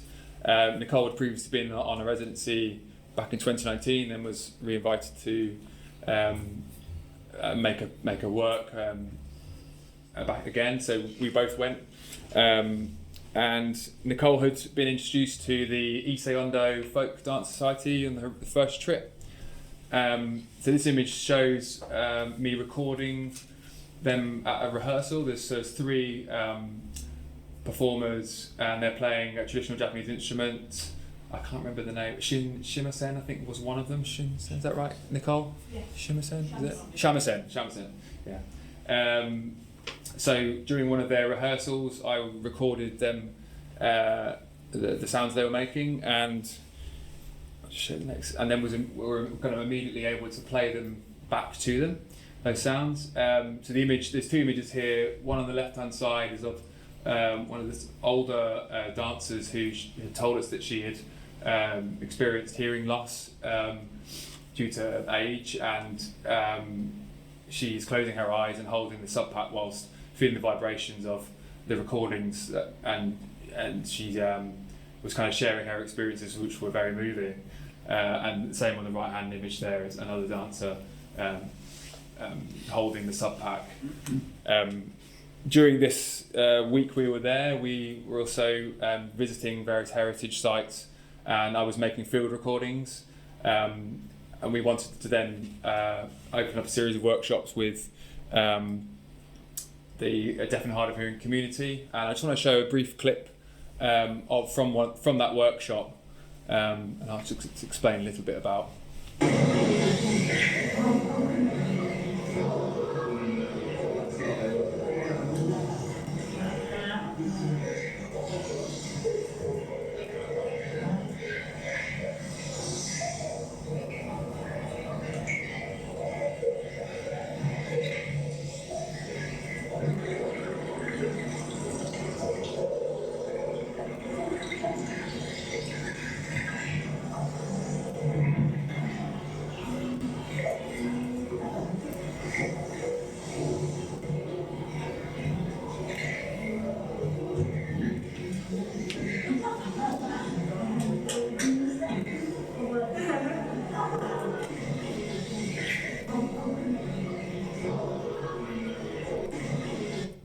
Now that participant was profoundly deaf, I believe, and that just shows kind of one of the amazing aspects of using this technology is that I can play a field recording, a hydrophone recording of underwater kind of activity, and this participant kind of immediately sort of went into somewhere else, and it was just clearly really enjoying the sensation. She also was very interested as a younger person in joining or performing those traditional dance pieces that we were at the rehearsal with the East London Folk Dance Society, but was told that she couldn't because she was deaf and she'd find it very difficult. So there is the longer version of the film is available on my website, which I can share the details. It's about half an hour long, but there's some really incredible interviews with the people involved. So there's just a group shot of everyone involved there at the rehearsal space in East. So for want of a better word, legacy, and that sounds a bit like London Olympics, but couldn't really think of another word that would best describe it. So I want to just briefly talk about an initiative that Nicole has set up using funding from the Latsis Foundation in Greece. So DeafVest is a steering group that's kind of organised by the deaf community in Athens, and they have, due to the funding, they have been able to purchase, is it 10 Ouija vests? Yeah, so they've got 10 vests, and there's a website, an amazing website with a booking system that they can rent out these vests, which, as I said before, they are expensive. It's a previous workshop we've done, everyone said, oh, where can I get one and how much are they? And you kind of have to drop a bit of a bob, a bit, we can't, because it's something you can just go and buy for a tenner, it's, which I would hope, in the future will be a lot more accessible and price-wise. So they have actually got access to 10 vests, and this is just 2 images from the summer workshop at Liminal Space in Athens. So on the left-hand side, there's 2 workshop participants wearing them and kind of putting her head on the other person who's wearing them. A lot of people do that as well, get close to someone, back to back, and then it seems to generate more energy through the vibration if you're kind of connected to another vest. And then on the right hand side, that's when it sort of becomes a bit more of a party. There's a lot of people waving ribbon, and having a great time. So what's important about the Deaf Fest group is that people can rent them and use them for whatever purpose they like, whether it's just joining a dance class and just saying, can I plug into the sound system there, or just going to watch a film, or just being at home and just putting on some music and just having it in a very sort of domestic setting, rather than using it for an art practice or kind of anything too formal. So I have a couple of ideas of how I'd like to develop using them in the future, and I sort of always feel a little bit uneasy in the composer sort of like sending sounds to these vests. So I'm trying to think of ways that I can make it less sort of composer driven, and that the dancers could maybe through their movements could then trigger sounds, or even just with objects and touch to trigger sounds, which I've used kind of in a sort of solo live context, triggering sounds and sort of making their own sensations kind of through that. So we did a workshop in Italy last year, and this is the kind of short looped GIF of there's a woman in the middle who has motion sensors, and she's sort of gesticulating, and there's 5 wearers of subpacks, and they're feeling the movements of the sort of electronic sounds that are then being sent to the subpacks. So something along these lines is somewhere I'd like to develop it a bit further in the future. And if we can get some things working, we might be able to play the Barbican film and just pass around to Regis if anyone's interested. Or maybe later, if we're running out of time, people can try them. How are we doing for time? We could do upstairs. Reception. If you want. Yeah, we've got about 12 minutes left. Okay, well, I can set them up afterwards, or I think that might. Yeah. We can set them upstairs really easy. Yeah, sounds good. Okay, great. All right, well, thanks for listening. And that was amazing. Thank you for all 3 presentations. I mean, the only comments that really I've got before just opening up to some final questions is, I think what struck me throughout the day, but particularly in those 3 sections, is this notion of the interconnectedness of the senses in a way. And the psychologist Nicholas Humphrey wrote a book called History of the Mind, where he traces the evolution right back from early organisms that just react to something external in themselves. So the organism, the single cell or a small cell organism kind of reacts in a way. He traces that all the way to so-called more advanced senses, such as kind of olfactory or vision or sound. That there's a common root, and I think that really came out in yours, Tom, this kind of commonality. And what seemed really interesting is all the work seemed to be testing those kind of boundaries really between the translations between the senses. And I think, David, your insistence that you still make visual words, while being a blind artist, and this seems exactly what the UK legal system can't somehow grapple. This insistence on artificially separating out the senses, and sculpture only relates to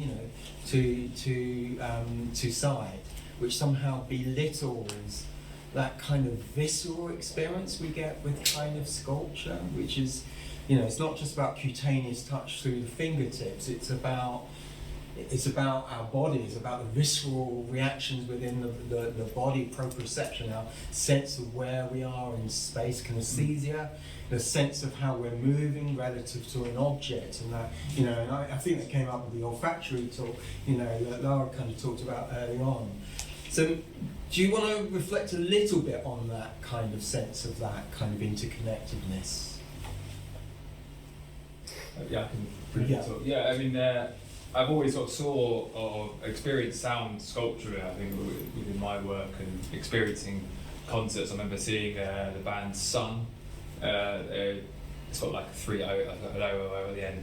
And they make really heavy, low frequency drone music, and I remember feeling really sort of physically sick and not really knowing why. And because I read that they were using 80 hertz very prominently, which apparently affects your stomach. And yeah, I've always felt that very guttural, physical sensation, experiencing sound. And David actually mentioned it Dill last night. He's a piano tuner. I don't want to hijack your story, but I was just so fascinated by it. I started thinking about it. And David mentioned that sometimes just touching and just feeling the vibration of the piano, you know how to tune without hearing. Yeah, sort of non-cochlear tuning, which I just thought was absolutely incredible.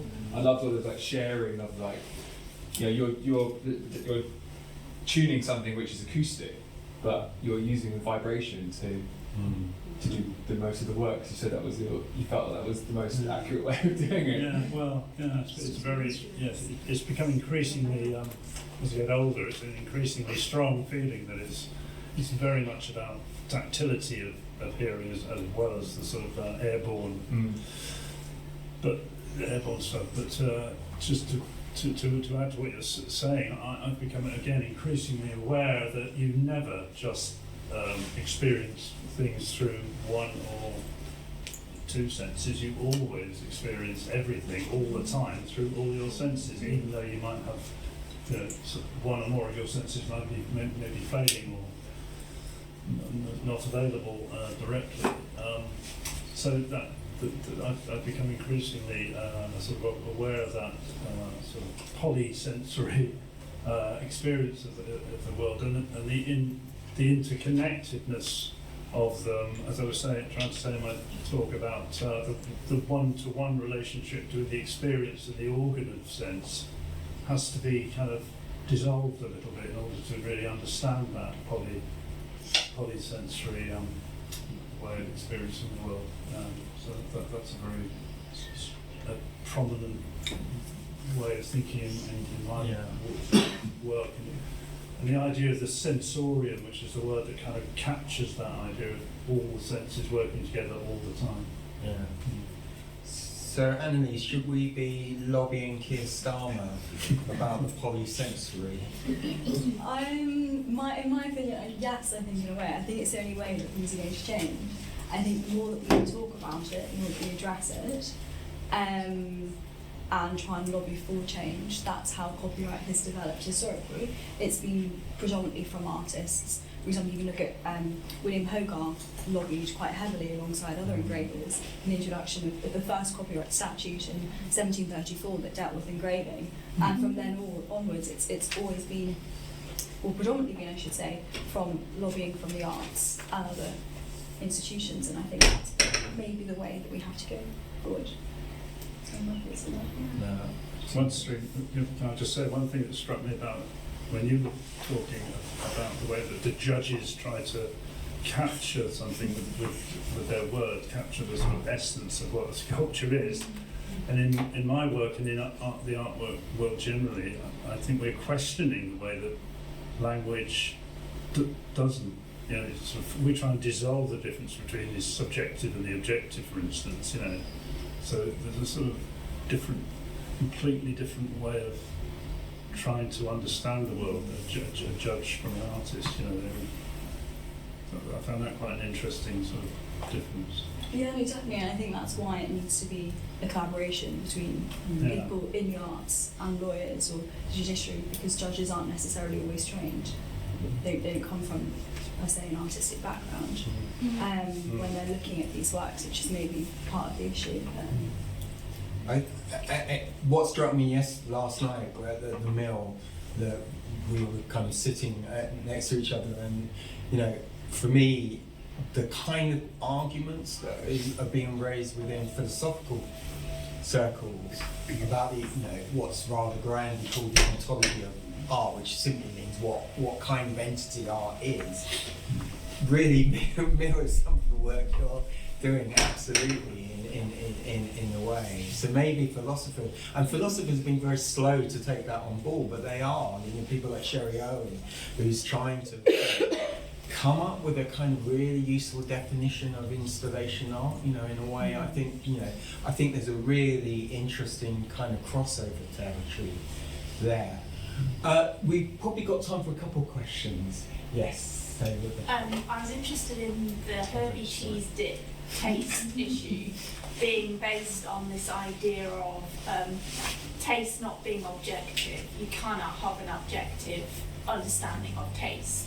But surely the other senses are not objective either. They're all subjective. Like my experience of my train journey yesterday was a similar experience to all of the other people on the train, but I experienced it in a much more intensive visual, auditory and other kinds of senses way because of my neurodivergence.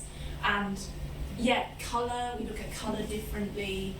I don't know if that makes things even more complicated and difficult and challenging for artists, but I wondered if you had any thoughts on that. That's interesting, thank you. It's something that I've definitely considered, that sight in and of itself can be seen as quite subjective in terms of how you perceive colours, like you said, or other things. And I've kind of tried to, for the last sort of 3 or so years, figure out why is there such a focus on the visual in terms of interpreting artworks in the law. And I don't really know, it's the honest truth. I've been kind of hoping that there'll be a few sentences somewhere when I've looked through different reports or different debates in the House of Commons or House of Lords or different cases around this, but there's nothing's appeared to say, well, this is why we focus on the visual. The only reason that I can think of, and this is just me theorising here, would be maybe it's just the way that historically maybe we focused and placed visual ways of observing things on a kind of pedestal, so to speak. And maybe it's just we need to do more to rethink how we're looking at things, and the law is very slow at changing. So obviously, as we can see today, we've been thinking about different ways of interpreting artworks and experiencing artworks, and we just need to kind of feed that back into the definition in the law, perhaps. Perhaps it doesn't help, like institutions such as mine, the University of Arts London, insist on calling on all plastic arts the visual arts, despite trying to lobby to change that within the organisation. I think it's the tyranny of language. As I say, the language is very short. You know, just taking the subjective-objective distinction, it's a very clunky, unhelpful dichotomy there, because as the person was saying the other day, you even though you're having a personal, private thought, you are also sharing it. Those thoughts are similar to the person sitting next to you, because you're fellow human beings. They're objective and subjective at the same time, and I'm not aware of a word that captures that duality. I was going to add to what you were saying, Annalise, that I think quite a significant factor in legal and definitions of artworks is the art market, because the art market is predicated almost entirely on stuff you can see, because you can sell stuff you can see. And that's probably one of the core things that really needs to shift. The entire dependence on marketable definitions affecting jurisprudence. I remember the first sound art, I hear about the first sound art piece that had been bought by the Saatchi Gallery was this huge stack of speakers that was like a huge tower, and I was thinking, no one's really considering what it sounds like. It's purely the visual. And I remember thinking at the time that the art market, the art world was kind of dictating that, and that's what was really sad. It was a good piece actually, but it's a shame that that was entirely. It was almost like someone who went, "What does sound art look like?" A huge stack of speakers in the corner of a room. So yeah, that was a bit disappointing. Is there any other really burning questions? Because I think we need to indulge in some other sensory experience. At least I do. Yes. Really? Two more hands that went up. Joe? Really quickly, I was wondering who and what the artwork at the end of David's presentation was. Sorry, I didn't explain. That was a piece based on two poems that myself and my collaborator, Alison Carlier, who, interestingly enough, she won the Jerwood Drawing Prize about 4 or 5 years ago by submitting a sound piece. She was the first person to win the Jerwood Drawing Prize by using a sound work, and it was her audio describing an artifact, or it wasn't even, it was an archival description of an artifact that wasn't there, but an artifact that belonged to, it's gone. It was a ancient sort of Roman pot that the museum had described in their sort of archive, and she just read this out onto a recording device, submitted that, and they accepted that as a drawing, and gave her the prize that year, 2021 or 2 or something. And so I collaborated with her, and we wrote poems about what we remembered through our lives and how those memories still persisted with us as older people. And then we recorded recorded ourselves reciting our own poems along those lines, and then overdubbed those. So you heard her voice, and then you heard my screen reader voice reading out my poem, and we sort of interlaced those sounds. So I should have explained that. It was amazing to hear it kind of without any context. Thank you for that. Yeah. Again, it's like meaning drifting out in and out of focus as well.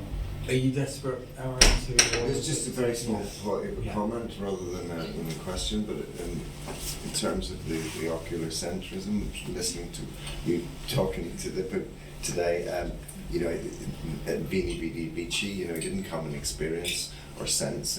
I came, I saw, I conquered.